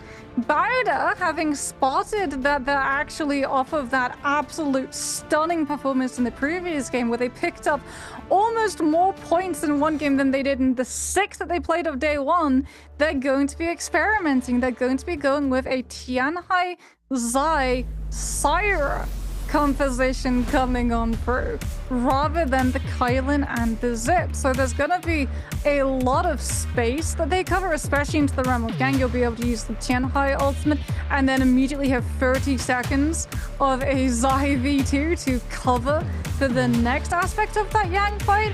But it is gonna be pretty squishy with your Tianhai not really having anything to sustain themselves with unless they're able to find those grabs. And as we've covered, Zai being incredibly squishy even when she's in her ultimate can be very easy to bring her down under the correct focus fire if a Syra is able to find the stun dazzles into the follow-up microwave beam.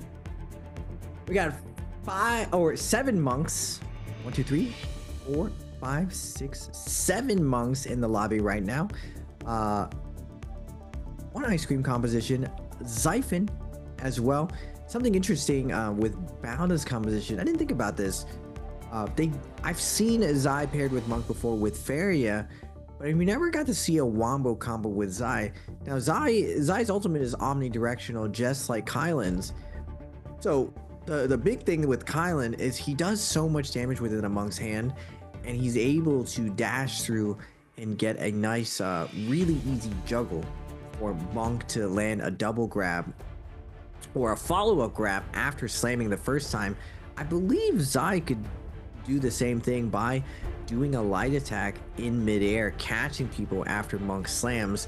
I wonder if we're going to see that from Bowda. I really hope we get to see one of their Yang fights to see what their approach is.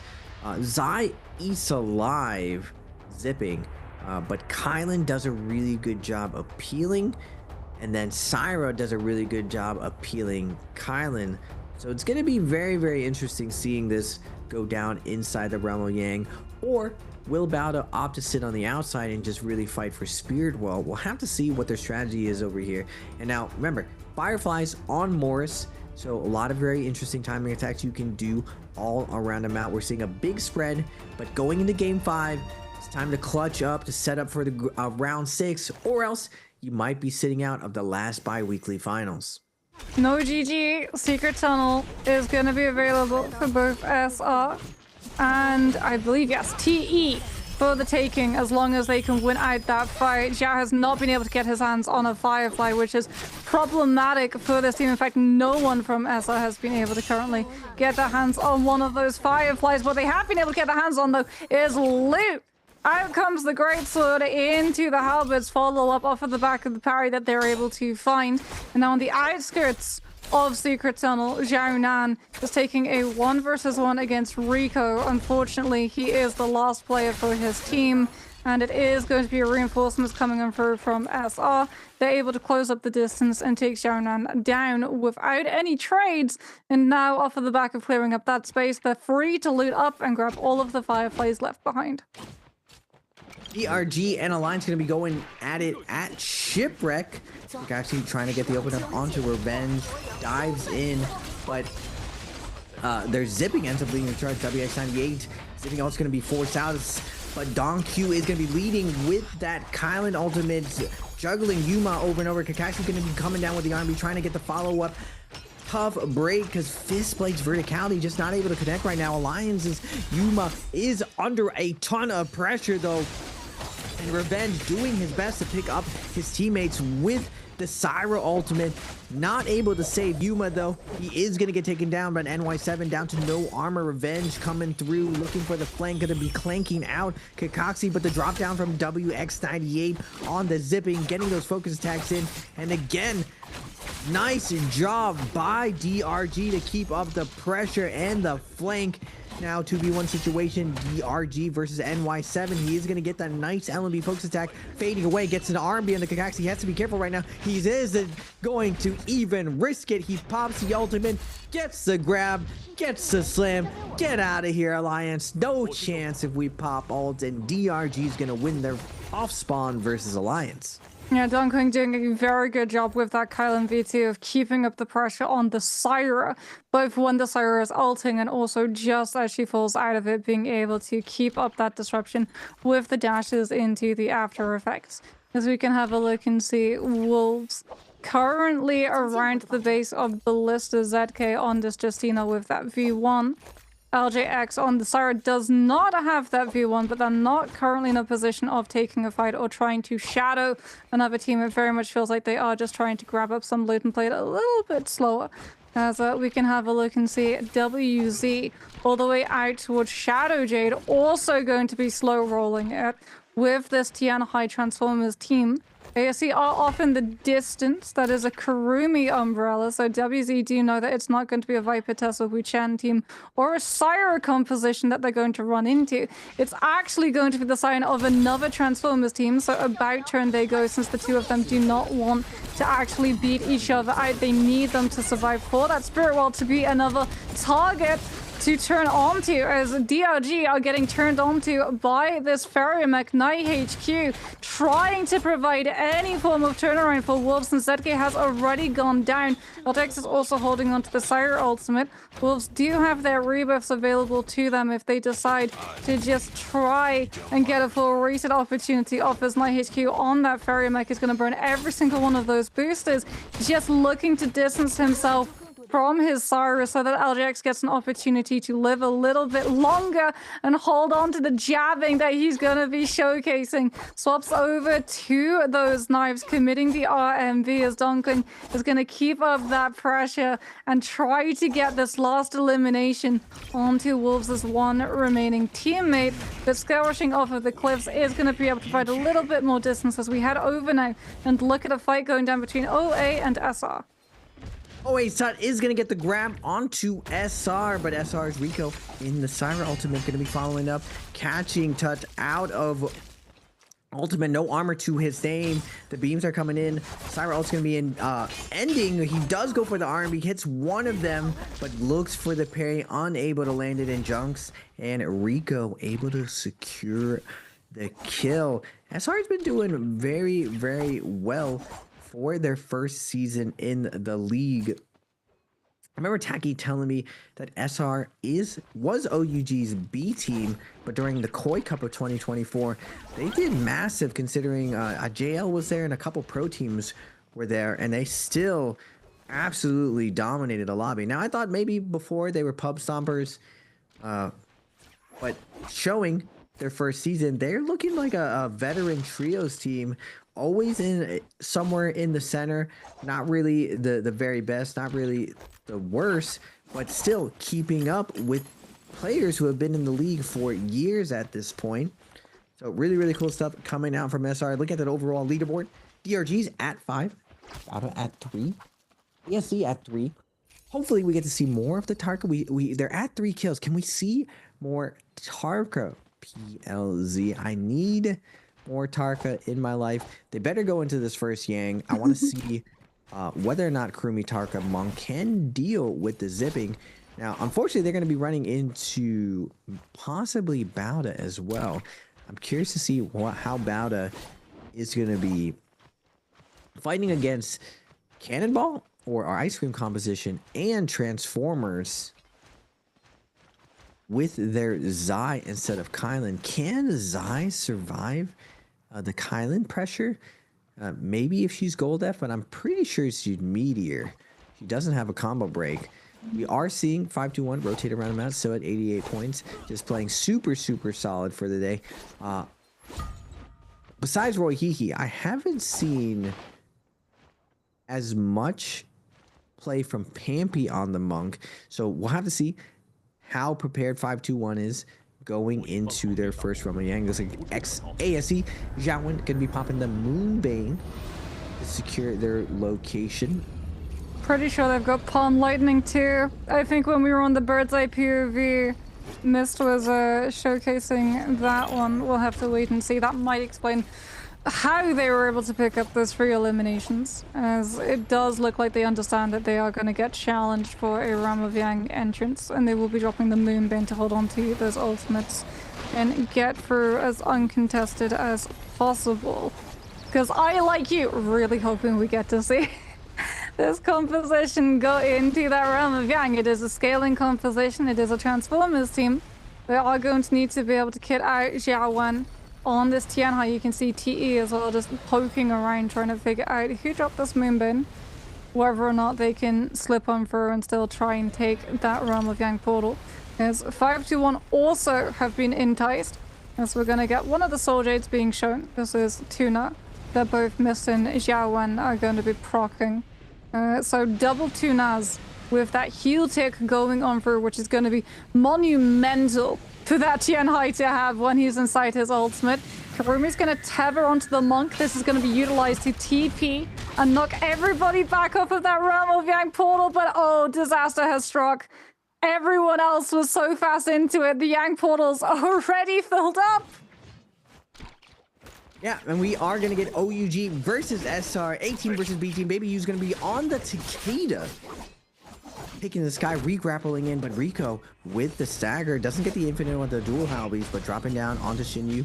Hold dodges out. Scale Rush is both looking for the flank again. He's going to pop the Syra ult, focusing down SS. Now going back to Takeda. Baby U under a ton of pressure right now from the Syra of Rico. He is going to get juggled up. Temi ult's going to be coming down for the peel, but it's not enough to deny the Syra damage. Rico going to be backing off, keeping a bird's eye view of everything now, refocusing onto SS on the Temi. Big damage out coming out of Temi, but Temi is going to be getting healed by Shinyu on the Syra. And we've stabilized. Drop down and flank coming out from Rico. Oh my goodness. The F gonna be juggling up, baby. He takes so much damage from that time. Shinyu ends up getting taken down, but Yu is gonna get that parry onto Rico, but he is gonna get flanked out by the Zai of SR. Zhao with the nice flank, able to secure the kill onto OUG, their former org. Really cool stuff coming out from SR, and shows just how good these guys are. B team more like new A team. SR doing big stuff. Yeah, that's big as well for them. Legendary pull, so it's massive chunks of damage coming on through either off of those Scale Rush entrances or just the RMB, that first stage, or potentially even the full 3 stage, though that is a little bit riskier, as you can see the blue focus as they maneuver around. It's not quite like Dual Blades where you don't actually get to see the blue character turn. As we can have a look and see DRG and Bowder going head to head. Both Tianhais actually full committing. Bowder were able to win the Realm of Yang with a Zai and a Cyrus supporting this Tianhai. Kakashi already losing a lot of his HP. Gets hit by the Comet Meteor connection coming in through from XEM, which is going to nullify the heal that he can pick up from that V2 from those slams by 50%. And ZZT also doing a very good job of grabbing these players out, holding them for Jing in the Syra V1 to follow up and track the player down once they're in the hand into the air. Now that the Tianhai ultimate has been finished, though, DRG are in the driver's seat still for a little bit longer with that Kylan ultimate coming on through. It has finished since, Dongqing will be able to utilize the combo breaker to isolate ZZT further away from his players so he cannot afford to peel. As we can see, Tempest Kick comes on through. You can turn it as Dongqing with the RMBs from the Hongson. Back-to-back connections onto multiple players who are stacked from Baida's position. Puts himself onto the fence to be able to scale rush away, but does go down to the jump LMB from the Fist Blades, finally coming in through from the side of Alliance.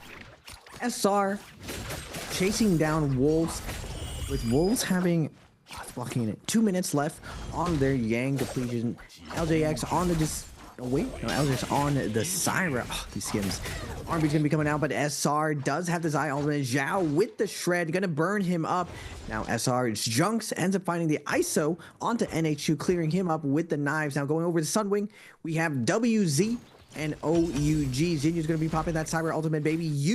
2 minutes left, needs to find a Soul Bloom right here, but Alliance doing a good job of icing off his pressure, going to the top of Sunwing. It's gonna be hard to chase him down, considering I don't believe when you run Siphon, you're gonna have grapple distance. Yeah, you're seeing Baby you struggle busing, chasing down Alliance. If Alliance hard disengages here, it's gonna be hard to clear them out, but they do catch the back line of OUG. NY7, Yuma coming in with the peel, gonna make his way out of there again. OUG's U running out of grapples, tough situation for him. The Yang depletion, or not Yang depletion, the Shadow Corruption, not super high, yet you're able to play these zone situations pretty liberally. OUG has 1 minute left. They need to find a kill right here. WZ is going to be waiting right on the outside here as they witness 3 players coming in from the zone. Do they activate an attack? No, they do not. But OUG is going to activate double jump. F1 from Baby You, going to be jumping into the thick of things. WZ's Cookie ending up zoning him out. Now eventually coming back in, but it's a little bit too late. Baby U's able to get that recovery off, but it doesn't matter. Cookie put him in a low HP the first time, and he comes back to back, putting him in low HP once more and keeping up the pressure onto Takeda. No more shoves to his name, and unfortunately for OUG, Kylan ult is going to be activated. What can you do? Double tap dodge into double jump. Kylan ends up shredding him, and now WZ Cookie forced to pop the ultimate, and SS and Jinyu are fighting this back. They're not going to be going down quietly. They take down one. They bring a 2v2 down to a 2v1. And now with the juggle, Temmie's going to be going up into the sky. But SS not able to dodge, weave, get out of the situation, not die to it. Shadow Corruption is going to be becoming more of a factor right now. But Jinyu going to keep up the pressure onto Cookie. Has to be careful now. Both of them couldn't drown in zone, but Cookie wants to get this kill, wants to get this last hit, secure this Soul Boon, keep it going. But Max Corruption has hit. Their heals will not be doing anything at this point. Cookie got a little bit of a white heal advantage, but nice job from Zinyu that he doesn't flinch. He runs up and immediately focuses attacks, but he has to run a long way to get back to zone. Oh my goodness, and even still in zone, we've got FPX and Alliance locked in a fight in a Forbidden Seal in a no-ult position. Both of these players now 2 versus 2, taking a little bit of a truce to pick each other up so that we go to a 3 versus 3, as NY7 does still have access to the F2. Now utilizes it to be able to provide a little bit more pressure onto FX to be able to redrop that player, but they've also lost Alliance's revenge, and now NY7 having to just run around the outskirts will be able to kite all the way to the end of that Forbidden Seal, trying to catch on to these players from FPX as they disengage with that Zaya V2. There's the reset into the F2. There's the catch onto a disengaging Kiki. And now it becomes a 2 versus 1. NY7 doesn't care if his ultimate is going to get cancelled out early. He needs to make sure that he's in position to peel for his Matari. But they're also eating all of this corruption tick damage. As we can see that we do get a Wish Bowder will go head to head against ASC. But the Realm of Yang fight that we follow first is DRG versus SR. Inside the Ramadan, SR has been having a stellar game 5 right now. Kakashi does get one of the grabs of Zhao. Nice job. Able to ice off a lot of this pressure. He's going to pop the Zai ultimate. Now it's his turn. Zai with the stagger with the follow-up, gets a overhold onto Donku. Nowhere left for him to go. Ends up frying him. Kakashi trying to back off right here with the blistering. Gets one off, but it's not going to matter. The pressure is too much now. WX98, 1v3 situation. But the burn, the chains is going to lock him to the ground. And SR is going to clean up DRG and walk right through them.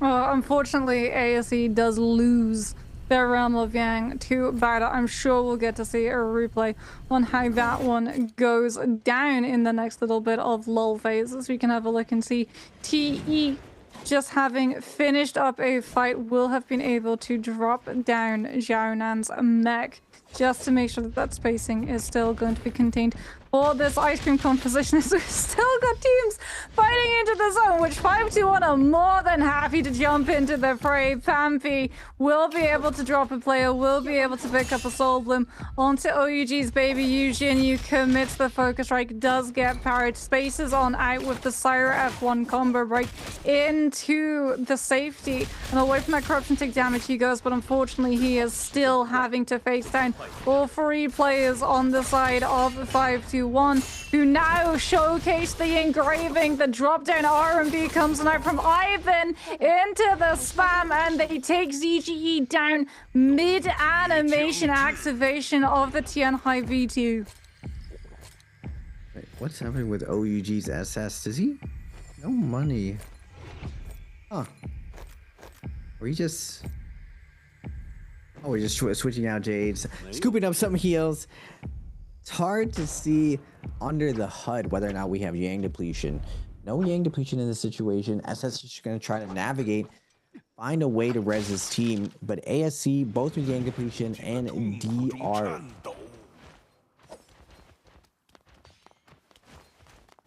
And DRG also with Yang depletion, as we are going to have a look at the replay. This is how Bauda are able to win their Realm of Yang fight. Xiaowen does go for the Tianhai mirror, however, yet again, XEM comes on through with the application of that Zai F2 so that the fire burn tick starts to proc on through. ZZT is also able to find a grab and slam down, which they're able to follow up into a flying knives pick onto ASE's Han. Xiaowen jumping, hopping all around the place, trying to position into the Kurumi ultimate so that he can have that safe haven when he drops out of his Tianhai V2. But Bauda's ZZT keeps up the pressure with the fist blades, forcing them outside of it as Jing comes on through with a late Syra V1, punishing the fact that ASE are having to play grouped up inside that Kurumi ult circle, and therefore so many of those players are going to get stun dazzled and laser beamed down.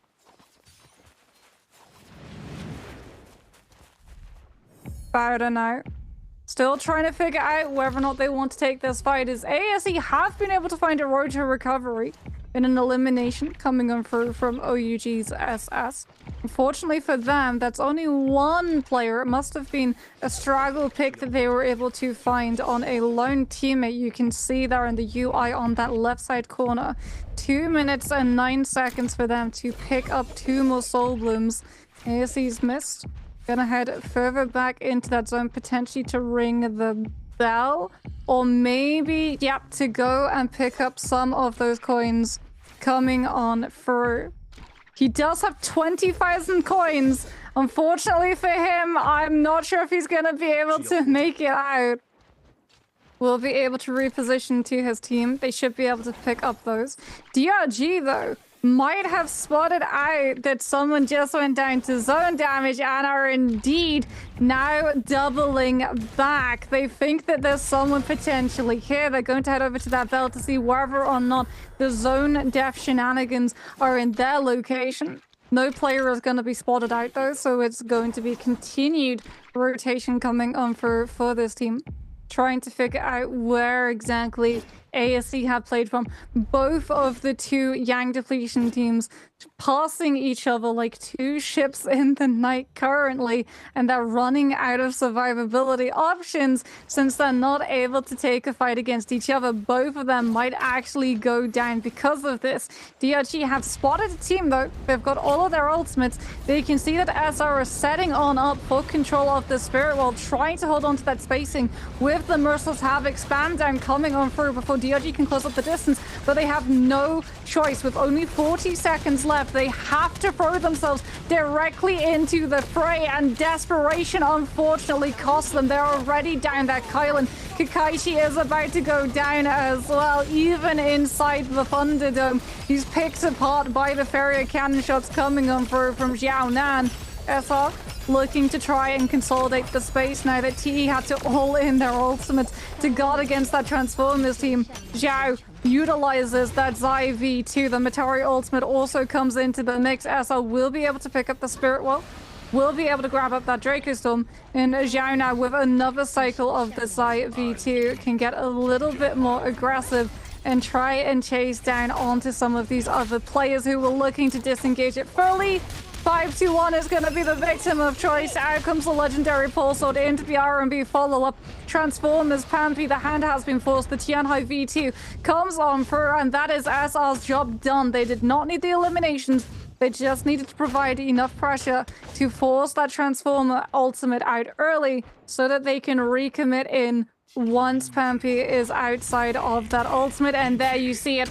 The form has dropped. SR grappled back into position. Ballista is currently being manned by Rico as well to make sure that that pressure is still felt onto the Transformers and doesn't turn against SR. Instead, with everybody in the lobby potentially coming under fire of that Ballista as 521 try to rotate. Ivan is trying to play the sacrifice on this Kylan. He's still got his ultimate. He will have the Kylan guard if he comes under too much focus fire, unlike his Tianhai, who if he gets caught out will go down almost instantly.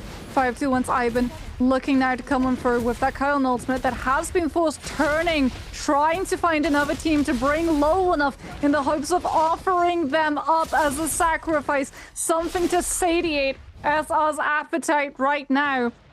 He has done a good job. SR have been forced to back on off. They were not able to commit into that fight given the amount of other teams in this area. If SR showed weakness, if they overcommitted their ultimates, they would have been turned onto so that everybody else could start absorbing the loot that has been left behind.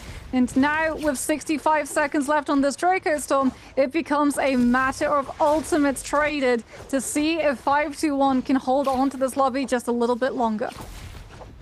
We are back. Bauda at 13 kills. SR at 16 kills. Both of these teams are going to be battling out, trying to secure the MVP for the round. Zyphon versus Bauda's with their Zai.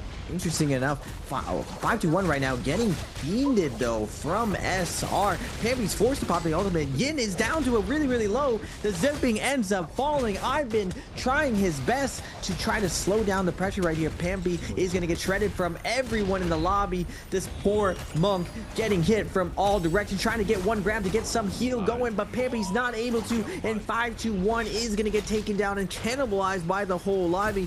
Bauda's Jing, Xem, and ZZT holding the southern side of the circle. TE able to scoop up a lot of 5-1's loot. Same thing with SR. Baudo at 14, SR at 18. 12 people left alive. Wait a second, we still got the Tarka going on. Where's AZ's going? Han on the Tarka. Mist can Jiawen. Han and Mist carry the Tarka composition going into this next part. Now, Spirit Well is going to be coming out. ZZT is going to start out with the center, but Jing with that knife jade raining down tons of support, able to get that LMB. Pete going for a ride right now, going to get shredded into the double charge. Regrab is going to come out, but the Justina is going to freeze this second part, trying to steal this kill over here. ZZT looking for more grabs right here. XCM does secure the kill for Battle. They're going up to 15, trailing SR. Anyone's game here to take the MVP. Now ASC going to be activating with the Tarka. Zhao Wen gonna jump into the center, popping his ultimate now. The Spirit Roll is around 75% completion right here, but they are still being challenged right now. Han with the Tarka. Can they get this snowball going? Can we see the dream of Tarka wrecking havoc in an end game circle right now? But XEM is in the center right here, denying the charge up, and now Bauda is going to go back to the middle. XEM does have that Zai ultimate online, and Bauda does claim the center, and now it's Bauda's turn to find a target right now. They get to dictate who is going to live and die with the last 12 people left alive, and SR is going to take to the sky. They don't want to go out first. They know how important this MVP is to secure that 1.2 multiplier and the placement points, but Bauda is in the driving seat for the last 3 minutes of this game. 10 people left alive. It's looking like Bauda is the favorite to take this one. True, but ASC are able to grab the kill away with the sly swap over to that bow. They saw that SR were getting a little bit all in from the side of the team with that Mystic Might and take advantage of it. And unfortunately for SR, the absolute worst thing has happened. Bauda have turned onto them, not just onto one of their players, but onto the second. The Zai has been dealt with, and that is the full team elimination for SR that comes on through. Kill score multiplier denied off of what would have been an absolute gargantuan amount of points that they could have been able to pick on up. Now it becomes a matter of Bauda having to just play this cleanly. They are one of the teams still with the full core intact. They put enough pressure to force the Farrier mech before turning onto a different target instead. Xiaonan now has to make the most out of this V2. Unfortunately for him, there's not a lot you can do for the rest of his team except immediately boost on top of ASE's head and try with the cannon shots to knock them back into that corruption tick damage in the hopes that Bauda would spot that weakness and turn on to ASE instead, and the job might have been done. ZZT has the high ground advantage. He's going to be able to look for some of these scoops. ASE Xiaowan does go for the later Tian High transformation, but he's already missing 50% of his HP bar and having to reposition, which means he's not in time to stagger ZZT from committing the double grab slam, and Han goes down. Kurumi ultimate is going to be invested, looking to be able to land the recovery coming on through for the players of ASE, living just a little bit longer, but I'm pretty sure at this point in time, Bauda have the back-to-back in the bag. Is ASE's missed legendary army on the Kurumi is just looking to deny the kill score multiply. He's got the fan in the back pocket to get the skill rushes, but no, he goes down before the zone fully collapses, and Bauda will be able to bag the multiplier too. Bauda's looking like a well-oiled machine when it comes to their transformers. It doesn't matter if it's Kylan, it doesn't matter if it's Zai.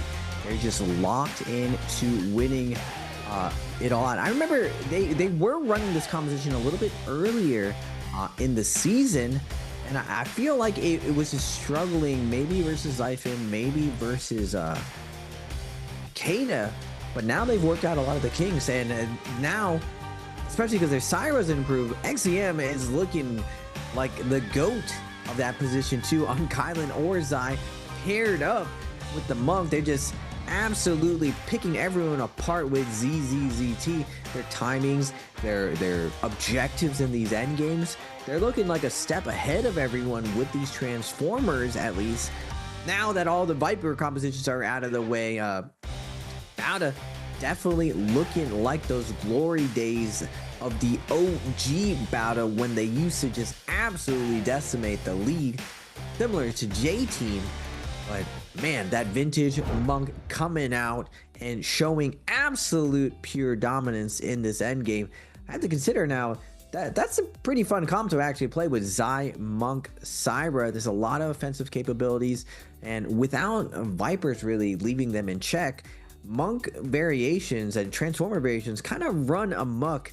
I would still see a Viper composition doing a lot of work against a Zai Azai, Syra, and Monk. There's not really a Viper counter there. And with all the points being utilized up, it's going to be very hard for these Vipers to really come out and attack all these Titans that are running crazy right now.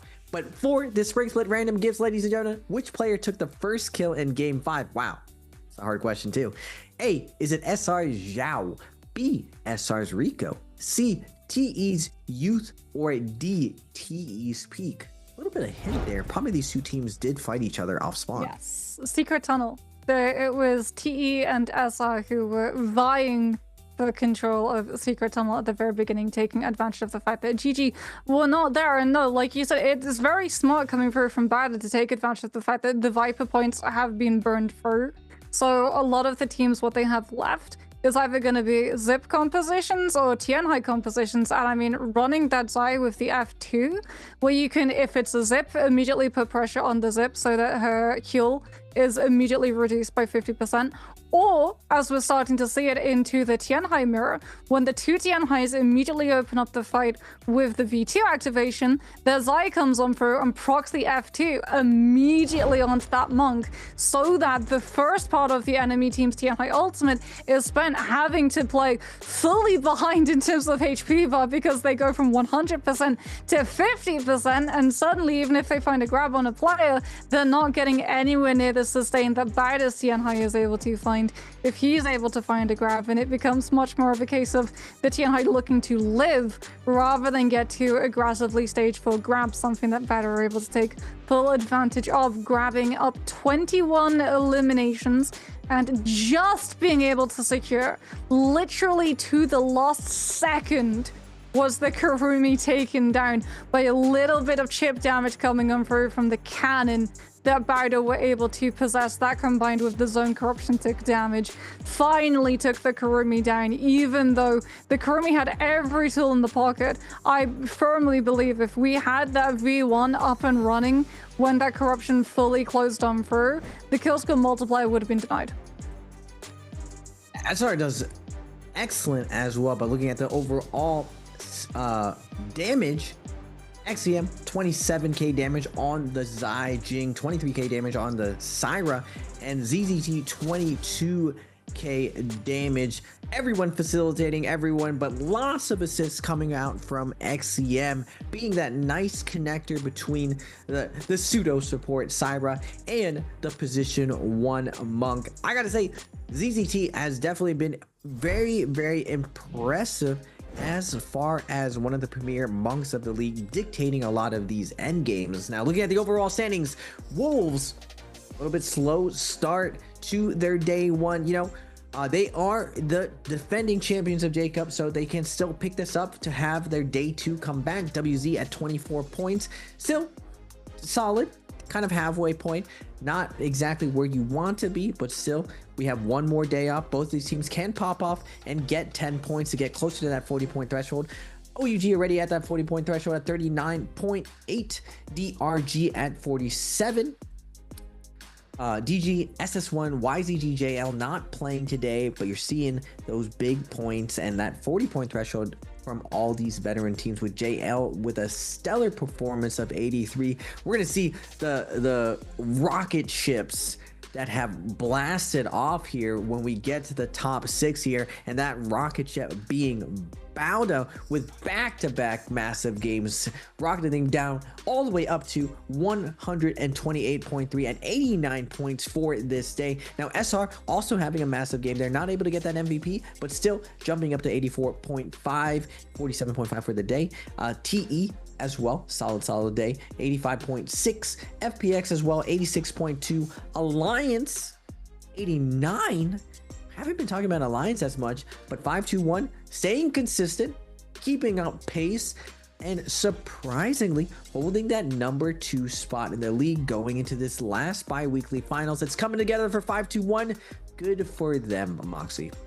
I mean, great for Baider as well. They're approaching the scaling that we saw from YZG come through in the last bi-weekly final, where they were able to take into the bi-weekly final at the start of the day 21 plus pre-post points, which allowed them to hit MVP eligibility within 3 games, which was absolutely astonishing, and Bauda are making it look like it might potentially be business for Bauda as it was for YZG. As we can have a look and see, there we go. It was indeed SR who were able to come through with the first elimination, taking the fight as we talked about in Secret Tunnel against TE, able to find the isolations, taking advantage before coming on through with some of these later picks onto OA, given the fact that they were able to pick up Fireflies and all of the loot that Secret Tunnel contains within. Unfortunately for OA, they kited into Secret Tunnel to try to recover, but at that point it had already been picked fully clean. Blind Revenge able to secure those soul wounds right there, and we're seeing the replay of the knife chase of Bauda's Jing just laying down havoc, following up, and just how powerful Zai's ultimate and knives are with Monk. It's one of the biggest buffs to Transformers is the addition of this weapon. Before, the support role had fan, and then previously Longsword. Now with knives, you can easily do so much damage to players grabbed by your Monk, and you're able to actually help your Monk reset. If you land a well-timed one charge in midair, your Monk's able to re-grab and you're able to loot people. So you don't really need that Kylan ult like you used to anymore. We are seeing the MVP going over to Jing on the Syra. He had the Moon Shard Storm, that gold Jade with the knives. You see him multiple times able to use that Jade using the ult stagger between all three characters, Syra, Zai, and Monk, to secure that Spirit World on top of that Jade, dictating a ton of this pace. And you see from his damage with flying knives, 12k damage, and no surprises here. When a team pops off Moxie, usually one of their Jades is group heal, advanced heal. Exodia, as Duncan likes to call it, just because of how much support and sustain it gives your team in these end games. Didn't really catch it while they were going through decimating everyone, just because XEM was doing such a good job of keeping up the pressure on his Zai.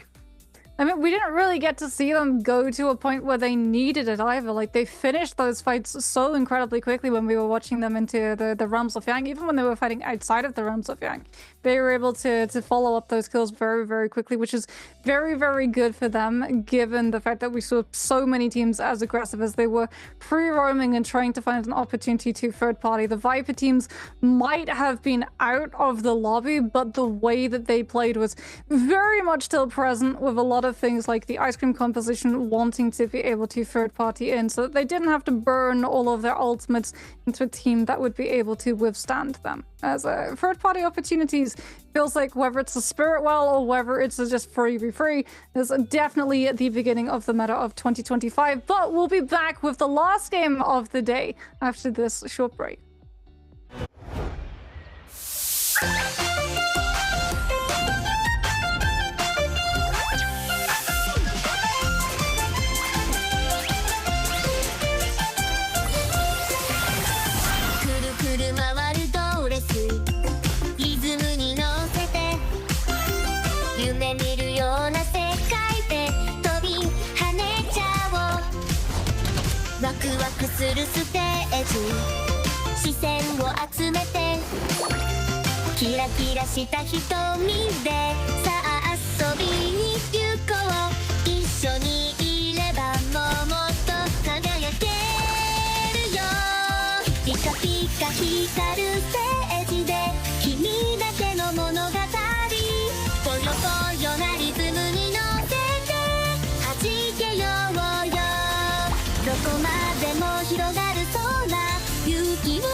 Hello, everybody, and welcome back to the last game of the day for the Nbpl Day 2 of the Trios Bi-Weekly Foreign Raven. The Viper teams, the hero points have been spent. We're getting to see variety. More importantly, we're getting to see Transformers again. As we head into game number 6, we've already had 2 teams experimenting with Tarkas. Do you think we get to see more of him? It's not looking good for Tarka, but you know, at least we see him once. I mean, it's been years for I don't think we've ever seen a Tarka actually at the highest level of the league. So the fact that they did make good adjustments for him shows that there is experimentation. And now Tarka is one of those characters that he's very hard to pilot. He doesn't get that much value unless you play him in a particular way in trios. And you have been seeing a lot of Tarkas either using staff and even pole sword, but pole sword is not as strong for Tarka as greatsword is, just because when you're using pole sword, you don't get the animation cancel a lot of his moves, so you can't move as fast to keep up that sustained damage. As V2, you want to do lots of damage to keep your ult up longer. The more damage you do, the more ult charge you have. And on pole sword, you get stuck in pole sword dash animation.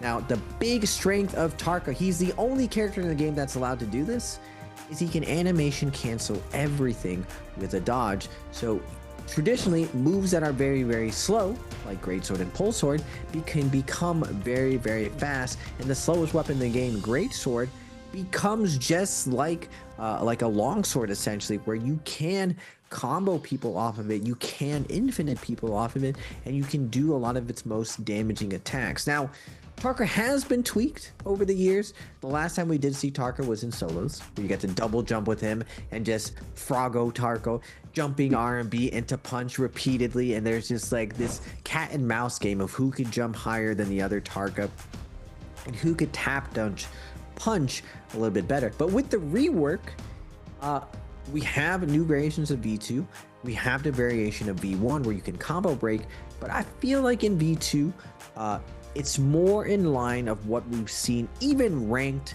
Tarkas going at it with the greatsword shredding up monks. Now, the monk of today is very different than the monk of before, just because they did change melee and range jades, so monks are a lot more durable. Plus, the V2 of monk, giving him healing makes him very, very durable. And then if you give him a Kurumi or a zipping, man, if he gets one grab, it's very, very hard to shred him in a 3v3 situation. And that's where I really think Tarka shines, was monk shredding before. But now his value is contesting the Zai.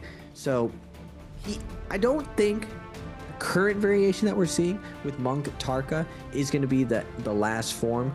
And it usually takes a few months for the league and for all the greatest minds to kind of figure out where to put a character, especially with how long some of these compositions have been around. They've been playing the whole season with the Siphon, and the traditional Transformers, and now with the Ice Cream composition. So where does Tarka kind of fall? He's still a little bit new to the party. He's still finding his place in the clique, but I do think we will see a day where there will be a Premier Tarka comp. Well, the Premier comp of the last game of the day is going to be Transformers, but there's so many different variants of it. So we're going to have a look and see. DRG are going to be opting for that Tarka with the Syra and the Tianhai. That ASE we're trying to run this time with the Syra rather than the Kurumi. SR are going to be going for the Tarka with the Kurumi that we just saw ASE try and run. TE also going to be picking that one up, waiting to see what OUG are going to be locking in with. They do not really have the hero points to be able to afford something like a Transformers Zip Kyling composition, but they might still decide to splash out on something like that Tianhai. And yeah, there it is, Tianhai Kurumi Tarka. So we do get our wish. We get to see the Tarkas come into the mix. I am fully expecting that it's not going to be a Fireball variant Tarka. Even though you can use the elemental interaction with the Kurumi Ultimate Circle to get a little bit more burn damage coming on through. Feels like YG are the only ones really experimenting around that one. Everyone else has settled into the rotation of F1 V2 as the strongest Tarka trios loadout As in solos, well, that's another matter entirely. Tarkas everywhere, Moxie. I'm excited to see, but we don't see a lot of Gucci Tarkas right there. And now it's suboptimal. We got to get the flaming hair. We got to start looking good as well for the cameras. You know, if Tarka's gonna be out there, we gotta be flashing. You know, we gotta be flamboyant with the great sword flying around everywhere. You gotta make noise. I'm sorry, Raven, did you just say flamboyant instead of flamboyant? Flamboyant. You know what? I could see CDY coming over to trios. We could see it. If someone needs to show the trios Tarkas how it's done, we need the old school Panda Man to put on the mask and become the Tarka we know he is. Oh, that's a fireball. There is a fireball Tarka. Yeah, F2v2. F2v2 coming out from Dong Q9 of DRG. Any more fireballs? Nope. We're gonna be F1v2. The F1 gives you that stamina regen, so you're able to rush down these eyes. I am curious how the Kurumi Tarka monk is gonna be fighting against traditional siphon with the Temi Takeda, just because like Tarka does suffer from the Temi ultimate taking away from his stamina. Now he can press F to regain his stamina to fight back, so we'll have to see how this plays out, but I am excited. We waited all day, baby, for the Tarka meta. That's what I signed up for. I've been watching years of NARAKA trios. I've been trying to keep Duncan hoping for the future that one day Tarka may be here in trios and to leave solos behind. Now, I didn't think about this. You know, remember, the king came from solos, and he became one of the premier trios players. I can see CDY finding his footing as the Tarka player if that premier Tarka comp does show up. Will we see Nbpl teams recruit some of the strong Tarkas there are in China? We'll have to see. Going into the game 6, I am excited to see what the Tarka meta for the first time is going to look like in Nbpl. Well, we're not following a Tarka team just yet. It's going to be OA and FPX. FPX interacting with the trees so they can get a little bit of heal up before they take off this fight and lose the distance off of it. Fuyan managing to chunk away all of the grey armor that the Zip has spawned up with. However, those nunchucks shredding down Fuyan's health bar. Have to be careful down that combo break that they do not stick around in that fight a little bit too long, as Alliance coming through with a timing attack of a Sand Siphon composition of their own will be able to collapse onto FPX's VGE, who distance themselves from the fight in an opportunity of finding a reset and instead feeds themselves to getting third-partied first as we head into Mercury River. Alliance's Yuma looking to try and stall up everybody as long as they possibly can so that Revenge can start landing these stun dazzles off of that Sarah V1. Kyle and Ultimate from Always Meng was able to displace for a little bit of time. However, he does get hit by a stun dazzle and is going to lose 2-tick and then gets covered by the Whisper from NY7 as that second stun dazzle ends. Alliance doing a very good job on tying up all of those loose ends. We are going to get Wolves versus WZ closing out this day. No ultimate's going to be pressed, but nice job from WZ's Syra to avoid the no ult cancel. WZ's Cookie going to be fading out right now, and Wolves wants the smoke. They want to keep up the pressure, and with the slide, NH2 going to be closing the distance. Max grapple distance has that purple pole sword on deck, going to be connecting to WZ Syra. Gold F's going to be invested. Bobbing, weaving, getting with the scale rush up and down this cliffside, but Wolves hungry for this kill is going to take down XX Moo. WZ gets wiped out by Wolves. Now, off spawn, Alliance already up to 5 kills. Same thing with ASE. We are seeing SR's Drunks with the Spear Talker, but he's heard it, ladies and gentlemen. Pole sword not optimal. Great sword is optimal. He has the blue pole sword on deck, but first we're gonna go over to consistent 5-2-1, having a skirmish with DRG's Tarka. Ivan on the field with the Kylan V2 is getting some really clean dash through pressures onto DRG's Kakashi, who down that Sire ultimate is going to be incredibly vulnerable, and 5-1 will be able to clean up the kill onto that Sire off of the back of it. For repositioning on over the Kylan out of that ultimate is going to head on over to the floating pile and grab the Firefly that spawns on up alongside it to start refreshing that ultimate, and also make sure that no team in a state of recovery is able to bag up all of the loot, as Batter are going to be doing the exact same thing. Out sliding and vibing. You know, they've been having a good day so far. They're feeling it, just having a good time. Look at these guys just at the ice skating ring. Jing, XCM sliding around. Meanwhile, a battle is going down with ASC and WZ. Cookie with the nice parry. 2v3 situation, needs to clutch up for his team right here. He is going to get uppercut right now. Sliver of health left. Has a dash through, gets one. Back-to-back dash throughs, but another team is going to be coming in. Who is this? It's Wolves looking to get afters in right here. Trading out ASC now. Missed on the Kylan. Going to be activating right here. Peeling, trying to stabilize his team right here. Nice reaction from ASC to put on the pressure. But with that scoop of the Fireflies, looks like they're going to be making out like a bandit, but Wolves like, hey, wait a second here. Wait a second. You don't have a Kylan ult here, but I don't think they noticed that their Kylan did pop or catch one of these Fireflies here. And gonna be going through, strips the armor of LJX. LJX does have the advantage here with the initial ult. He's gonna be jumping away, but Han's like, where you going? Body blocking right here, gonna get one of the first scoops right here, jumping away. He is gonna be able to get a slam onto NHQ, but now without his body in the way, his team is gonna be vulnerable. It's not gonna matter though. He is gonna get one grab. Can he get two? No. ZK going for a fly right now. Kylan trying to get the follow, but miss is too low, not able to get the follow-up, and Han going with the scoop. Now the monks in a boxing match, both of them are going to be de-transforming, but LJX got his armor stripped from him early on, and now with the third party of WZ, it's becoming a full-out brawl. ASC and Wolves have to be careful right here, or they're going to get picked up and cleaned up by WZ. Yeah, Wolves down all of their ultimates. ASE losing miss to the Flying Knives. Third party commitment from WZ. Night HQ out of his combo break. Kites over to the Mercury River. Isn't able to slide away in time.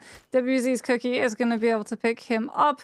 And successful third party comes on through. The question is, can they manage to get this last elimination onto Wolves? No, ZK will be able to reposition. So we can have a look and see that ASC were actually able to, for the most part, cut their losses. They only lost the Kylan. They're just about to lose that Tianhai though, as that is going to be Han going down, having invested that F1. Poison Splash is going to be able to proc. A little bit of a sour pill to swallow for WZ to award them for grabbing that elimination, as we can have a look and see that a lot of these teams have gravitated towards the Mercury River in anticipation of the floating piles, managing to spawn on up and provide an opportunity for these Transformer teams to scale on up before the realm of Yangs start to spawn on through. As SR were able to visit Arcadia and escape with the Volpine Essence in hand. They've actually got it on their Tarka currently, as floating piles have been picked up, loot secured, enemy team seen off, and S are in a very good position to take this Tarka Tianhai composition into the next realm of Yang. SR's Tarka is just like, hey, jumping LB, hey, back up. Get this is our loot, guys. No. We can go all in right here, but first realm of Yang, all these Transformers want to go in there. I really want to see the modern 2025 Transformers go against Tarka, because I've been saying for a while, I feel like Kurumi is better than Zipping in the Transformers composition, just because F2 will deny a lot of the loop. Even though you grab one of the players, if Kurumi times her tether perfectly, you can reduce so much of the damage between a dash through while grabbed and then the reset, and then following up by the next slam. Kurumi can land a good Kurumi circle, so you aren't going to get killed.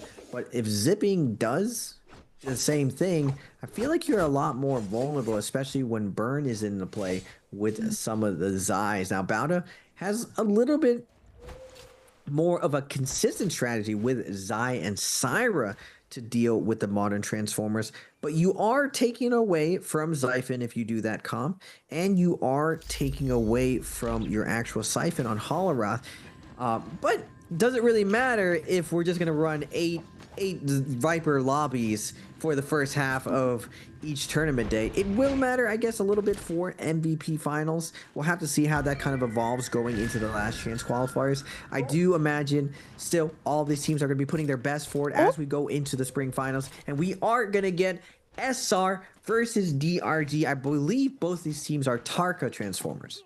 Yeah, we're getting the Syra getting to come on for on the side of SR for DRG. Both of the Tianhais immediately gonna be going for that play, as it is gonna be Jun now coming on out with the V2 and that greatsword, keeping up as much pressure as possible, needing to get the burn damage onto that Tianhai as much as possible to navigate around the healing. Runs on through the Kurumi circle, managing to change the elemental. So now no one is going to be able to play inside it, or else they're going to get burned. The overheat state was able to do so much damage, but that Syra stun dazzle is problematic for Jin to have to deal with. He is still managing to find these things with the greatsword, but the stun dazzle into follow-up is coming on through, and Rika's doing such a good job of healing for his target to make sure that he's able to live. As Jin with the focus light as well as that elbow block is gonna try and live. However, the card has been revealed. Fireball is on the side of the other Tarka, but with the block able to navigate around that damage threat, they're able to find the elbow and the kick off of the second stage dodge. And it's going to come down to DRG holding on to stone form. Unfortunately, it's not going to be enough. SR are able to navigate around it and will be able to come through with the elimination, as we get to see that Kurumi is stronger than Syra in this composition, it seems. Never thought I'd see the day to see a bunch of Duncans running around in trios. It's clear that Dunks has definitely played Greatsword Tarka before. My man was running around doing all of the sauce. Now, we are still seeing one of the struggles that Tarka has to deal with if Syra is going to be babysitting him, slowing down a lot of his pressure. It is tough for him to sustain and keep up his ultimate, because he needs to continuously swing in order to get that ult charge based on his damage. But you're seeing why Greatsword is the best for V2, just because the RMB and LMB chunk and give you so much ult charge back as long as you sustain pressure. SR's Tarka does a really good job of showing what is possible on Tarka. We are going to go with the other Rumble Yang, Bauda versus OUG. ZZT on the Monk, jumping over Shinyu, but Shinyu is going to get the one scoop into the jump, into the stomp. Big damage going down. He's already down to 25%, forcing him to de-transform, and now OUG has the advantage.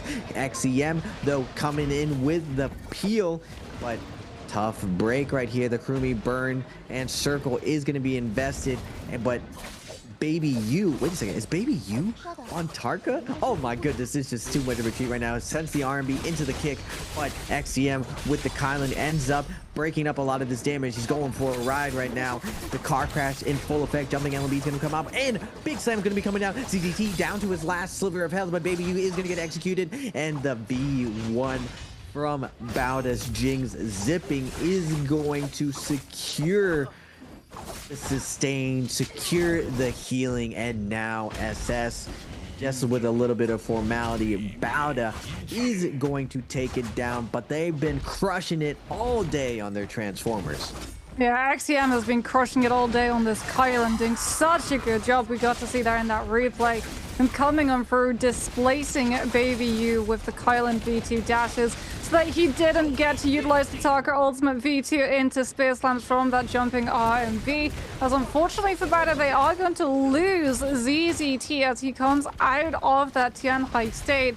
A lot of these teams with Yang Depletion forced into trying to all in onto that Tian Hai team, understanding what a big target they're going to be. SR are going to be able to pick up one elimination, but Jun gets hit by so much CC. Cyrus Storm Dazzle into Kylan V2 dash for connects onto multiple players from SR. The entire team essentially just getting bowled on over quite literally as FPX move into position, drop the Temi ultimate, blanketing off all of the bodies to pick up the soul blooms. One of them does get grabbed out by Tutik into the punch. And that is going to be into the reverb grab setup as, oh no, disaster. FPX's Kiki in the Syra ultimate gets a little bit too close, isn't able to dodge the grab. And Tutik will be able to find the double grab off of the back of that one, which feeds the elimination.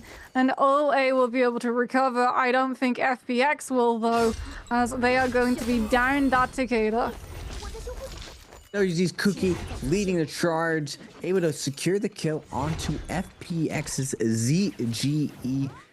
Now, OA Wolves also having a little bit of a skirmish on the opposite side. WZ seeing the commotion, going to try to see if we can pick off a nice kill right here, but it looks like everyone's going to be slowing down. Not wanting to overcommit in this situation, transitioning to the later half. We do have 16 minutes out, where I still say we are in mid-game. Looking at the overall kills, Baldur's at 3, Alliance at 9. Massive game for them. SR's at 6, and everyone else having 3 or 4 kills. We are gonna see Alliance. No. Oh, SR was thinking about getting active. No, everyone's gonna be setting up at the store, setting up for this second Realm of Yang and Spiritwell. I am curious to see if Junks' team is gonna continue going into this Realm of Yang. He does switch off from the Greatsword, and he does have focus side. It looks like he's trying to slide it everyone. We are gonna get another treat. More Tarka inside the Realm of Yang. 5-1 has been having a very solid day. Pampy rolling up, sees the teddy bear action right here. Both monks accepting the duel, mano a mano, jumping. Zhao isn't able to get the scoop. Pampy does get the punch, denying the jump on, but Zhao immediately says, no, we want the fight. Nice job on Pampy. He does jump over the stomp, gets on the hip, but on the ground, we got Junks going crazy. Moxie on the Tarka. Yeah, and that's gonna force the reposition coming in through, because that Karumi Elemental Circle is gonna burn everyone inside it for 5 seconds after leaving it. Taka is being offset currently by the Kylan ultimate, and unfortunately that means that Jun isn't able to keep up this damage. He's looking for the focus light setup, but the Kylan V2 is still in the mix. I've been doing a very good job of denying the Taka the opportunity of keeping the V2 up with any damage done, and the Taka is now down. 3 versus 2. SR looking for a turnaround opportunity. Rico already forced into burning out that Teva. Has to break it early to be able to defend himself inside the 1 versus 2 situation. And now it's just going to be a 3 versus 2. They're going to kite out and draw out this elimination against poor SR Zhao for as long as they possibly can. And because we know that the fight has already been determined, we cut over and have a look at TE, who are going to be grabbing their hands on the Spiritwell for free. Yeah, Kylan and Knives, just the counter to Tarka. It's just so hard for Tarka to anticipate where the knife flank is coming from, especially with how good all the players are now with scale rushing and coming in from out of line of sight, essentially from above Tarka. On top of the fact that Kylan, very, very hard to crowd control, and for Tarka at least, maintaining the stamina to keep the pressure on a target who is retreating is very, very tough, especially with the blind side of the knives. And on top of that, the Kylan kind of have to wait out the Kylan ultimate and dodge, but you don't really want to do that with V2. As Tarka, you want to go fast, you want to do damage, because it allows you to snowball the situation. We are seeing, I believe, 2 teams waiting out here to possibly take this duel off since both of them are in Yang depletion. Now, as the zone closes in, it's going to be pretty difficult. And this is one of like the finesses, I would say, Moxie, that in 2025, like teams are way more polished. Is that when Yang depletion happens, most teams can fairly accurately predict where the Yang teams who died are going to spawn. There are a limited amount of places that you can spawn, and it is a little bit predictable depending on which Yang you came out of, where you're going to spawn. So we're seeing both these teams ending up moving positions, stalling this out for as long as possible, just because 3 minutes and 42 seconds, you can wait 2 minutes to kind of not come out while all the Draco Storm and buffs are out and about. Yeah, but unfortunately for them, they mistimed it. Wolves have Mystic Might and just rolled for Imperium. That is unfortunate. Wait a minute, no, Wolves kept rotating. They did not clear the middle area of Imperium. You can see them there. They were rotating through the sidelines of it. They could potentially use that Mystic Might to scout out the revive coming on through.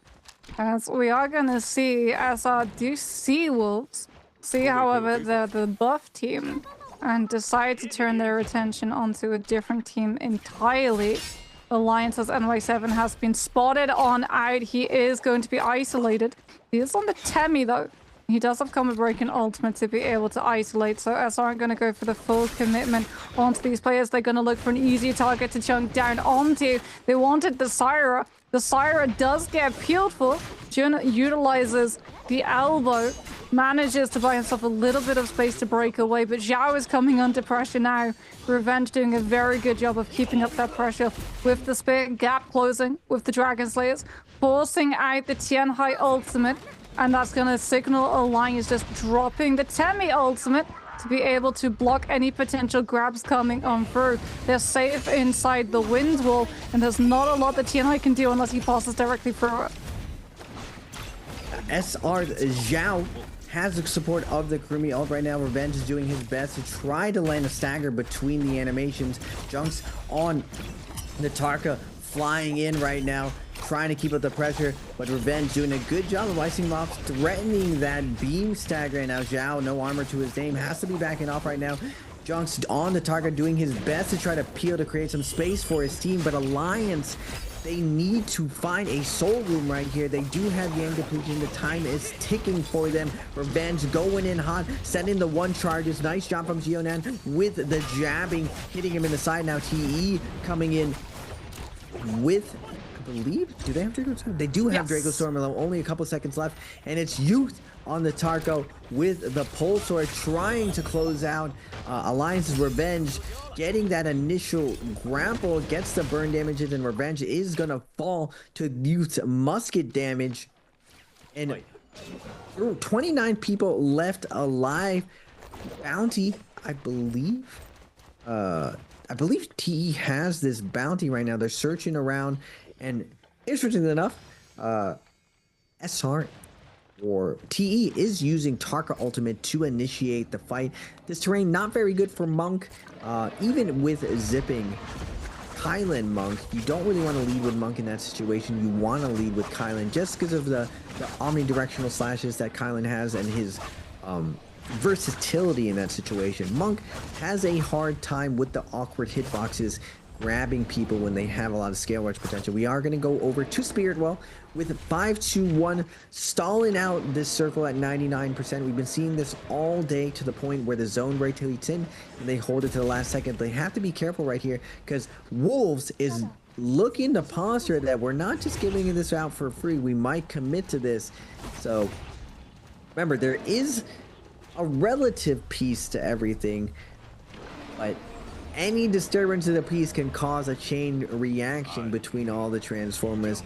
It looks like 5-1 is going to be holding the ground, and they're going to wait till the last second in order to claim the Spirit Well and the buff.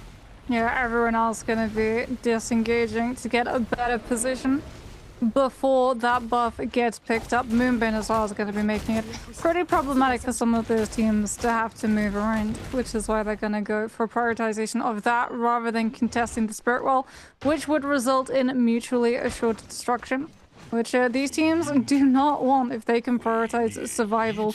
Maybe get a couple of eliminations, having swapped over to ranged weaponry and taking advantage of the aggression that the buff team is going to provide. They will absolutely go for that choice, as 5-2-1 do indeed manage to kite out that buff for as long as possible, just before the realm actually moves away from it entirely. As we can see, Ivan now starting to patrol the field with that Kylan V2. A lot of these players, not a lot of space to be able to hide behind, and that relative piece has now been absolutely shattered. As Jinyu goes for the overhold on that spear. FPX's hand has been forced.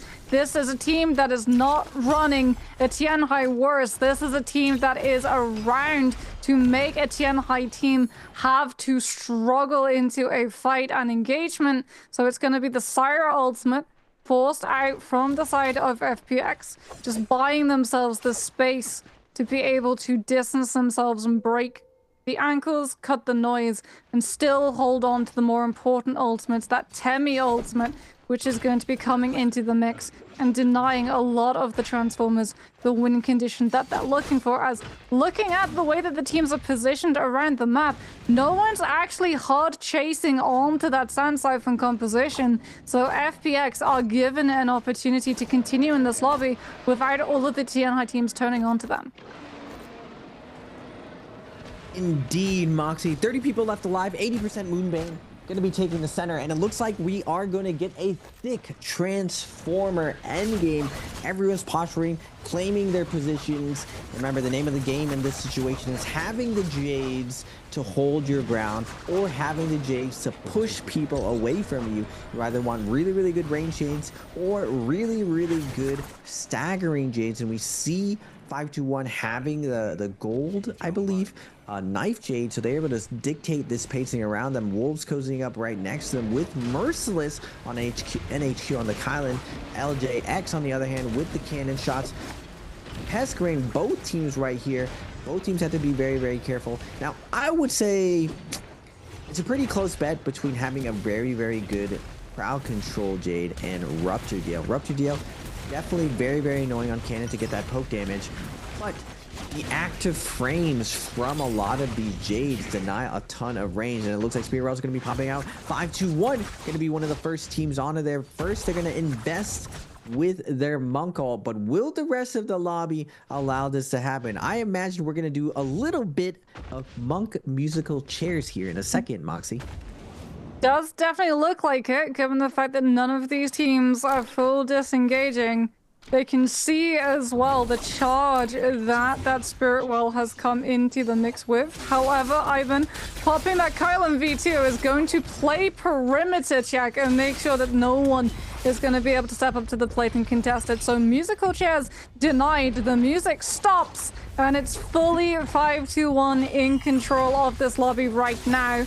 TE finally turn on to FPX, spotting out that this is not a Tianhai team. This is a team that counters our composition and needs, therefore, to be removed from the mix. And 5-2-1 have the exact same mentality. For FPX, get absolutely blitzed down upon. The Syra and the Takeda both removed in the blink of an eye, as 27 players all essentially burning their ultimates at the same time as everyone scrambles to survive. The terrain is good for the Tianhai. There's so little space, so little cover to be able to break LOS from the grabs, that every single Transformers team has essentially popped that Tianhai V2 at the same time to take advantage of the chaos that the other monks have set this lobby into. The frenzy of when one person gets grabbed, another Tianhai looks to take advantage of the player that was displaced and finds the follow-up into potentially the elimination.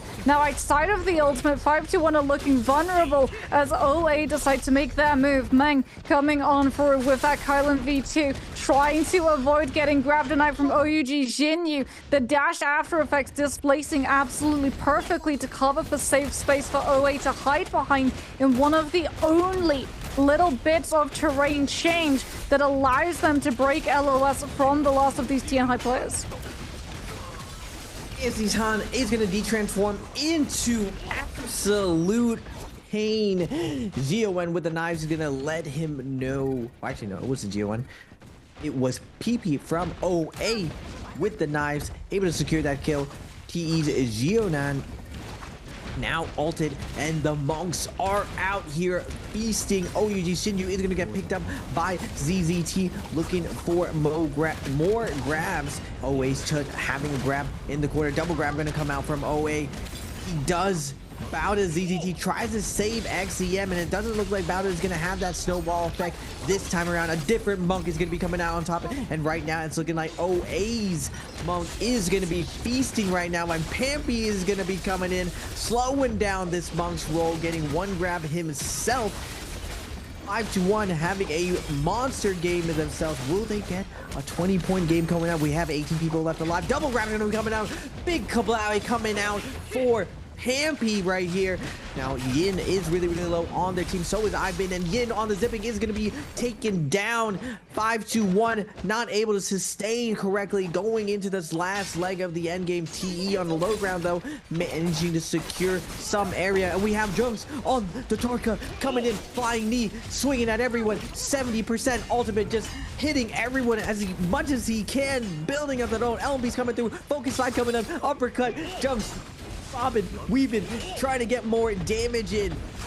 Youth on the Tarka for TE. Gionan getting one grab. Can we get two? You see jumps on the low ground. Oh, Peek with the knives again. Knives slowing down the Tarka's roll. We got 4 monks jumping around Moxie for the last minute for the last game of the day.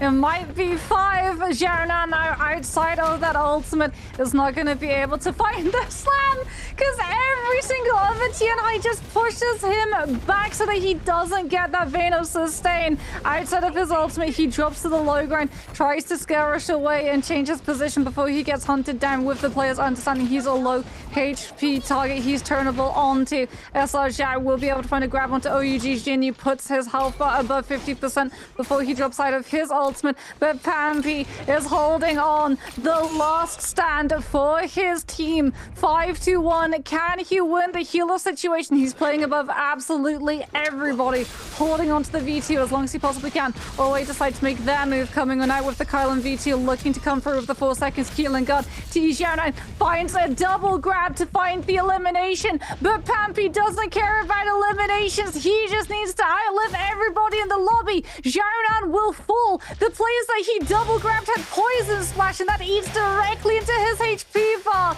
And Pampy plays the long con perfectly. He utilizes his ultimate not to get eliminations, but he goes into the zone to get the full health reset on the ultimate and outlasts absolutely everybody. And 5-1, smiles on their faces, pats on the back, walk away with the last MVP of the day. 5-1's been doing very consistently all day.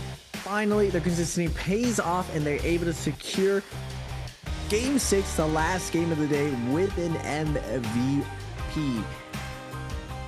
Tarka's running around on the low ground, but still the Kylans and the flying knives just slowing down the roll, and also, not gonna lie, uneven terrain, one of Tarka's weaknesses. Very hard for Tarka to get value if he is jumping up and down cliff sides. Now, we did see some exciting play finally with the Tarkas coming out. Not an 8-round Viper, but still 5-1. Big MVP coming out from them. It was a back and forth battle there in endgame. Very exciting to see both sides kind of going at it. Now, gotta say, I'm hoping to see more variations of Tarka as we progress Moxie. Seeing Monkarumi, I still feel like there's just more to it. We can go into some variation. I feel like even if there's the ice cream variation with Tarka flaming with Syra and Feria, I feel like the full counter transformers is a little bit better. But I still think down the line, that's what TXJ is putting Tarka for now.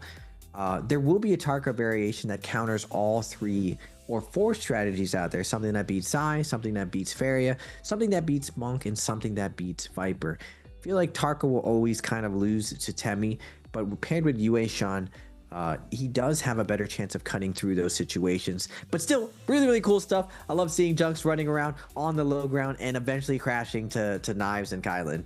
Just really funny seeing that over and over.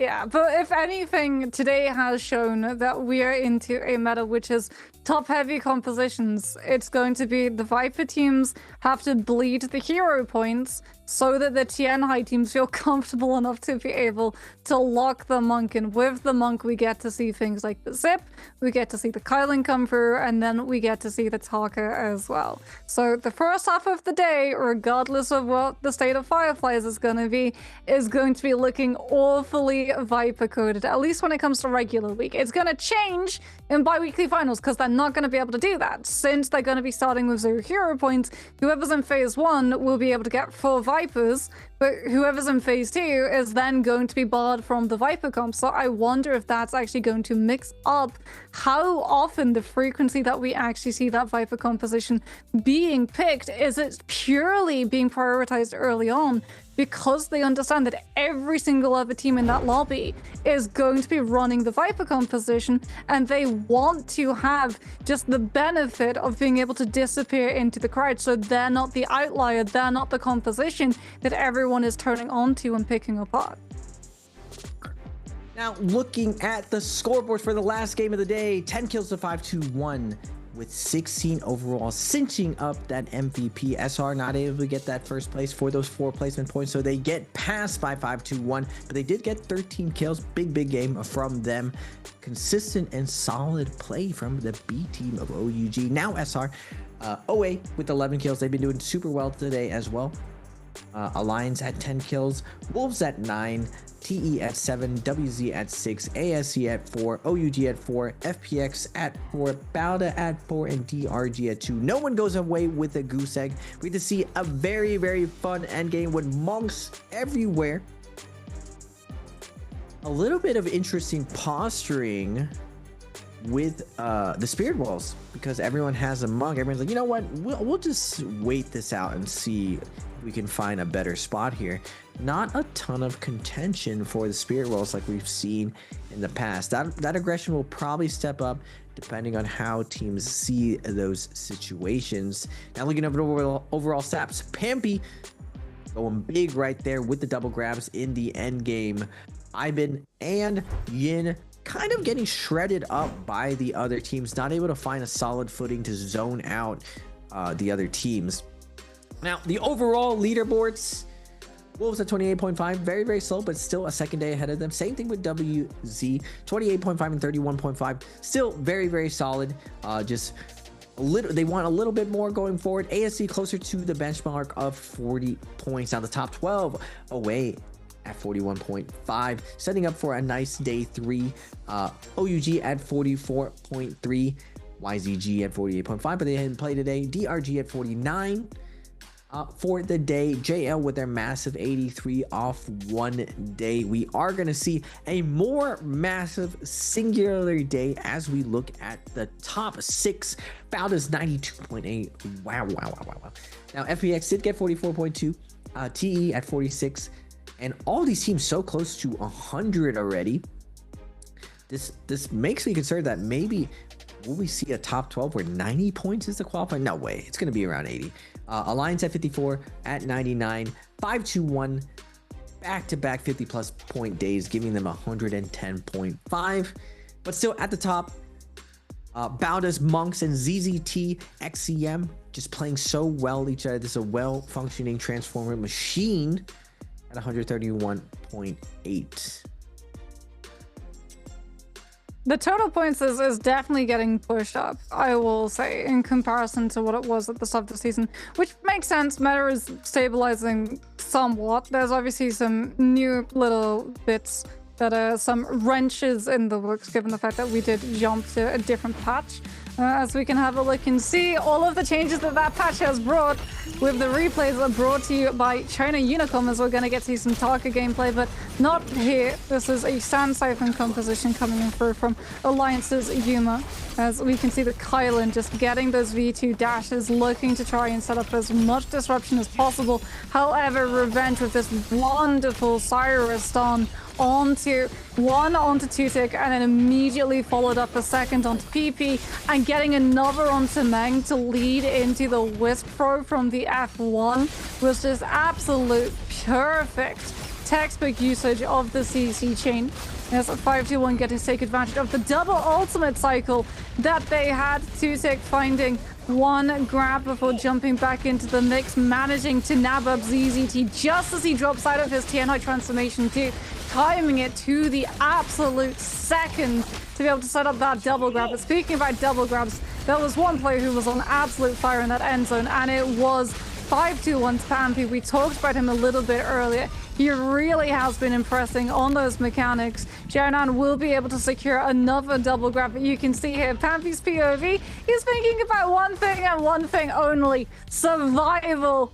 And that's exactly what he's able to do. Yeah, heal off with that second health pool. Super important to secure that first place.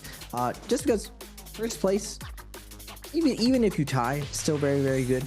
But that 4 points, nothing to scoff out, versus the possibility of dying in the end. MVP 2 times goes to MVP Pammy. Big damage coming out from him. Some multiple double grabs. Normally, we don't see B2 Monk doing the most damage for the team in just because he's facilitating a lot of the time. But even with all that damage reduction, we see Rupture Gale on there. And normally, if Monk gets Rupture Gale, he's gonna have a good time. He's gonna be able to pop a ton of ult in endgame. The old standard we used to see is in 4 minutes of endgame, a Monk should be able to transform literally every single minute, especially if he has a cannon, especially if he goes full rage damage Jades. He's able to churn out 4 ultimates. Even if he doesn't get soul blooms, it's even faster if he gets soul blooms as well. And Pampy definitely has been around to live through those metas, and we're seeing it again. I love seeing Transformers metas. It brings me back to a lot of nostalgia to the first Worlds, and even most Worlds tournaments. We've always had a ton of Monks. It was only really in that 2023 Monk era that we didn't see as much. Even though HLG did tie TE with Transformers, we saw an extinction of Monk due to Takeda. And finally, the Monks are back, and we're seeing new stuff. The ice cream composition being solidified, and now the next comp being worked on, Tarka. Now, still, like we were saying all day, Moxie, a lot to be learned with Tarka. He's very, very hard to pilot, but it looks like there are a couple of Tarkas who know what they're doing. Junks, definitely from SR, has played Tarka. I saw a lot of familiarity in his moveset, so we'll have to see if the league follows suit of running Greatsword and instead of Pulse Sword at least, and it's definitely a step in the right direction of seeing more fun stuff with Tarka. Yeah, well, speaking about stepping, we're going to be stepping away for a little bit as we throw you over to an interview with one of our players. Hi guys, welcome to the post-game interview. I'm Leah. So this time we have SR Rico come to our interview. So please say hello to our audience first. 也是小蓝先跟我们大家打个招呼吧。Hello， 我是 SR 小蓝。 Okay, welcome. You know, we are really think it's a little bit pity that for the last game, your team used Tarka combinations, but you didn't get the MVP. You know, last day when I was doing the Chinese interview, we talked about Tarka. Even already, like everyone admit the strong of Tarka, but no one used Tarka get MVP. How do you think about this? 那其实我们虽然之前已经有肯定过说火男的这个强度了，但是目前为止没有人用火男单排和三排都没有人用火男拿到过 MVP， 怎么看这一点？不过不适合决赛圈。哦，就这么简单。I think Tarka is not fitable for the final circle. Well, but we can see for this game, how do you think about the same combinations with Tarka in the Young? 那对于在回阳镜里面同样使用火男这个阵容的话，这样去同样阵容去打的话，怎么看呢？看谁的火狗厉害。Oh, it just depends on whose Tarka is better. Yeah. Okay. Also, we saw you team decide let 俊贤 to use Tarka? How? 那怎么去抉择出来让俊贤去使用火男的呢？本身我就是个玩胡桃的选手嘛，对吧？然后呢，小豪也是玩佛玩了很久的一位很老练的佛，安吉杰的佛也对不过他，对不过他。然后火男呢，其实俊贤经常在直播的时候也会玩，所以他也是有一定的熟练度的，所以我们也很相信他的火男，然后我们就用了这个阵容。Okay, so for me, I'm a totally Kurumi player. Also for Xiaohao, I think he is the best Tianhai player in Nbpl. Even TXJ's Tianhai is, I think he is better. So we let Junxian to play Tarka. Also, he will play Tarka in his streaming sometimes, like often play Tarka. So we use these combinations and also let Junxian to play Tarka. Okay, let's move on to our answer for treasure, please. So this time our question is, which role did SR Rico use in Game 6? 那我们这次的问题是，小懒在第6把去使用了哪一个英雄呢 ？A 是胡桃 ，B 是季莹莹 ，C 是火男 ，D 是天海。Please count down time， 也请跟我们倒计时一下吧。Okay. Now. 3, 2, 1. Okay, screenshot everyone. So what's the answer? 还好。答案是什么？Yes, the answer is A. 感觉你好像很有想要说英语的这种欲望。没有，只是以前那个在英语学校那个读过书，但我的英语已经很差了，这篇变得，因为已经没怎么听了，也没怎么说了，所以就是你的一些回答，我可能偶尔用一个 yeah 什么的，就是有些能听懂，但有些听不懂。就能听到就是一点点 a little. So Rico said he studied in a kind of English school before, so he can understand a little bit English and also can speak a little. So can you please like introduce yourself in English again? No? Oh, I don't want. You don't want to? 这是最社死的东西。Just really easy, just like hello everyone. No? No, Okay. I don't want. Fine, I see. Well, also for the game, so we talked back about the game. And you know, in the first day of the regular game of Trials, I have really like deep impressions on Junxian's Tarka because there is a kind of situation when Tianhai was on his ultimate, also Junxian was on his ultimate as well, but he was grabbed by the monk twice. How do you think about that? 那其实，在第1天的这个常规赛当中，我有一个非常印象深刻的这个情景，就是俊贤在火男开大的情况下，被另一个大佛连抓2次，怎么评价？老。好好说。留点面子。情有可原，因为我没有上去帮忙，他的压力太大了。Okay, I think maybe there's some reasons because I didn't help him, so he's under so much pressure. Also, before the interview, you keep saying that like 5-1 take the MVP from you. Why is that? 那其实，在采访之前，你也一直在重复说，觉得521抢走了你的 MVP。为什么这么说？因为我们13个人头，他如果同机的话，其实我们的分数比他高。然后胡桃其实是个很难拿人头的英雄嘛。我偶尔拿个7个人头，我觉得我的 MVP 有了，发现 oh no 倒下了，没了 lost 了。Okay, because we have 13 kills, and if we like stand at the last at the same time, we all both stand at the last second, I think we will be the MVP. Also for Kurumi, it's not easy to get many kills, and for this game, I got 7. So I think if we are the MVP, I will be the MVP Kurumi. So I think it's really pity. 好的，也是非常感谢小冉来到我们的这个赛后采访，非常开朗的一位选手。Okay, thank Rico come to our interview. That's all for the interview. Bye bye everyone. Bye bye.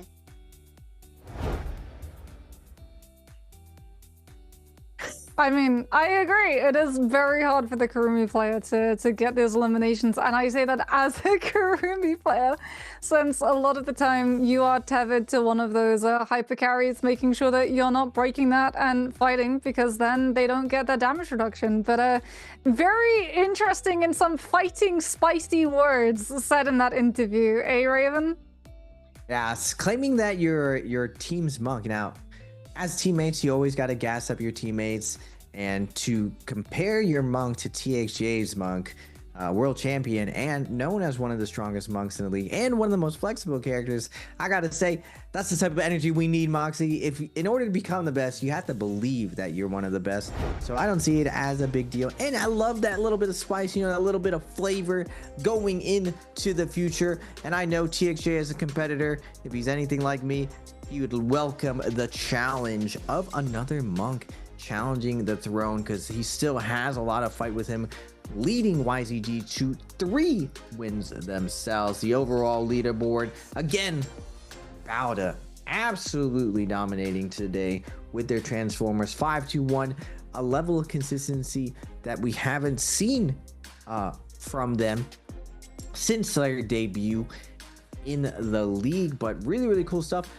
Remember, 5-1 BBE mixing up their roster, so it's awesome that it's all coming together right before this bi-weekly finals. This is the 4th bi-weekly finals.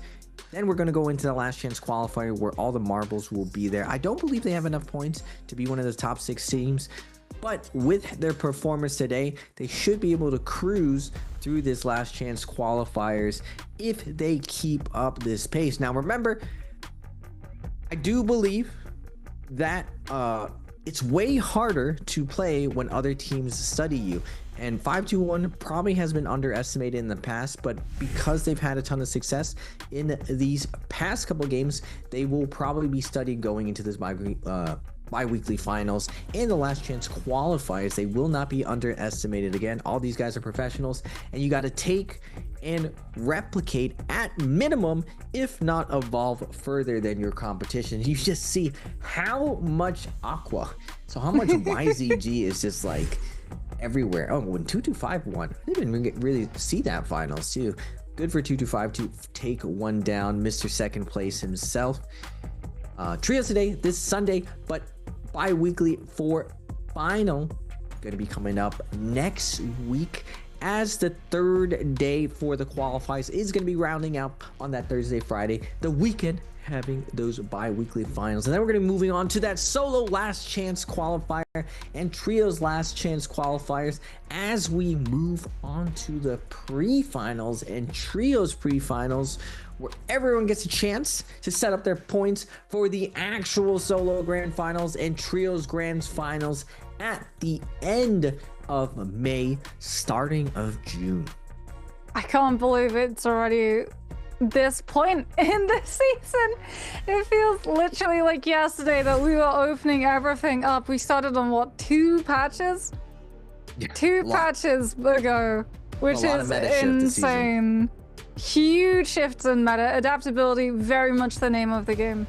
For all of these teams to be able to remain relevant, which goes to show what a good team YZG are. The fact that they've been able to take back-to-back repeats of the bi-weekly finals in every single different meta that we've had. YZG have been at the helm, and they're probably the most studied of all of the teams currently in the Nbpl scene. TXJ, like you talked about, such a staple player in the Nbpl scene, but also like that team is just able to adapt very quickly to the new metas. They have so much flexibility and variety in their hero pool, and they're definitely the strongest Viper Tesla Wuchen composition team out there. And as we've seen so far today, Viper Tesla Wuchen is the premier comp that a lot of these teams will burn the most of their points on. Yeah, he's just, TXJ is the tactician, he is the general, and all the teams admit to it that sometimes they don't even study, they just wait for TXJ to come up with a new comp, and they just take it and then take their, a spin on it. But it's no surprises. BVV and TXJ are the pioneers of the initial Faria compositions with that first variation of Cannonball. Even though GG last year pioneered a couple new compositions with the Transformers and Valda, this season, we're seeing TXJ again, predicting just how strong Viper is. Now, is it Viper, or is it the fact that most of the new comps can't deal with it? Same thing with Transformers. It does have a vulnerability to the Varia rushdown with Justina. What will it be next week as Tarka gets more figured out and more players have more time to work out the mechanics of Tarka, the rushdown capability, and the min-max of damage Tarka is capable of is going to be very interesting moving forward. Now, right now he's paired with Kurumi and Tianhai, but I think in the future there'll definitely be a different mixture. It took a while for other comps to kind of come together. There may be future tweaks for Tarka or tuning down of other characters. Maybe Knives gets nerfed so Tarka can live again. We'll have to see. It's definitely an exciting time for NARAKA. Thank you guys for joining us today for this fourth week of bi-weekly trios, day 2. I am Raven PLZ, and I've been joined by the lovely Moxie. We are going to be saying farewell to you guys. Stay safe out there, and tune in next week for some more NARAKA Pro League.